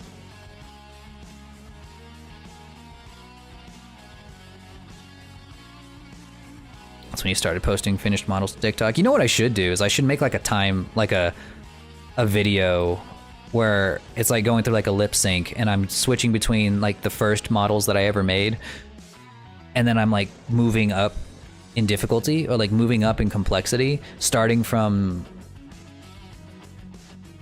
maybe, I don't want to start with my Sonic OC model because that one's actually really good. I'd probably start with one of my Power Ranger models, because those are definitely like rough.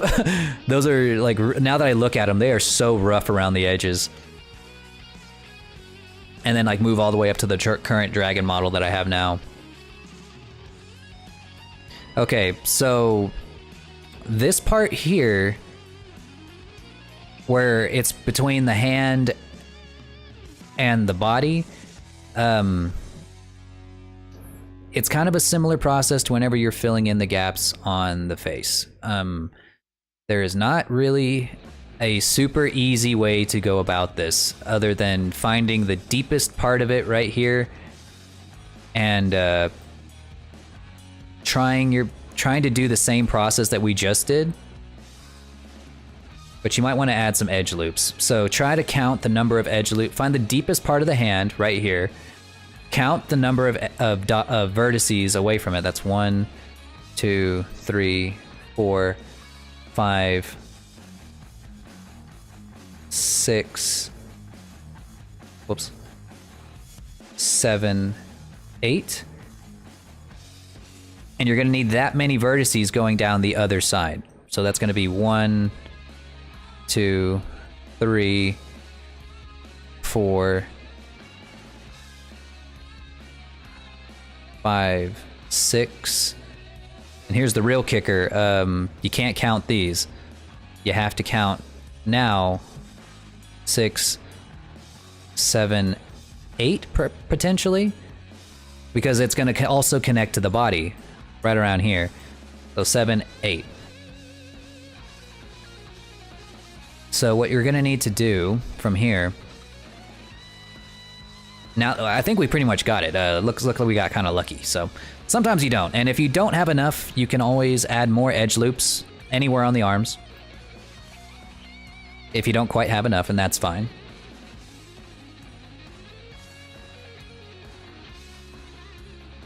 You'd be the lagging dragon? Yeah, I definitely would be at that point. 100%. Okay, where was I gonna put it? It's like right here. I'm pretty sure it was right there. I'm pretty sure it was right there. Yeah, it was. Okay. Same process as we did for the rest of the wings. You move down a couple. So like from the very dead center. 1, 2. 1, 2 on the other side. Make a line. Make a dot.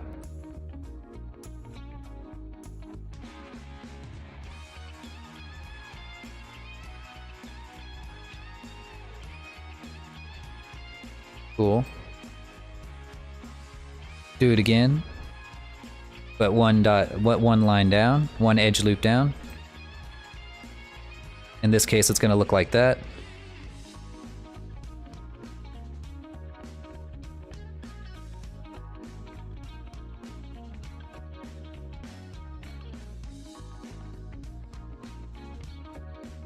It's going to be crooked.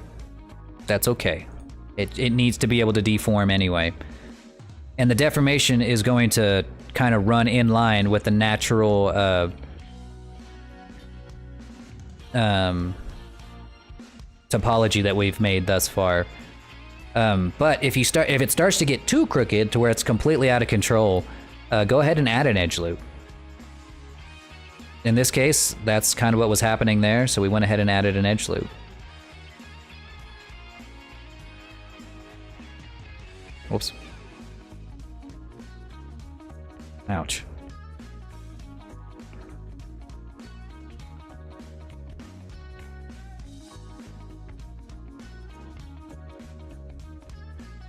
I'm gonna probably add at least one more. Probably a good idea.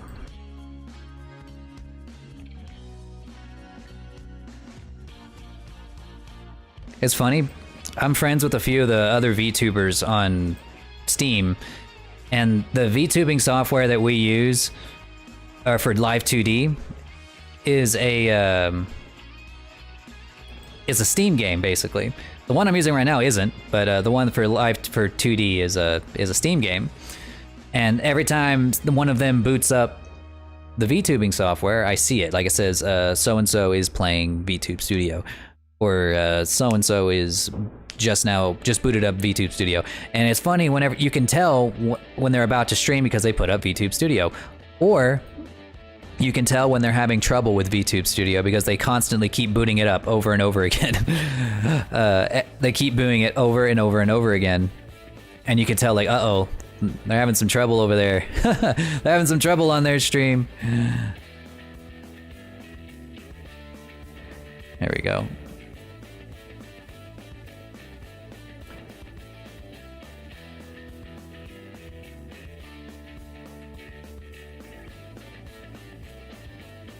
There we go.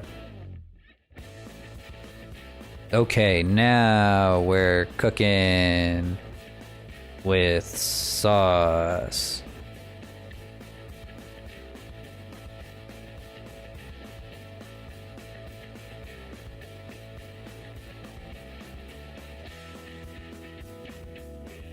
Oh, you know what?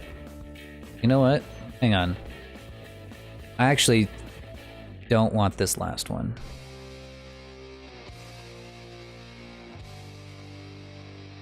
I don't want this one. I don't.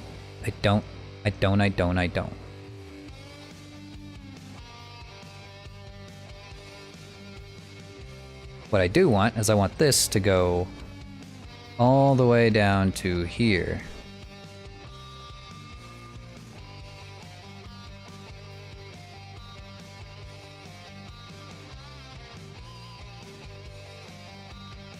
Yeah. Like I said, it can get crooked, just not too crooked.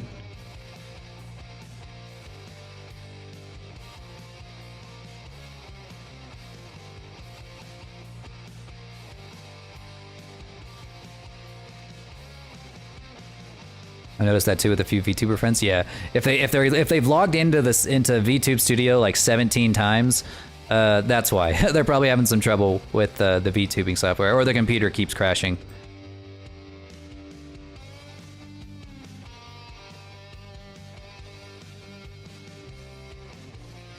Okay, so here we go. Now we're moving down. There we go. There we go.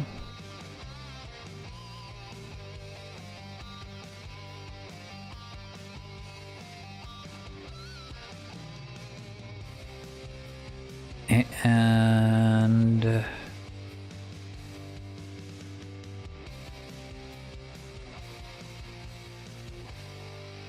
face. face. And now we attach it to the body, which is a little more complicated than I would like to admit.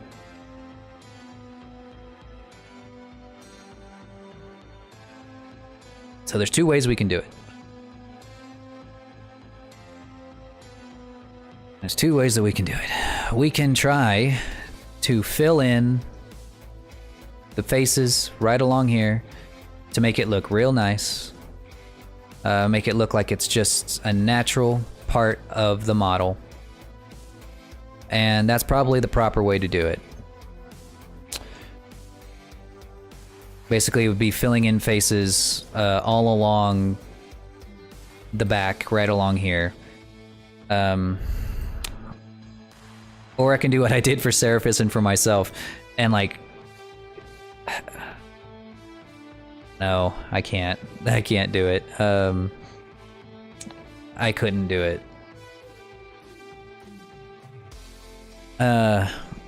Another thing I kind of messed up on right now that's a little too... Like I said before with the whole wings thing, like how they're supposed to be stretched out entirely.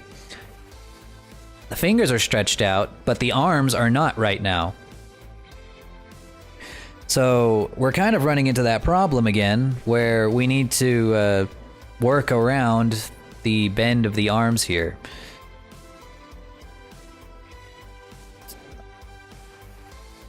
I don't know if I want to like stretch these out to where the arm is not bent anymore.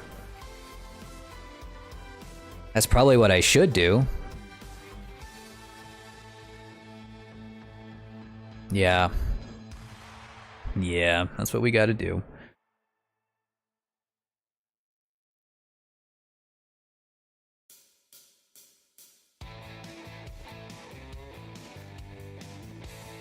That's the thing about, that's why I don't make tutorials, is because I make mistakes. And I hope that others didn't make mistakes too. Hey, Uldred, how's it going, buddy?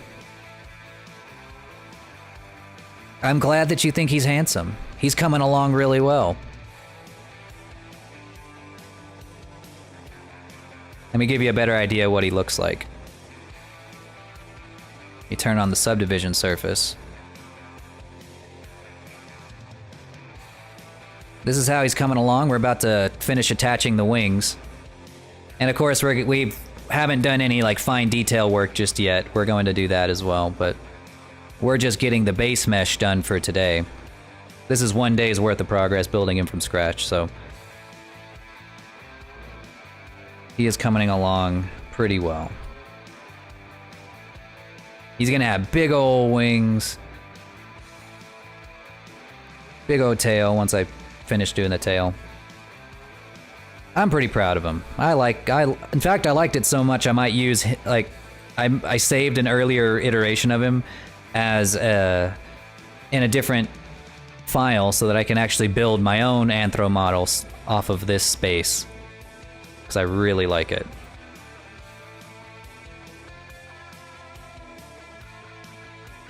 There we go. That's better.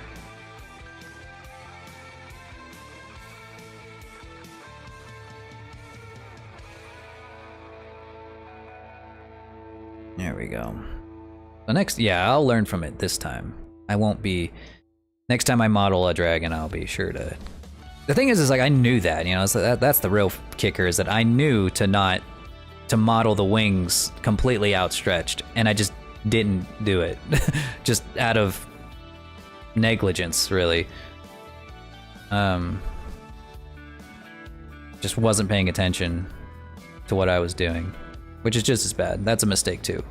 Gotta pay attention. Pay attention to what you're doing. Pay attention.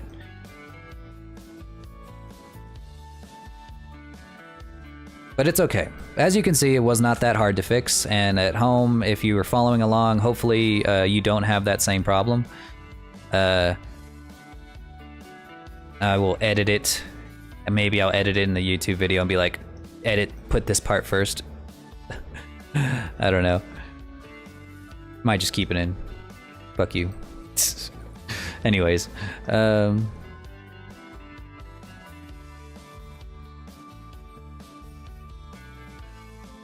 is coming along okay. Okay, so now I have a better idea of where these need to go. Wrong thing.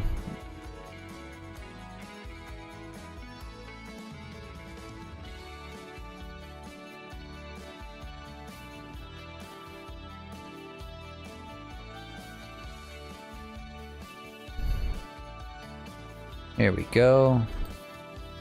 And basically all we're doing now is we're gonna fill out these squares all the way up the arm until they hit the back again.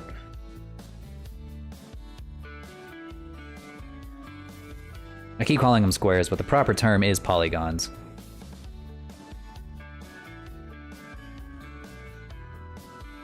Or faces. Same. And I'm gonna call them squares. Because I'm super professional.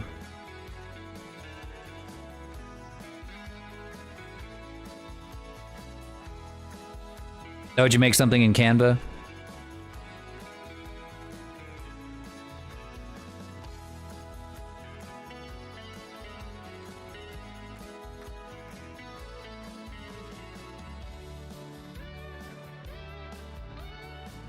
There we go. Ooh. I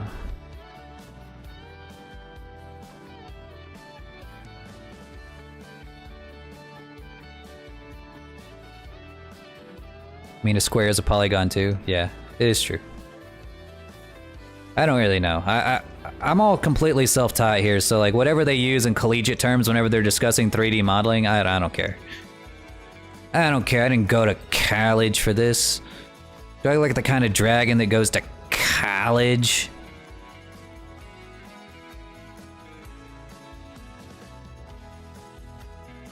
But if I ever wanted to get like a job as a 3D modeler, like in like a proper studio, which would be dope, but I don't even know what I would do. Like, or just like maybe I make the assets for a video game. That'd be cool, man. I'd love to make assets for a video game project, and I would do it cheap too. Just because like I want to be involved on something. I want to make dragons for a specific project. I don't even know what project it would be, but I really want to.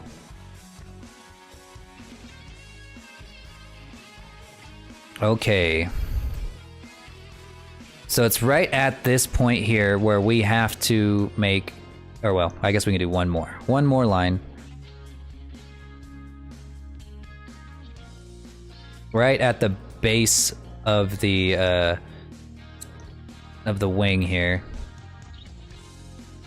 I'm gonna fill in that face. Okay, and now we have to make the decision. We can't add a bunch of edge loops here because they will not go all the way around the wing. As you can see, it stops right about there.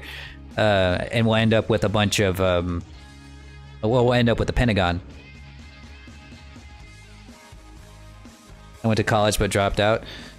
Well, honestly, you probably don't have a ton of student loan debt, so I mean, you're probably ahead of a lot more people than you think.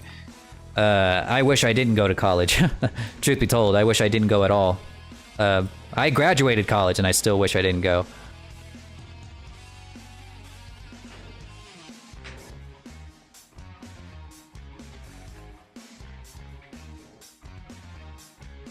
All right, so what you basically do here, since you can't add the faces, or you can't add edge loops to really make faces that connect perfectly here, you can either pull it all the way up. Like you could just get rid of this and you can attach that there. That's one option. That's something that is fine. But if you want the wings to like connect somewhere deeper down, whoops. Like if you want the wings connect somewhere deeper down, like down here, here's what you got to do. You shove it in there. Literally, like you just kind of shove it all the way in. But I'm not gonna do that. Not for this guy. I think what I want to do, I want to delete this vertice.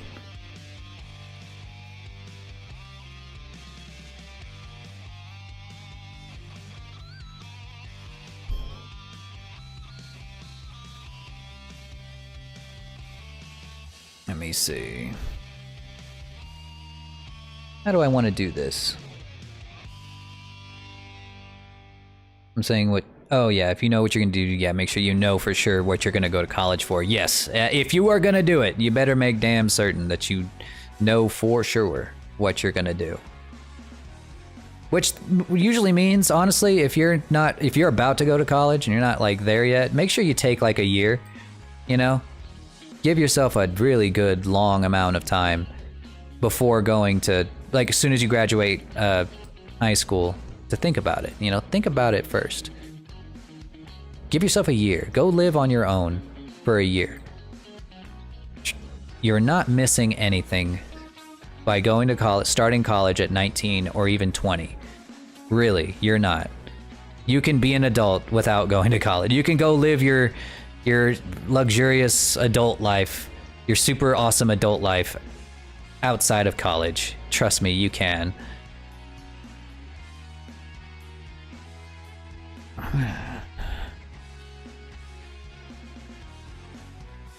And I wish that I did that instead. Boom. There's our wings.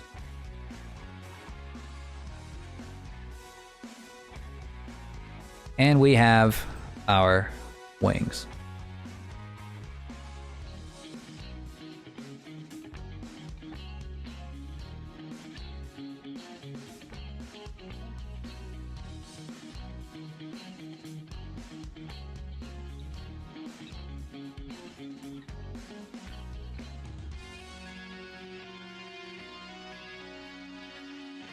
Wait, did I fuck up?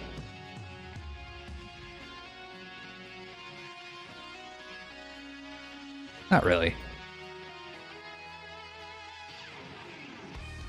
I want this move.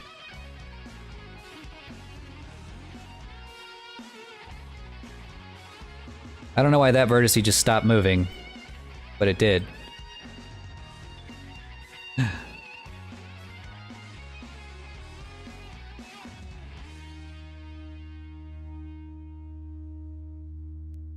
Super awesome adult life. Yeah.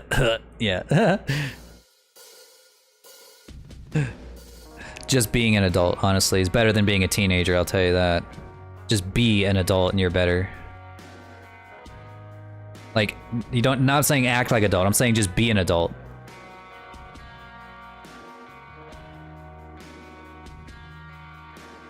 Okay. And there we have them. There's our wings. Just like that. Let's turn our subdivision surface back on. And now you can go in here and just start adding in little pulls in the wings here and there to make them look not as straight, really, like that. And whenever we get to the point where they're rigged, they will always follow... Hang on. And whenever you stretch them out, they will follow the curve of the wing. No matter where you put them. See? That's gonna make it so much, that's gonna make the wings really easy to control. And to scale later if we wanna make them bigger. Like if we wanted to like do this, we could, but this is probably as big as I would want them to be. All right, and all we have left is the inside of the mouth, but man, I think I'll do that off stream. I'll probably just record a bit of, when I do it, I'll probably just record it and slap it into the VOD, or slap it into like the finished video. But if you're wanting something, if you really, really want me to, like, model the inside of the mouth, I can do that. Next time, just put it in the comments, and I'll model the inside of the mouth, or at the very least, post a video of me doing it or something. But this is it. This is the base mesh for Uldred. Oh, wait. I guess I can cap the tail. Bare minimum I can do before I leave is cap the tail. Let's cap the tail. So, if you were to try and take a mirrored cylinder like this and try to just scale it down to make it like a really tiny point, this is what happens. It does that. It doesn't quite scale down perfectly. So what I do to make it like a perfect like point at the end is I actually first I count how many edge loops I ended up with, because like usually you don't know how many edge loops you're gonna end up with until the model is done. And in this case I have 12, so you can count the vertices right here. There's 12 vertices. So I need, and that's just around one side, so you double that and you make a, I'll show you. You go Shift A, make a cone. I might turn off clipping for just a second. You're gonna turn that off for just a little bit. Make a cone. Make sure that the cone has not 32 vertices, but 24, which is twice as many vertices as we had around going the outside. You're gonna select all the vertices down here on the bottom on one side, delete them, so that the mirror modifier can do its thing.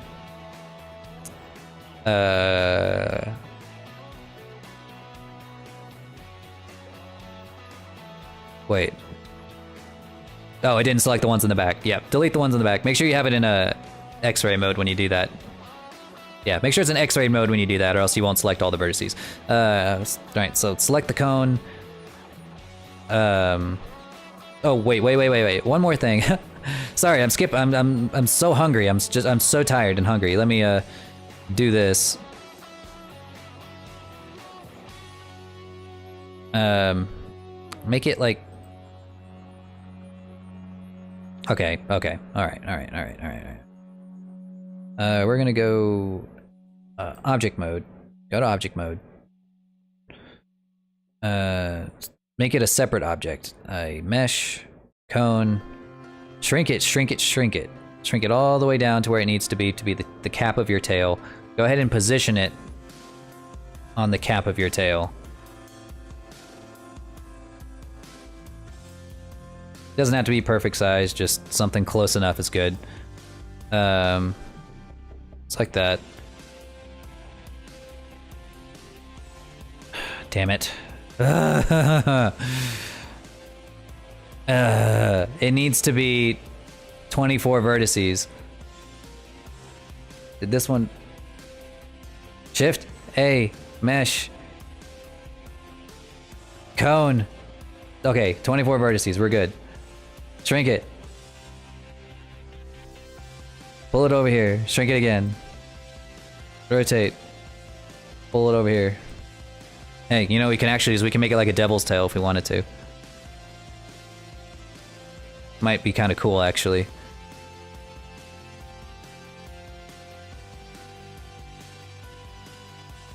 Okay. Now that we're in the center, we select all the vertices on one side. Delete them so that it's half a cone. Then you give it the mirror modifier. And then now we can select it, select the mesh, collect join. Now it's all one big mesh. You select one face on the cone, one line edge on the cone, one edge on the mesh. Click face or click F to make face. Then select one edge here, and again you're gonna autofill.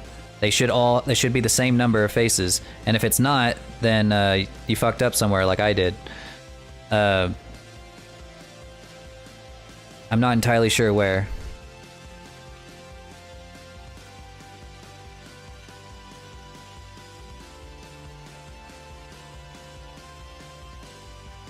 I'm a Durr gonna wear a dress. Yeah, we all got our issues.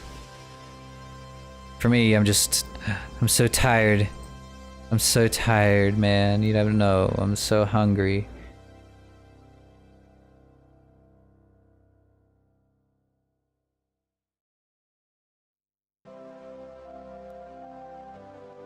Okay, there's at least one more edge loop that goes here. I don't even, let me just make sure that went all the way up the model.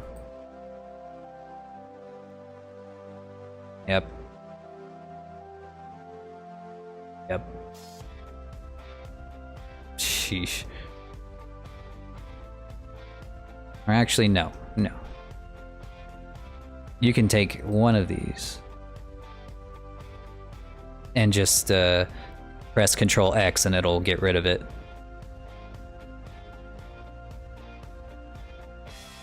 And we did it. Okay. Oh, wait. Make sure that your thing is clipped together. There we go. Now we did it. All right, you have now capped your tail with a perfect point. Look at that. We've capped our tail with a perfect little point at the top. And you can clip that together if you'd like.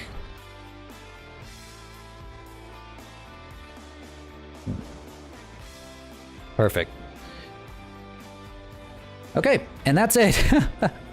That's it for today. This is the base mesh of Uldred, and I wanted to try to get a little bit further so I can like have them completely ready for texturing tomorrow, but I just don't think that's going to happen. So what we're going to do is we're going to spend tomorrow's stream just taking this very basic mesh here, and we're going to do all the fine detail work. That includes adding the claws to the wings, to the fingers. We're gonna start pulling little vertices here and there, nitpicking, trying to get it to look exactly how we want it to look in the finished model. And then once we have it completely done, I'll go ahead and UV unwrap it tomorrow, and we'll get it ready for texturing probably by Thursday. And and just remember, these videos are up forever on my YouTube channel. If you want to try to follow along, if you couldn't quite follow along during the stream, which, you know, I wouldn't blame you, then you can always catch them on my YouTube channel, just Lore Dragon on YouTube. And if you're watching on YouTube and this is like in the past, or like in the future, and you're watching this, thank you for watching. Thank you for sticking around for like this 4-hour stream, 4.5-hour stream, bearing with me as I make a couple mistakes here and there, and I hope that you were able to more or less make your first base mesh for a Anthro dragon. We will be doing a lot more of these in the future with whatever commissions I end up getting. Oh yeah, I got my glasses on again. Fuck. But yes, I will be streaming every commission that I do, and I'll basically just be calling it a tutorial. Like, I think I have one after this one that's going to be an anime girl, so that'll be my first anime girl since I've started streaming commissions. So that'll be fun. No more not a dragon for that one. It's actually a rat VTuber. How about that?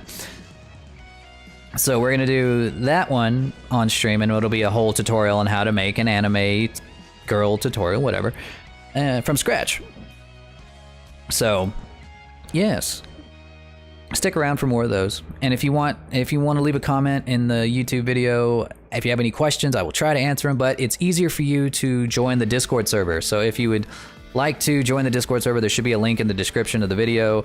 I can answer your questions easier and faster there. If you'd like to commission a model because this whole thing seems like a big pain in the ass and you don't want to do this yourself, go into my Discord and DM me, and we'll talk about it. All right, everybody, I will see you next time. Let me see if we can raid somebody real quick since we're on Twitch too. Let me see. All right, I'm fixing to go dark here. I prefer to raid somebody around my size. Let's see. Oh, it's Luthie's birthday. I'm gonna send you guys to Luthie. It's her birthday. Goodness.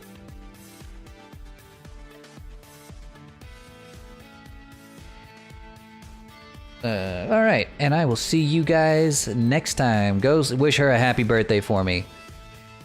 Peace out.